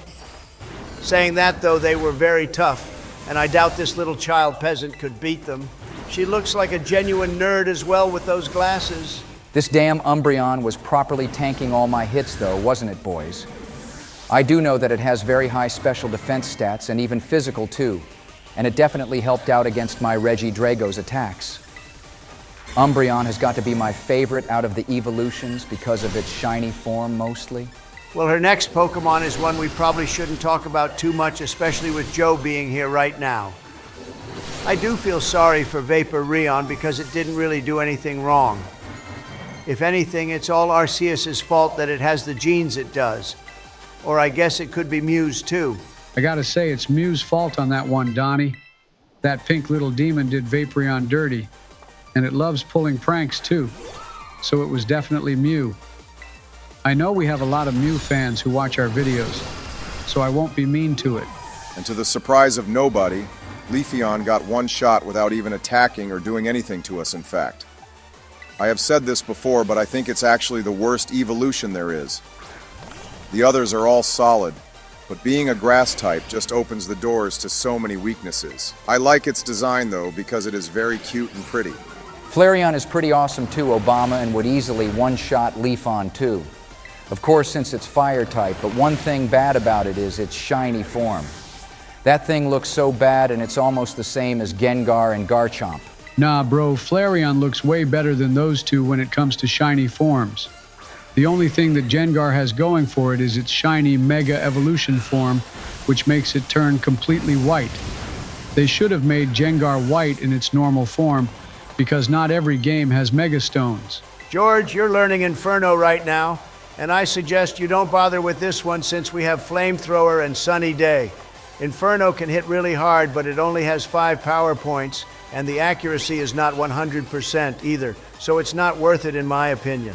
Alrighty, we're on to her last Pokemon now, boys, and it's Sylveon. This thing is being terrestrialized as well, which means it's going to be even more cracked. George. Plus, it's fairy type as well, which doesn't mean anything good for us. I suggest you play this one carefully since you're not allowed to heal either, remember. Okay, so our ace Pokemon Chayu is about to meet its maker, no thanks to George's stupid plays. Just so you know, I wouldn't have lost the fishy to this pink bitch-ass Pokemon George.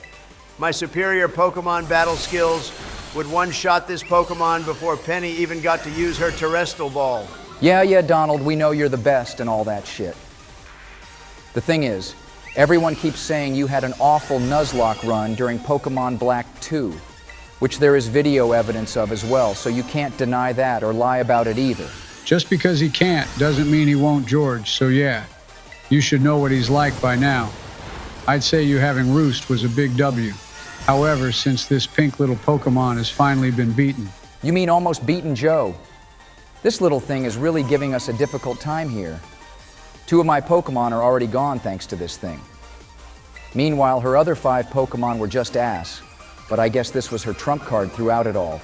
Thankfully, you have Meloetta, which can just about resist her fairy-type moves, and with that, Penny is beaten, boys.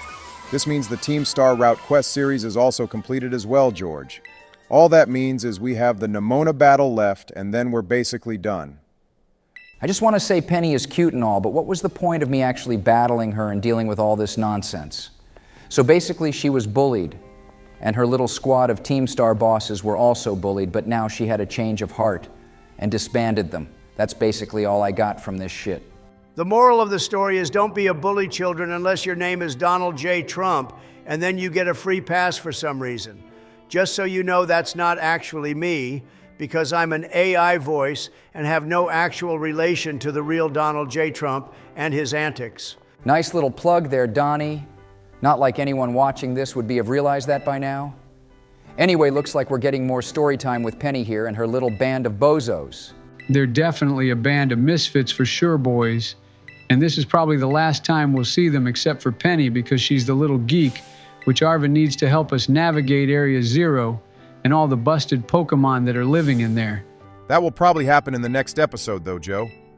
Right now we have one more battle with Nemona, who then will join us in Area 0, even though she literally does nothing in there except yap away constantly. You better be locked in for the battle with her, though, George. I have a feeling it will be quite brutal if you play it laid back. Plus, I think you should actually terrestrialize one of our Pokemon in the battle as well, since you haven't done that yet, and we'd love to see how much they change when you do. Yeah, I suggest you surprise us with who you want to terrestrialize, George. It will be great fun and probably make us even more broken than we already are. But hey, it's our last battle anyway. So who gives a damn at this point? Might as well get it over and done with. To be honest, I'm not worried anyway, even though you two seem to be hyping her up a lot in this battle. I remember, though, her main ace Pokemon, being the starter, is the one to be worried about the most. That thing seems to be able to hit me with constant critical hits with every move. Well, her first Pokemon is Lycanroc as usual. This is a rock type, remember, George? So Light Screen was a solid move since Stone Edge can hit us really hard, especially Ray and Articuno. Those two flying types would get ruined by this thing, and even Chi-Yu. Okay, I bet no one saw that coming. That Dundas farce, or whatever the hell it's called, just one-shot Reggie Drago. Like no one's business. Holy hell. I always thought that thing was so pointless and weak, but it's proved me wrong now, boys. Okay, so two things. First of, I'm popping the Reflect now to help defend against physical attacking moves. And secondly, Obama, why did you pronounce that Pokemon's name like such a bot? You properly glitched out there for a moment. I'm not sure if you're aware or even realized yet, George, but I am in fact a bot, and so are you, funnily enough. We're all bots here. In fact, everything you're seeing right now is just bots. Nemona is a bot, and Articuno is a bot, and everything. I think Obama is either having some sort of divine revelation right now, or he's just having a complete and total mental breakdown. It's probably the latter, but that's nothing new, really. One Psychic-type move will be enough for us to deal with this Palmot, George. Psychic is super effective against fighting, which is how Sabrina became the gym leader of the Saffron City Gym instead of the Karate Dojo master person. I can't remember his name, but you all know who I'm on about. Yeah, and if you beat that guy, then you get a free Hitmonlee or Hitmonchan. Both awesome Pokemon, but my favorite has to be Hitmonlee because of my boy Bruce Lee. Jackie Chan is awesome as well, though. So he also deserves a big W, as do I, after beating this peasant Nemona. I gotta know why she thought using that steel worm would actually work out in her favor. That thing is hot garbage and literally has so many weaknesses, being a steel type. Meloetta is part fighting too, which is super effective against steel. See, I know my types too, Donald. Only if you knew those before we started playing together, then I wouldn't have had to waste my time explaining them all, only for your dementia deadass to forget them again right after. Boy, am I glad those days are done and dusted with. Donald, you interrupted George, terrestrializing Ray into a poison type of all things, which is a little weird, but hey, it looks so cool. The glowing purple sparkles combined with the shininess of Rayquaza really makes it pop and shine. That's right, and now we're on to her final Pokemon, boys. This little green demon is a menace to society, and I'm gonna have to go all out here to beat the thing. After this, I just hope we'll have more interesting battles against the Paradox Pokemon, since they're very unique and different. There are some secret caves in Area 0 where I know some very strong Pokemon reside. I think they're even in the level 70 region, so those will definitely test your strength, George. I think we can find the new Salamence in those caves, as well as Gallade's new Paradox form too. We should definitely try catch ourselves those Pokemon either way, just for fun, boys. This battle is pretty much over now, though. I mean, wow, yeah, it's over, but not before Nemona somehow took out Ray like that. This grass-type starter is actually so broken, boys. And the constant critical hits it gets on us is really interesting. Probably a bit overpowered, but hey, it has a lot of weaknesses. And boom, that's all she wrote, guys. I am now officially the top ultimate champion of the Paldea region. Not only that, but I also beat all the Titans in Team Star bases too. I better get like an A+++ for this school assignment, because I did 3 times more shit than anyone else. And with that, I would like to remind everyone to hit the like and subscribe buttons. We're sorry again for the slow uploads. but we hope to get back to our regular schedule soon, and we still need to work out a way to get the DLC for this game as well. Yeah, my Russian buddies can't help with that, sadly. But we'll see you all in Part 14, everyone, where George will be entering Area 0 for the first time.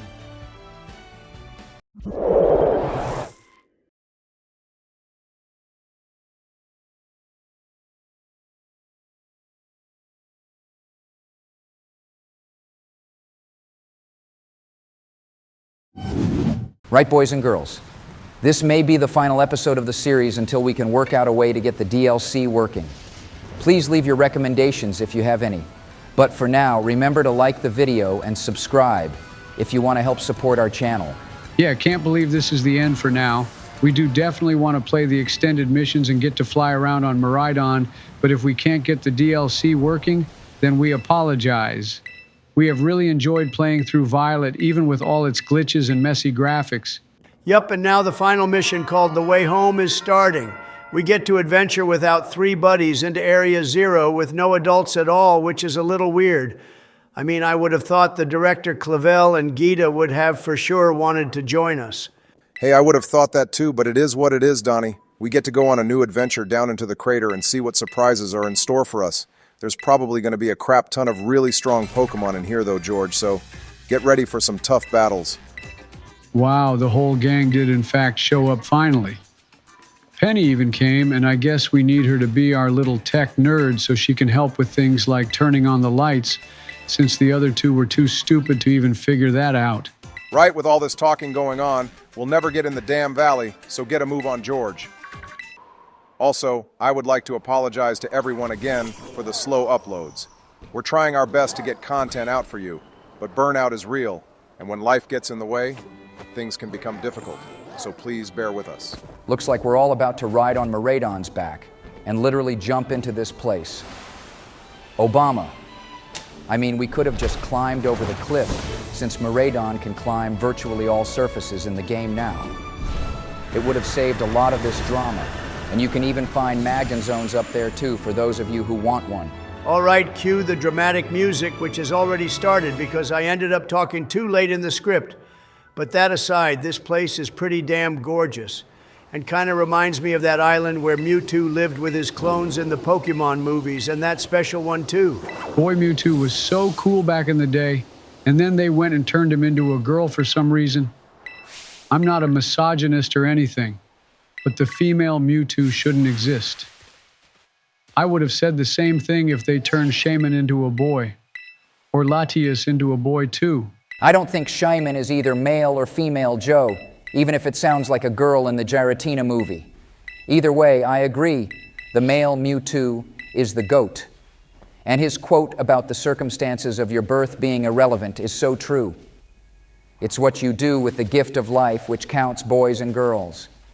And one thing I do suggest none of you do is tariff the whole planet. Yeah, I don't think you're allowed to say things like that, George. Just a reminder, guys, that our voices are I-generated, and we have no relation to the real presidents of the United States or all the shenanigans they get up to. We're solely here to play Pokemon games. Talking of which, go leave a comment down below if you snagged a Nintendo Switch too. Oh man, those bots snagged all the Nintendo Switches before I got a chance, and now the scalpers are gonna get them all and charge extortionate prices on everything. That is what will piss me off the most. All scalpers deserve to burn in hell and get his by Arceus's judgment attack right in the face. I mean, I got one actually, Barry, and want to do an unboxing of it here on the channel. And you guys can do the voiceover for it too. It's going to be so cool to play the new Mario Kart on it. And the fact I got one before Donald is just the icing on the cake for me. There is no way you actually got one, Joe. I don't believe you. And if you did actually use bots, then you're a fucking bot yourself for lowering yourself to their level. Think about all the children who were so excited to get one and now they can't because of you. How does that make you feel? To be honest, I think that's pretty damn hilarious. I don't care you got one before me either, Joe, because I'll just steal it when you fall asleep or go off for your ice cream. And anyway, knowing you, you'd probably forget you bought one to begin with, and I can just claim it as my one. I think that is so sad for all the small children, but of course you would think it's funny, Donald. I hope all of you who missed out on the pre-order eventually gets one for yourselves. This holiday season is for sure going to be an exciting one. Also, back to the game, we have to find all these tiny bases and turn the power off in them.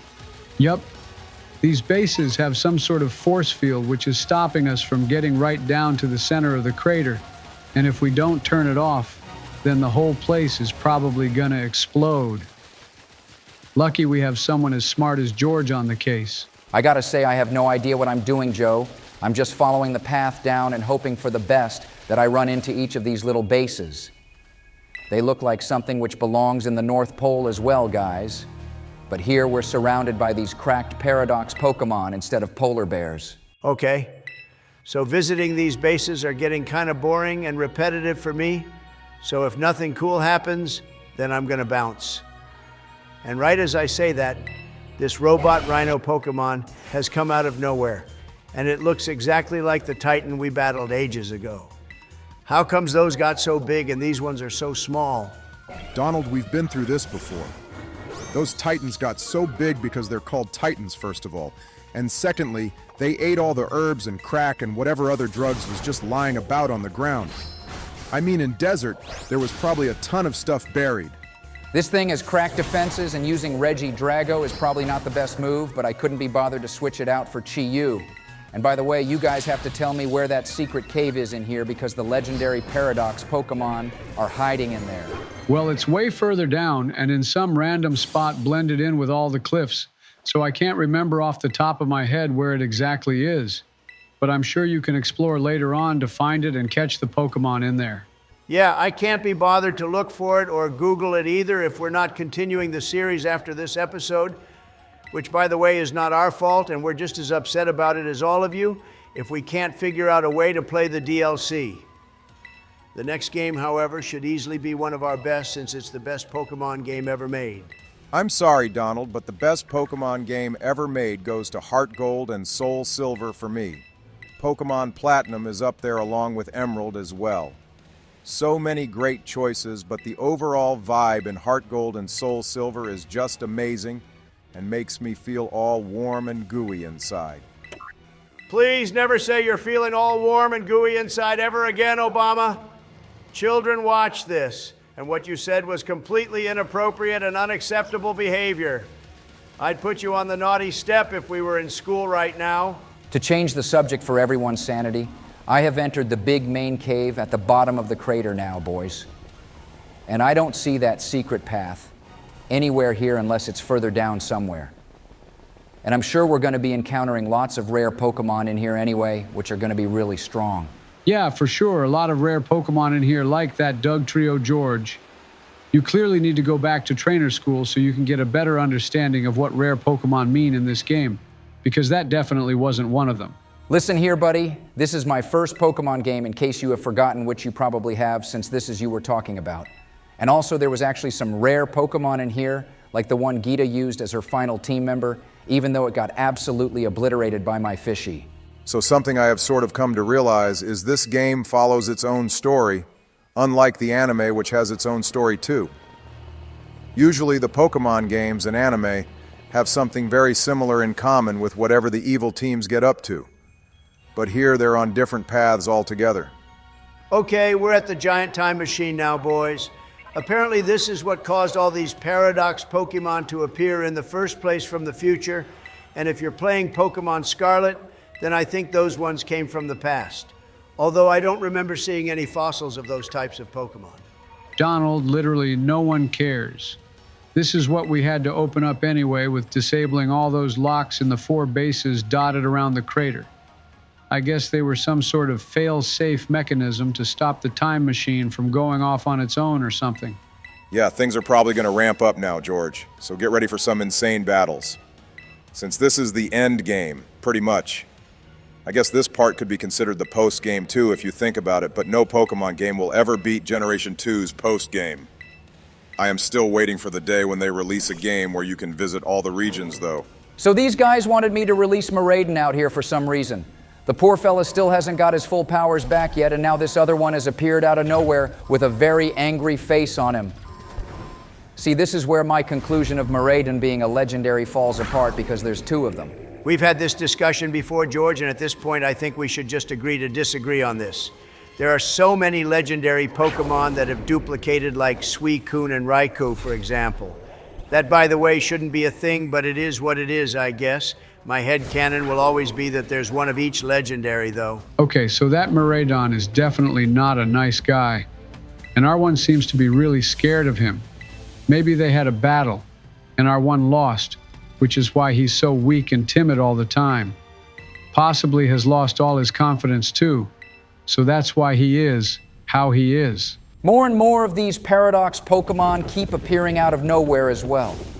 Maybe we've accidentally turned on the time machine again, which has released more of them out here. I bet they're all sitting on the other side waiting for the portal to open too. Yup, seems like it, dude. We gotta have a huge raid battle now and team up to take these Pokemon all on and win. They're probably high-level 60s too, which shouldn't be such a difficult thing if George bothers to use the right Pokemon for this. Envy is being sent out to clap these punks who don't even know why we're a threat, to be honest. I mean, we were just here minding our own business, so I don't know what their problem is. Plus, I have to get into the time machine real fast to find the professor for my boy Arvin. George, you moron, you got Envy killed already, and he's supposed to be clapping all of them. Not only that, but you've also made us look stupid, since you're supposed to be the strongest trainer here, being the top champion and all. Yeah, sorry, buddy, but I gotta agree with the old fossil on this one. You properly messed up there, and remember, we only have so many full restores to use. Plus, this won't be the last battle, and now you showed Nimona you're just a weakling. Okay, well, I have jumped into the time machine thingy here, boys, and it seems the professor is half asleep. Or actually, he's one of us. He's an AI program machine. This whole video feels like some sort of Inception shit now. Yeah, so the deal is the professor uploaded his consciousness into this robot version, which looks exactly like him and is now taking charge of everything in Area Zero. So this is the fellow we've been talking to all this time. And he is the owner of that scary Miraidon, too. My spidey senses are starting to tingle, though, guys, and I have a feeling we're going to be battling this fella very shortly. I don't even think I'm ready for that, but maybe we should hold off until the next episode. Talking of which, go like the video and subscribe, guys. You should all remember to do that. This episode is shorter than normal, just so we could get some content out to you all without keeping everyone waiting too long. Yeah, this was supposed to be one long final episode, but we've just been so busy, so decided to split it in half for all your sakes.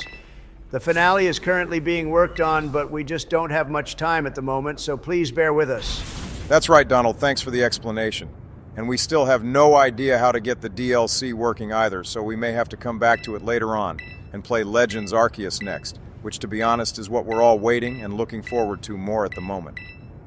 I won't be playing this game, but it'll still be nice to see the Hisui region, which is the old name for Sinnoh, for those of you who are new here and are Pokemon noobs as well.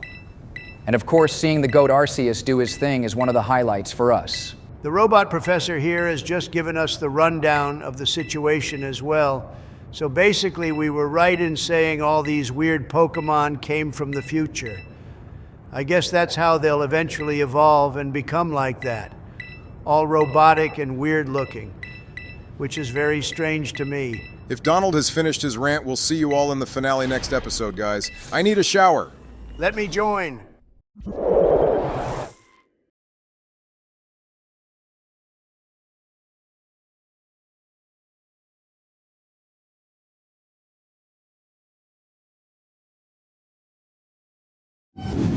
Right, guys, this is the finale of Pokemon Scarlet and Violet for now, until we work out how to get the DLC working. So remember to hit the like and subscribe button and join our channel as a member if you want early access to our next series, starting right after this one.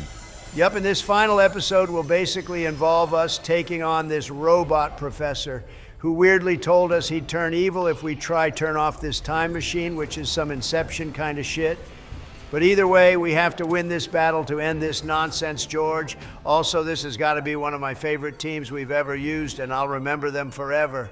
Our man here has a Master Ball as well somehow.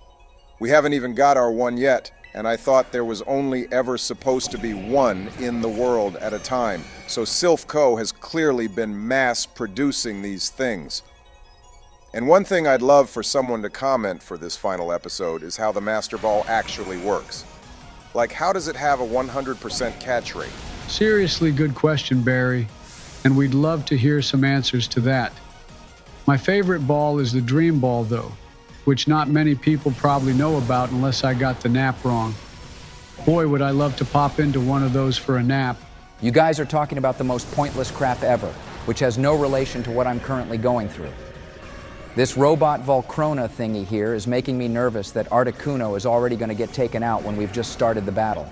His whole team is the most busted Paradox Pokemon you can find in the game, though, George. So get used to it. This Tyranitar one is my favorite of them all, even though its name is probably one of the dumbest. I mean, the guy is barely thorny, but here we are. And of course the Stone Edge would come out and one-shot Articuno. I don't think we even have any revives left, so you better play this battle safe, buddy. Plus, we lost Light Screen, which would have definitely helped us in this battle, but we can use Reflect to try reduce that Stone Edge damage if another Pokemon has it. Well, someone needs to go back to trainer school, don't they, Obama? Because I'm fairly certain Stone Edge is a special attacking move and not a physical. So the fact that you didn't know that kind of says a lot about you. I am so glad you're not the one playing Legends Arceus next, because boy, would that be a wild ride for us. Hey, I have actually been playing Pokemon Smogon behind the scenes to improve my battle tactics, and I think I'm way past your level now, Joe, and probably on the level of Donald and George combined. You can all wait to see if that's true on the game we play after Legends, which we've already decided. I'll bet $100,000 you lose the first trainer battle, Obama. And then I'll shave my head too and eat all my hair along with Donald's. You can all watch a live stream of that Elmo. And hey, for this final battle, Regidrago is really cleaning up in here. Although some of you may have noticed the team is slightly stronger now. Yeah, so far so good. But his last two Pokemon are obviously the strongest, even if you trained the team up a lot more, bro. I wouldn't get complacent just yet.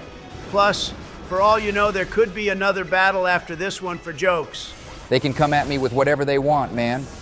I so got this battle as a W, and there's nothing that will stop me. Plus, worst case, I might as well use up the last full restores I have left if I need to, which I probably won't. But this robot Hydreigon took out our Stone Dragon, which took him long enough. Our boy Baxcalibur came in clutch with the Icicle Crash at the end there, though, and now the Professor Robot only has one Pokemon left, and it's Gallade, or the Paradox form of it at least. This is one of the Pokemon we can find in that secret cave in Area Zero, which you never bothered to look for properly last time, George. That Iron Valiant fellow, or whatever he's called, looks like a cross between the normal Gallade and Mega Gardevoir for some reason. Like the bottom frills makes it look like it's wearing a goddamn dress, and you all know how I feel about cosplaying as the opposite gender and all that shit, boys. Yeah, Donald, we all know. Now shut the fuck up and let me win this thing without your fat ass in my earlobes or eardrums, whichever one it is. After this battle, half my team is also going to be in ruins, so I hope I won't need them again for any more of this torture. This was my first Pokemon game, and some of the battles have been really tough for me. Oh, hang on, guys. Something is happening here now. Silence in the audience, please.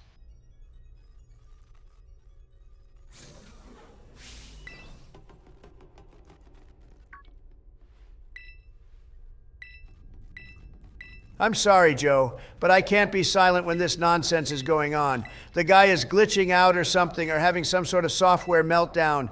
I mean, he switched from nice to evil to nice again, so his artificial intelligence could have at least worked out how he should have really been feeling all this time. We're going through some acid trip shit right here, guys. If anyone is watching this high, then maybe pause the video, because my eyes are hurting right now, and I'm completely sober. LMAO. But well done, George. No one congratulated you on beating the professor. But I will. I think it's just the time machine having some sort of meltdown here, pretty much Obama. But the color scheme they decided to go with is for sure an interesting one. Thanks for the support, though. And make sure you all hit the like and subscribe button, guys, if you haven't already. Okay, hang on, I may have spoken too soon. The professor has turned evil again, and is now whipping out his Master Ball with his own Miraidon in it, whilst our Pokeballs aren't even opening. See, this is the kind of situation where using Pokeballs is just bad, because if someone finds a way to hack them to never open, then the world is in trouble. This is what Team Plasma should have worked out how to do, instead of controlling legendary Pokemon which never works out well for them, and then some random 10-year-old child is the one who ends up catching it. I feel like the best strat an evil team should implement is Pokeball hacking. Well, of course, the one with our own Miraidon in it is the only one which works. And now it's time for a rematch for these two. I guess I have to somehow make our one win this battle and then claim ultimate victory. You damn well better claim ultimate victory, George, unless you want to be put in the same camp as Obama as being the most useless Pokemon trainer to ever exist. I'm trying to think of trainers in the anime who were so shit, but none of them come close to Barry. He's a one and only for sure. I know that was an insult, but something about it was sort of kind and warm and had a cozy feeling, Donald. So thank you, I guess. Don't worry though, George will win this battle and claim ultimate victory over everyone here. And I personally want to say a thank you to all of you who has understood our need for a break. Making these can be extremely draining sometimes. This other Miraidon has a cracked name, boys, whilst our one is just a little peasant in all honesty. Why can't our one be called the Guardian of Paradise, like his one? Maybe if I beat him, then that name will be passed down to us, or given back to us actually. This battle is sure gonna drag because it's like you're barely doing any damage to this other one. He's tanking all our hits, and he doesn't even have a level either, which means he must be close to level 80 or so. I mean, it doesn't help that our moves are complete garbage. Like, why would I ever use Endure in a battle? It's one of the most annoying moves an opponent can use, and I'd never use it myself.